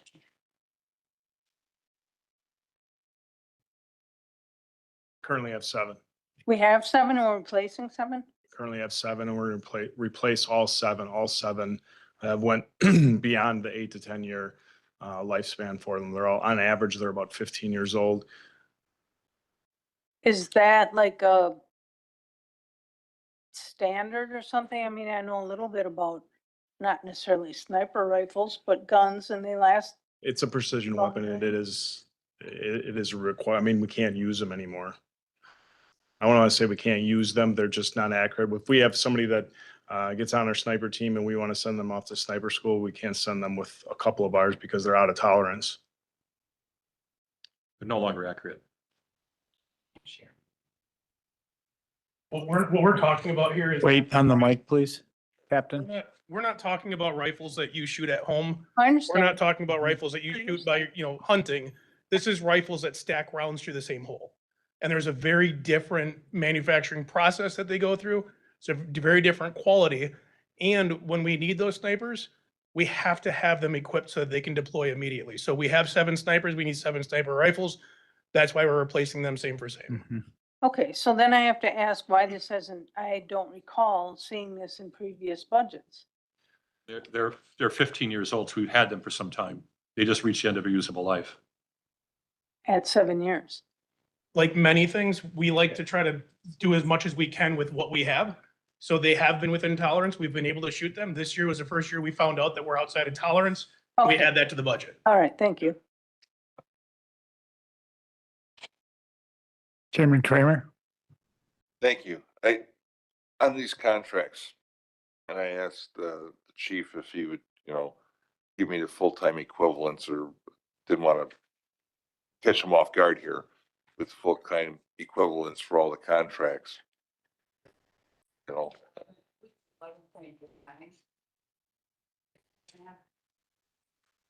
Got it? Yes, correct. It's 11.89 FTEs that service all of those contracts. Now, how do these contracts work? I mean, we'll get into it a little bit later when if a contract comes in front of us, but is it for the deputy, the equipment, your supervision? It's all added into that? So yes, our contracts are very transparent. They are a spreadsheet of the costs associated with the deputy, all of the wages, the benefits, the fringe, everything. And that is, we work closely with finance in the development of these. They determine what their service level is that they're looking for. And then we calculate out the amount of hours that are necessary to be able to provide that service level. And they are charged that rate based off the number of hours. We also calculate in mileage that includes both coverage of fuel and wear and tear on vehicles, as well as a generalized administrative fee. That covers a number of intangibles such as portions of equipment and things like that. Now, we provide this. There is not a mindset of revenue generation. This is a service that we provide to the community for those municipalities that are either statutorily mandated to provide law enforcement services or for communities that are looking to enhance their level of coverage of law enforcement services. We see the value to the community as providing a solid professional law enforcement service at a very reasonable cost. And one of the reasons our contracts are so reasonable is because you are looking at just the wage rates and of those deputies. And a lot of the infrastructure already exists within our organization and with the county as a whole. So let's round it up to 12 full-time equivalents.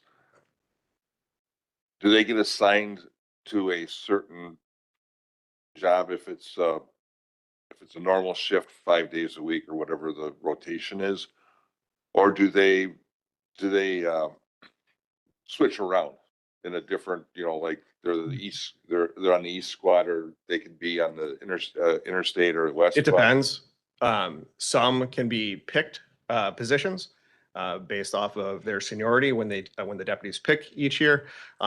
Oftentimes with our larger contracts, we often encourage municipalities to have a dedicated deputy that they can sit on an interview panel and help select, that we do by resume.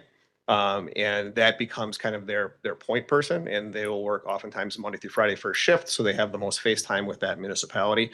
A lot of the other smaller contracts where it is just fractions or like flat rates they're looking at, or just a few hours, then that oftentimes will be a different deputy that will rotate around to different positions and will cover those areas during that time frame. Okay, so I'm looking at it, and this is a great slide to have up, the annual costs of the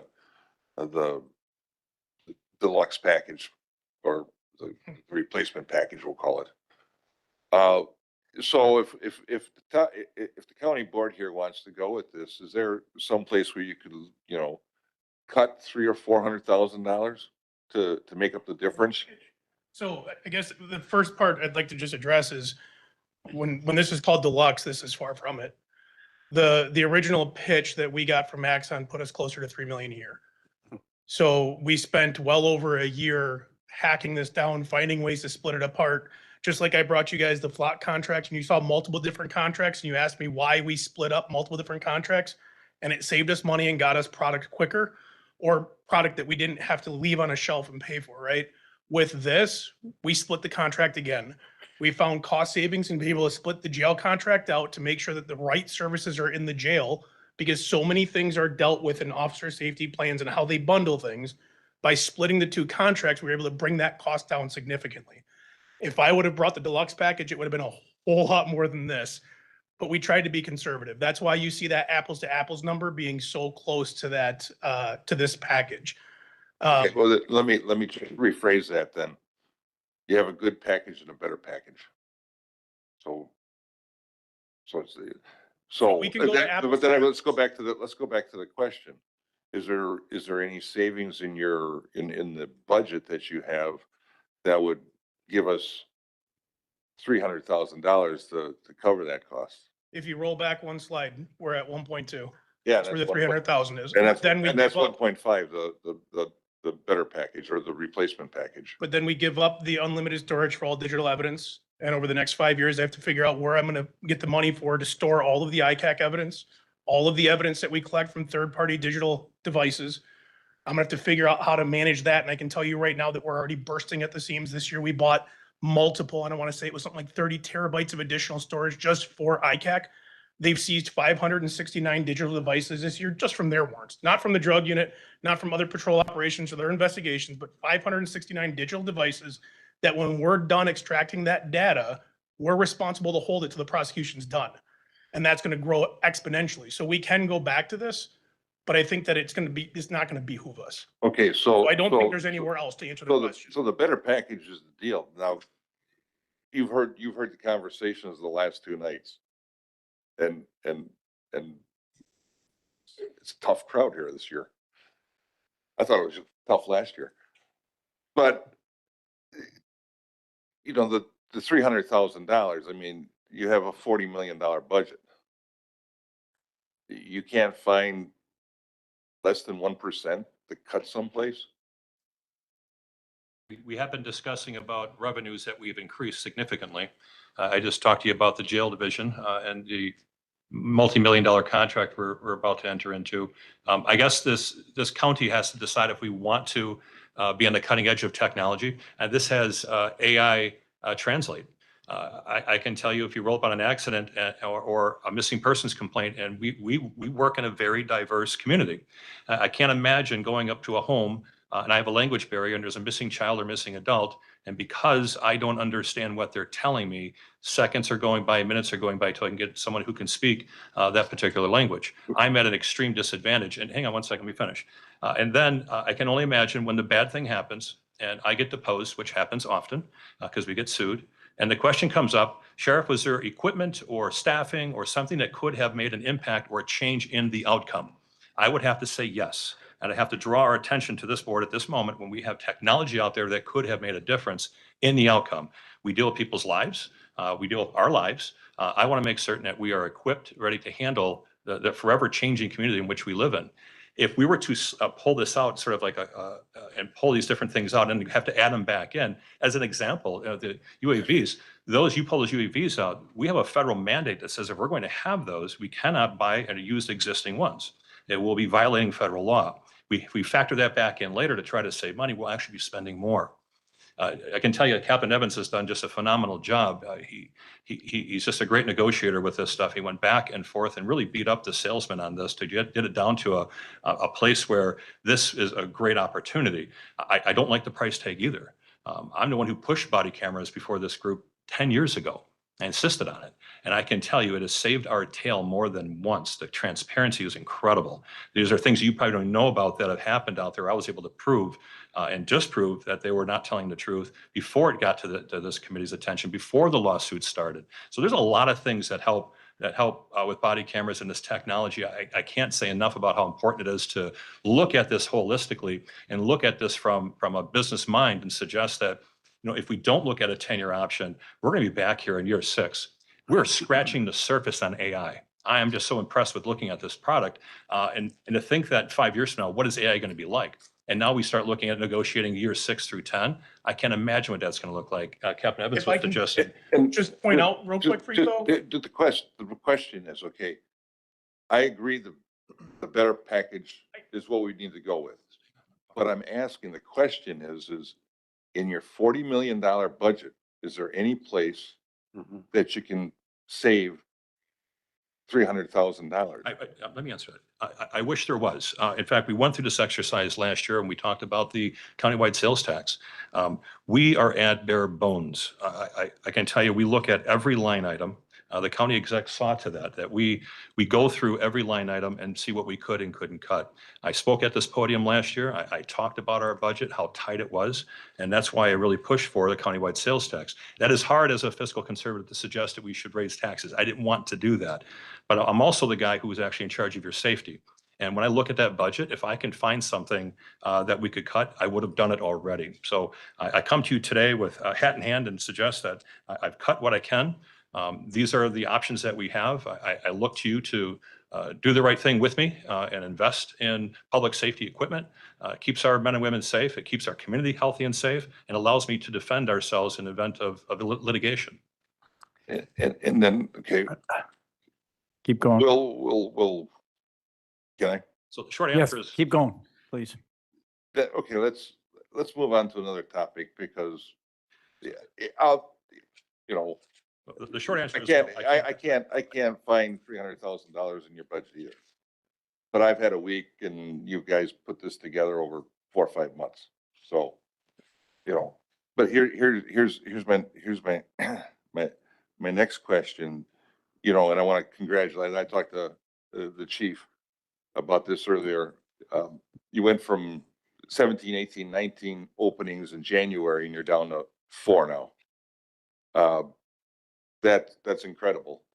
You know, and so we have 4 openings right now and then the 3 unfunded. And I don't know if it was ever funded looking at what I've asked for in this last year. I don't know, because we put those in with the, during the Foxconn debate. And you and I had a discussion that, before earlier months ago that, well, it was right sizing, and I, wasn't here to have the discussions prior years because that was my first year on the county board. We were certainly right sizing at that time. Foxconn had nothing to do with it. Yeah. The reality is, I told this committee at that time, should Foxconn become a thing, that we were going to have another challenging conversation. We were running so short, our overtime was out the window. My deputies weren't getting back up in time. We needed those positions, and I remember- Foxconn just, let me finish. Foxconn just happened to be on the forefront of everyone's mind at the time. And it would have been great if we would have had it, but if they would have came and did what they said they were going to do, I would have had to come back before this group and ask for more positions. In fact, Supervisor Shakur, you and I had this conversation many years ago.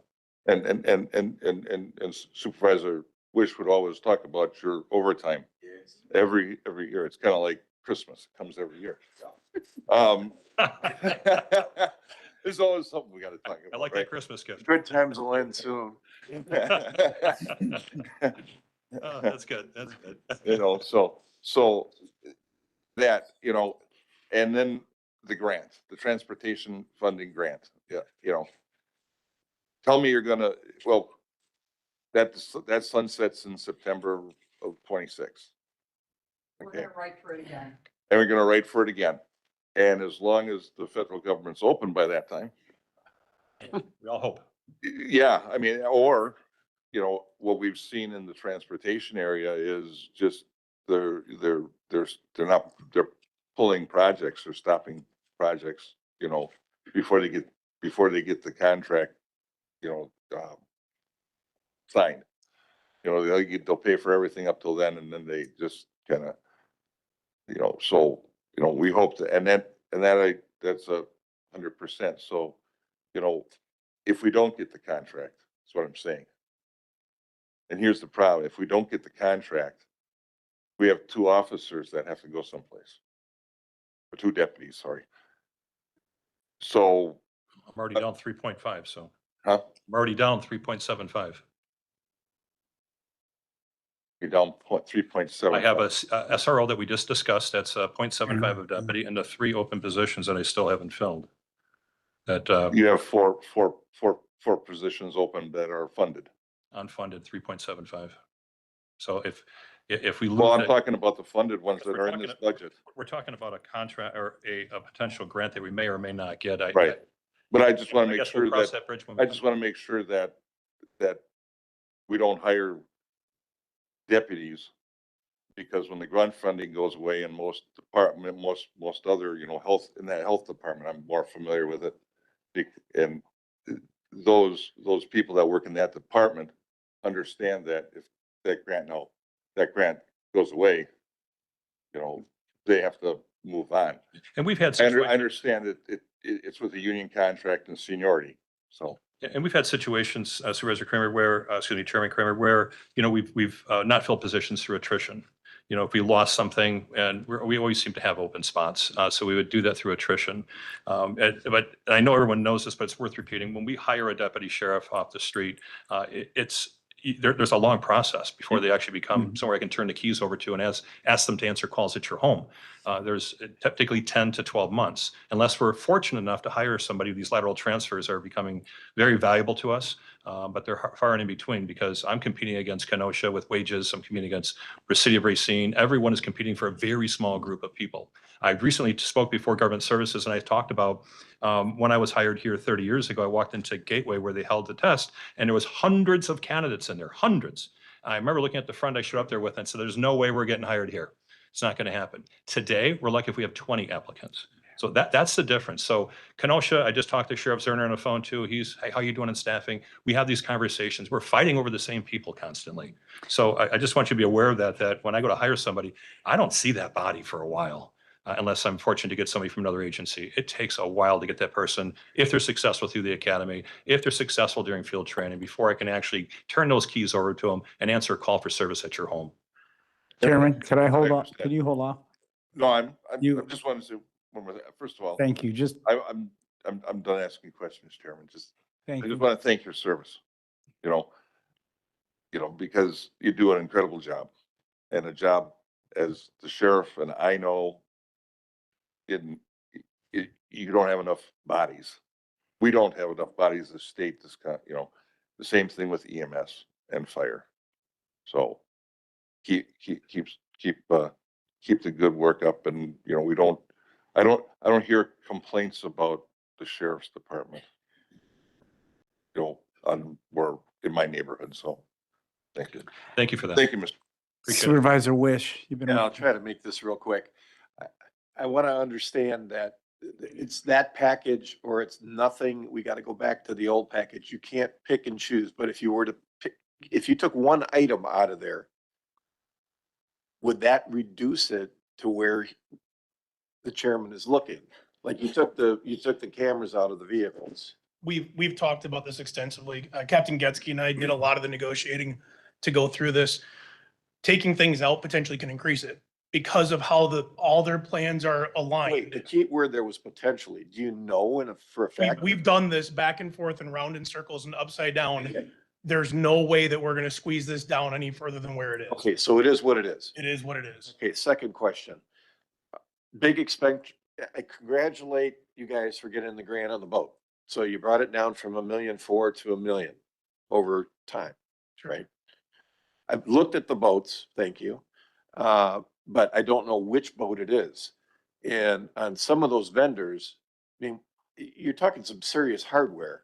Obviously, you know, when I looked at it, I got a little freaked out when I'm saying Navy SEAL boats, you know, with Gatling guns and whatever else on them. I know that's not what you're looking for. Not at all. Not at all. And but I don't know is that million, you don't know which boat, or do you know which boat it is? So looking through all the vendors that I researched, and I went through multiple, I was surprised to find out how many manufacturers are out there that build these boats. They all came in around the same price range. So I was able to get 2 quotes. The rest of them won't even give me a quote until they know that the board has already approved the funds. Because everything, it is a weird world. I am a new boater. I was talking with Supervisor McReynolds tonight about that. It is a very weird world to understand these boats. They are all custom builds, so we're going to be able to tailor that. But we know that we want to replace the functional capabilities of what we have currently. We know what kind of chop we're dealing with. We know what the wave patterns are like. We know what Lake Michigan is, and we're looking at the vendors that specifically can facilitate that. There's a lot of research yet to do, but I know that to hit that same operational capacity as our current 41-foot former Coast Guard boat, we're looking at that $1.4 million price range. So we will work through the rest of that process this year. Once this 500,000 goes through, that gives me the starting point where I can say the county board has agreed. We need to replace this boat and I can start building it out. Obviously, once that contract is done, or I get one that I say, this is the one we want, I come back in front of you and I can explain all the details and the here's the whys and all of the reasons why that is going to cost what it's going to cost. So is there any possibility of getting the price down on the boat? If I may, You know I'm gonna work on that. add to this, we have to RFP for it. So it's not Captain Evans or anyone in that group picking a boat. This will have to be competitive procurement. So yes, we would go with the best, cheapest one, So you're looking at multiple vendors? of course. Yeah. We have to comply with our ordinance. Thank you. Supervisor McReynolds. Thank you, Mr. Chairman. Two questions, actually. With the potential contract of Sturtevant, if that was to come to fruition, would you be coming back to this board and asking for more deputies at that point if that contract was landed? We will be. Currently, right now, they looks like they are entertaining possibly having 2 people on each shift with the rotation that would be looking at approximately 10 deputy sheriffs. Okay, and then if this board did approve that and said that it could be approved without any new hires, would you be able to support that contract? Absolutely not. No, I would, no. Okay. Second question is, looking at all of the equipment and whatnot replacement, what happens to the existing?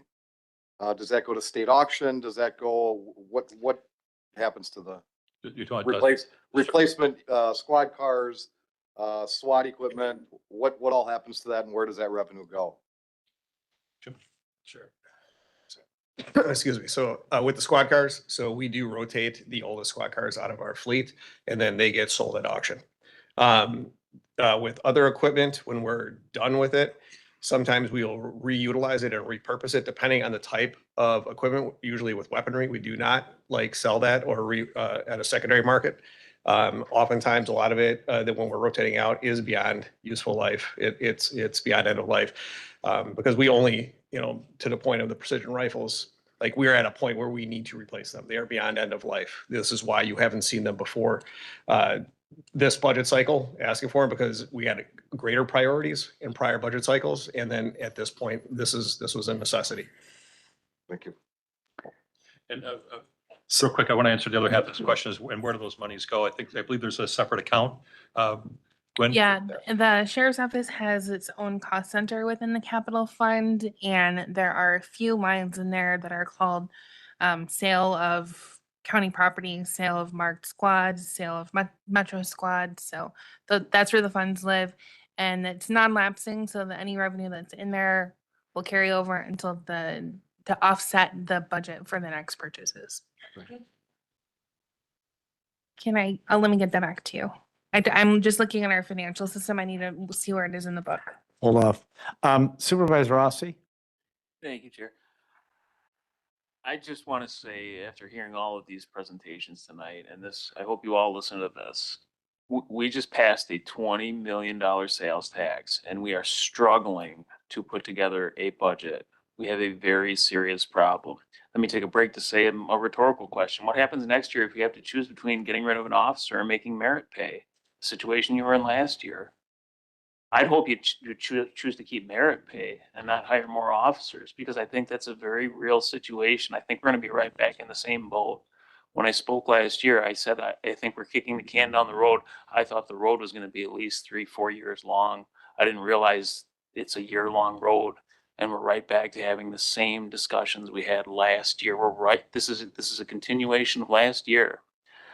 I'm really hoping that everyone can figure out ways to reduce costs. I agree with Supervisor Wish's comments when he started this. This is something that I think needs to go back to the drawing board, not just individual supervisors picking amendments and figuring out how we're going to get this thing back on track. I think this is a bit of a start over here. I don't see how this is sustainable. We've got record net new construction right now. That's allowing us to squeeze every penny out of this thing. We're not going to get that next year. We're double what I mean, honestly, we're more than double. I think we're about 220% of what normal net new construction is. You just saw what happened in Caledonia. This isn't going to continue where we're going to have 4% net new construction. We're not going to be able to make the revenue increases next year to keep sustaining this. So that's where I'm at.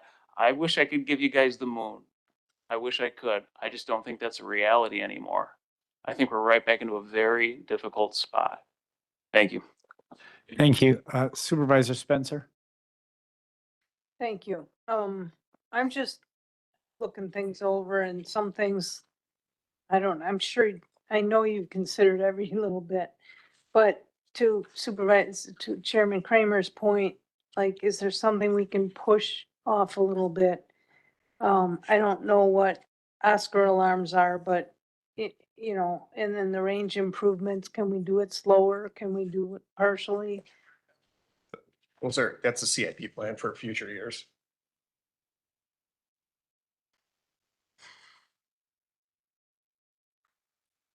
Okay. Sorry, I missed that. Okay, just getting frustrated. Thanks. Supervisor Kolb? Just two, if I can, quick. We talked about it through everybody, and it came down to you. On the clerk of circuit courts, page 249, the ordinances versus state county fines paid. Why are we seeing a decrease in the ordinance fines and revenue? Do we know the answer to that? I think it's a more complicated situation to kind of really dive into. I can give you somewhat of an answer from our perspective. So looking at it has been a downturn since 2020. And when we look at from 2020 until currently, and I know Chairman Kramer brought up from the gap that we've struggled with. I mean, we've heard about this across the country when it comes to staffing issues within law enforcement. And for a number of years, our agency, quite frankly, was immune from it. We really were not seeing the negative impacts as a result of it. But really over the last 2+ years, we started to really see a lot of the impacts from that. Our highest vacancy point was earlier this year at 19. We had 19 vacancies. We've never seen that before in the time that I've worked at the sheriff's office. So when we drive it back to 2020, coming off of COVID, we really see a downturn across the board with whether it's ordinance citations, whether it's filings with the courts in general. There's a general downturn. But for 2+ years, we reassigned our strategic patrol unit deputies. So those are the deputies that primarily worked on the interstate and the state highways, and their main job was traffic enforcement or proactive enforcement. And they were responsible for a high number of traffic citations or ordinance citations.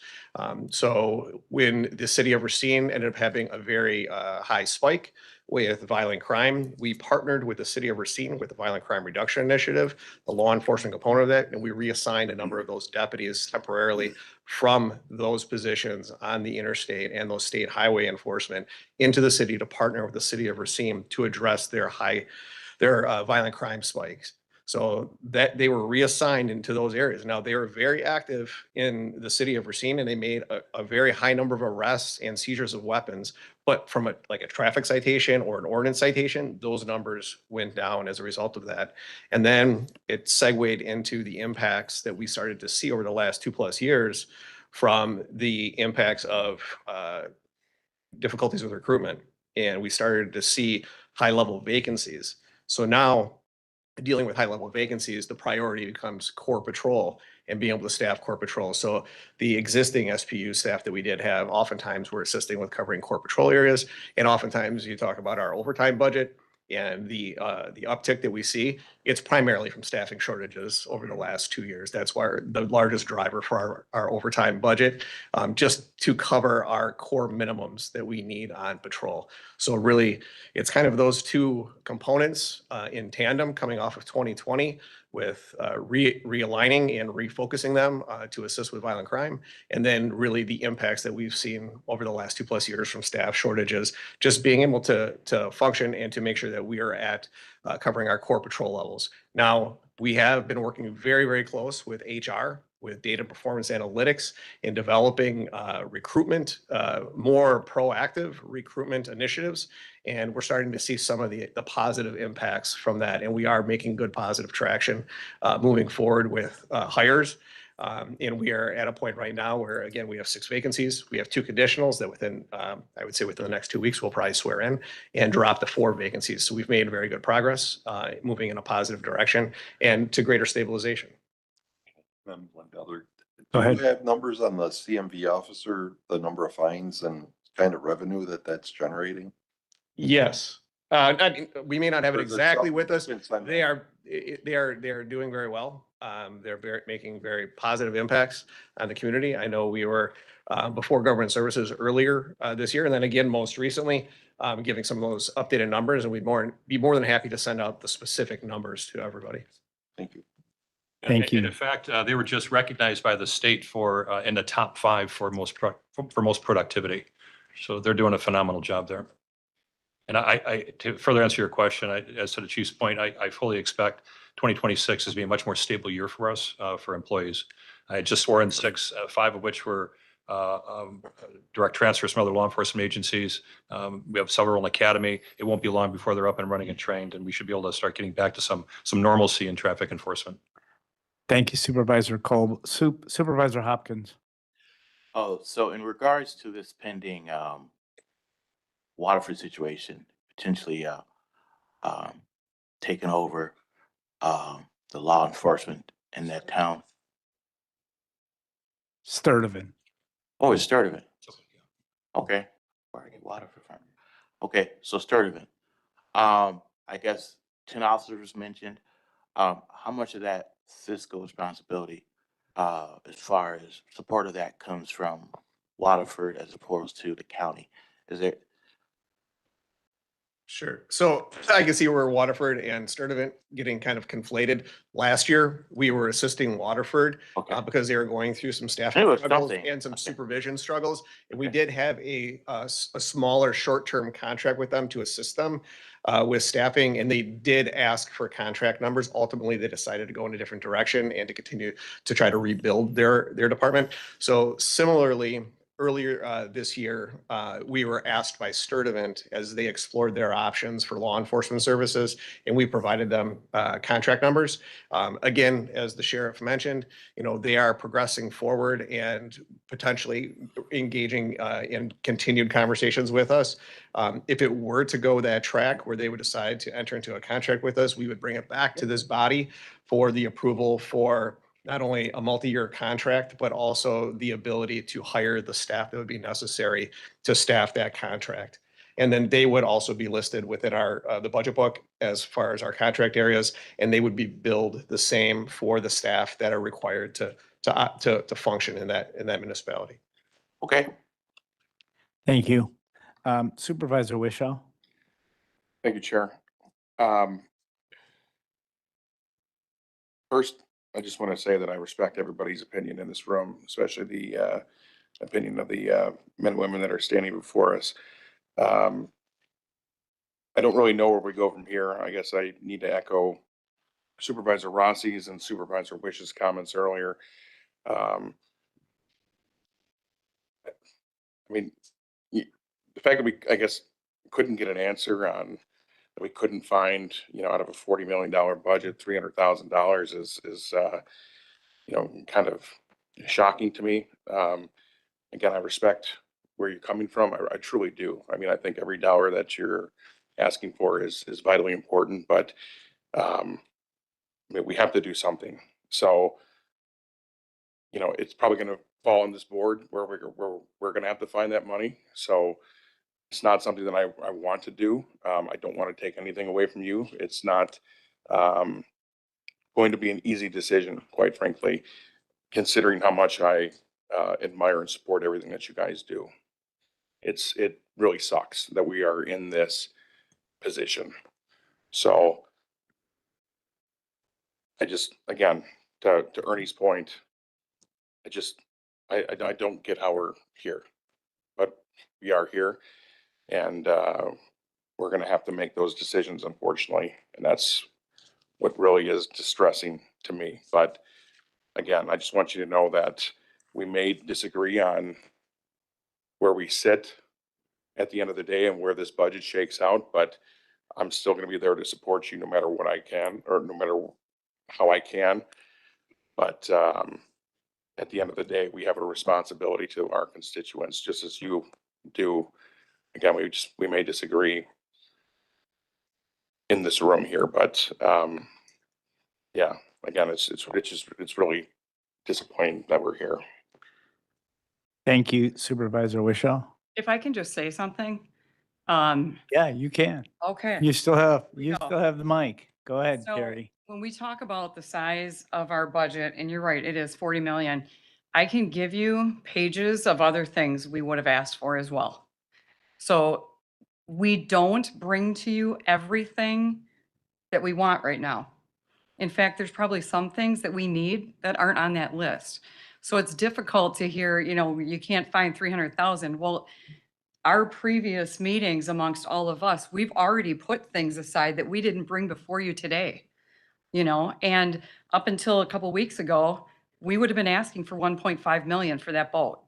So we found $412,000, so I understand what you're saying. I do. It's just, I just want everyone to know that we have whittled things down, and we don't come to you with all of this lightly. Thank you. Additionally, too, I mean, again, not to be repetitive, but you talk about generating revenue and trying to find additional funds. I'm proud of the fact that we are generating revenue in our county jail. We're on the cuffs of signing a contract with the state for potentially up to $2 more million. So I know it's disheartening, as you say, that we can't find 300,000, only because I've gone through this exercise. I spent all morning with my team, again and again and again, going through line item by line item. And this is a product of, no one's fault in this room, but I think Supervisor Ross, you said it best, the can getting kicked down the road. I've been here for 30 years. That can's been kicked. Everyone wanted to save, do more with less, and don't replace it. Let the roof leak, put a Band-Aid on it. I've seen this time and time and time again. Do more with less, Sheriff. Do more with less. Lean government. I've heard it all. And now it's D-Day. Here we are. We have this money, and all of a sudden, everything is falling apart on us. So it is disheartening, but this is the product of saving those dollars for year after year after year, not making the investment in infrastructure, not investing in the future at all. I'm not putting a blame on anybody. I'm just telling you, I've seen this for the last 30 years. I've seen people come and go with the same philosophy. Don't spend a nickel and let's just ride it out, kick the can down the road, and let's hope for greener days. Well, the day is today. Thank you, Sheriff. Just Thank you. real quick, Mike, I need to say this. Go ahead. I'm only saying this because you're in front of us. My comment brings true to every other department here. So I would say the same thing to everybody else. You just happen to be here in front of me. That's all. Thank you. So, Supervisor Spencer, you have one more comment? I do. And I just want to share with you, you may not be aware, but for the past at least 2 months, we've had people come and make public comments about the status of our health and human services and our public works and facilities and how they're 72 out of 72. And they always bring up the fact that Kenosha's sheriff's budget is half. I don't remember the numbers, but like half of what Racine's is. And I searched for that number real quick and didn't come up with it, but, this is what we've heard over the last couple of months and wanted to state that. Yes, that's not true. It might not be half. I don't remember what the number is, but we've heard it. Yeah, so let's look at the facts. Let's look at the facts here for a moment. The funding for the Kenosha Sheriff's Office is $57,177,000. I just spoke with Sheriff Zerner today. He's actually delivering his budget address as I am tonight. And he is not looking at any budget cuts. In fact, they're looking at gaining staffing. They take public safety, as this group obviously does as well, seriously in their community. And I would just invite us to look back at my first comments about the role of government as the protection of its people. I don't want to be sound like a broken record, but the fundamental role of government, we are all government, and the protection of its people is vital to everything that we do. If people don't feel safe in this community, if they don't feel safe at work, on our roadways, at school, at church, at play, whatever it may be, they're not going to want to build business here. They're not going to have a family here or build a home here, homestead. We have to look at this from a perspective of, and I get the budget. There's not a money tree out back that we can just keep plucking money from. But at the end of the day, we have to invest in our infrastructure. And we have to continue investing in services for this community, whether it be roads, human services, law enforcement. But we have to strike a balance in where that's at. I just hope we could all come together at some point and realize that importance.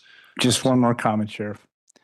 That was 57 million that you just quoted, correct? That is correct. $57,177,000. With 30,000 less people. If I can. Just remember that. What was quoted in those public statements was only the sheriff's office budget for the operational side of the house. It didn't include their total budget, which would be their custody side as well. Our 46 million speaks to our total budget. Okay. Yeah. And 57 million with 30,000 less people. And if you look at Okay. the budget book this year. That's very important to remember. I'd like to move on. Thank you. I'm going to end. You just got one, saying you got that I one more respect comment and I'm going to call the meeting an end, okay? Thank you. Thank you, Supervisor Spencer. Thank you. Thank you. Okay. Thank you, Sheriff and your staff. Thank you to all supervisors. Remember, continue to submit your questions in the direction of the email that Director Zimmer had put out. Our next meeting is tomorrow evening, October 16th, 2025. It's almost there now. At 5 p.m. I need a motion to adjourn.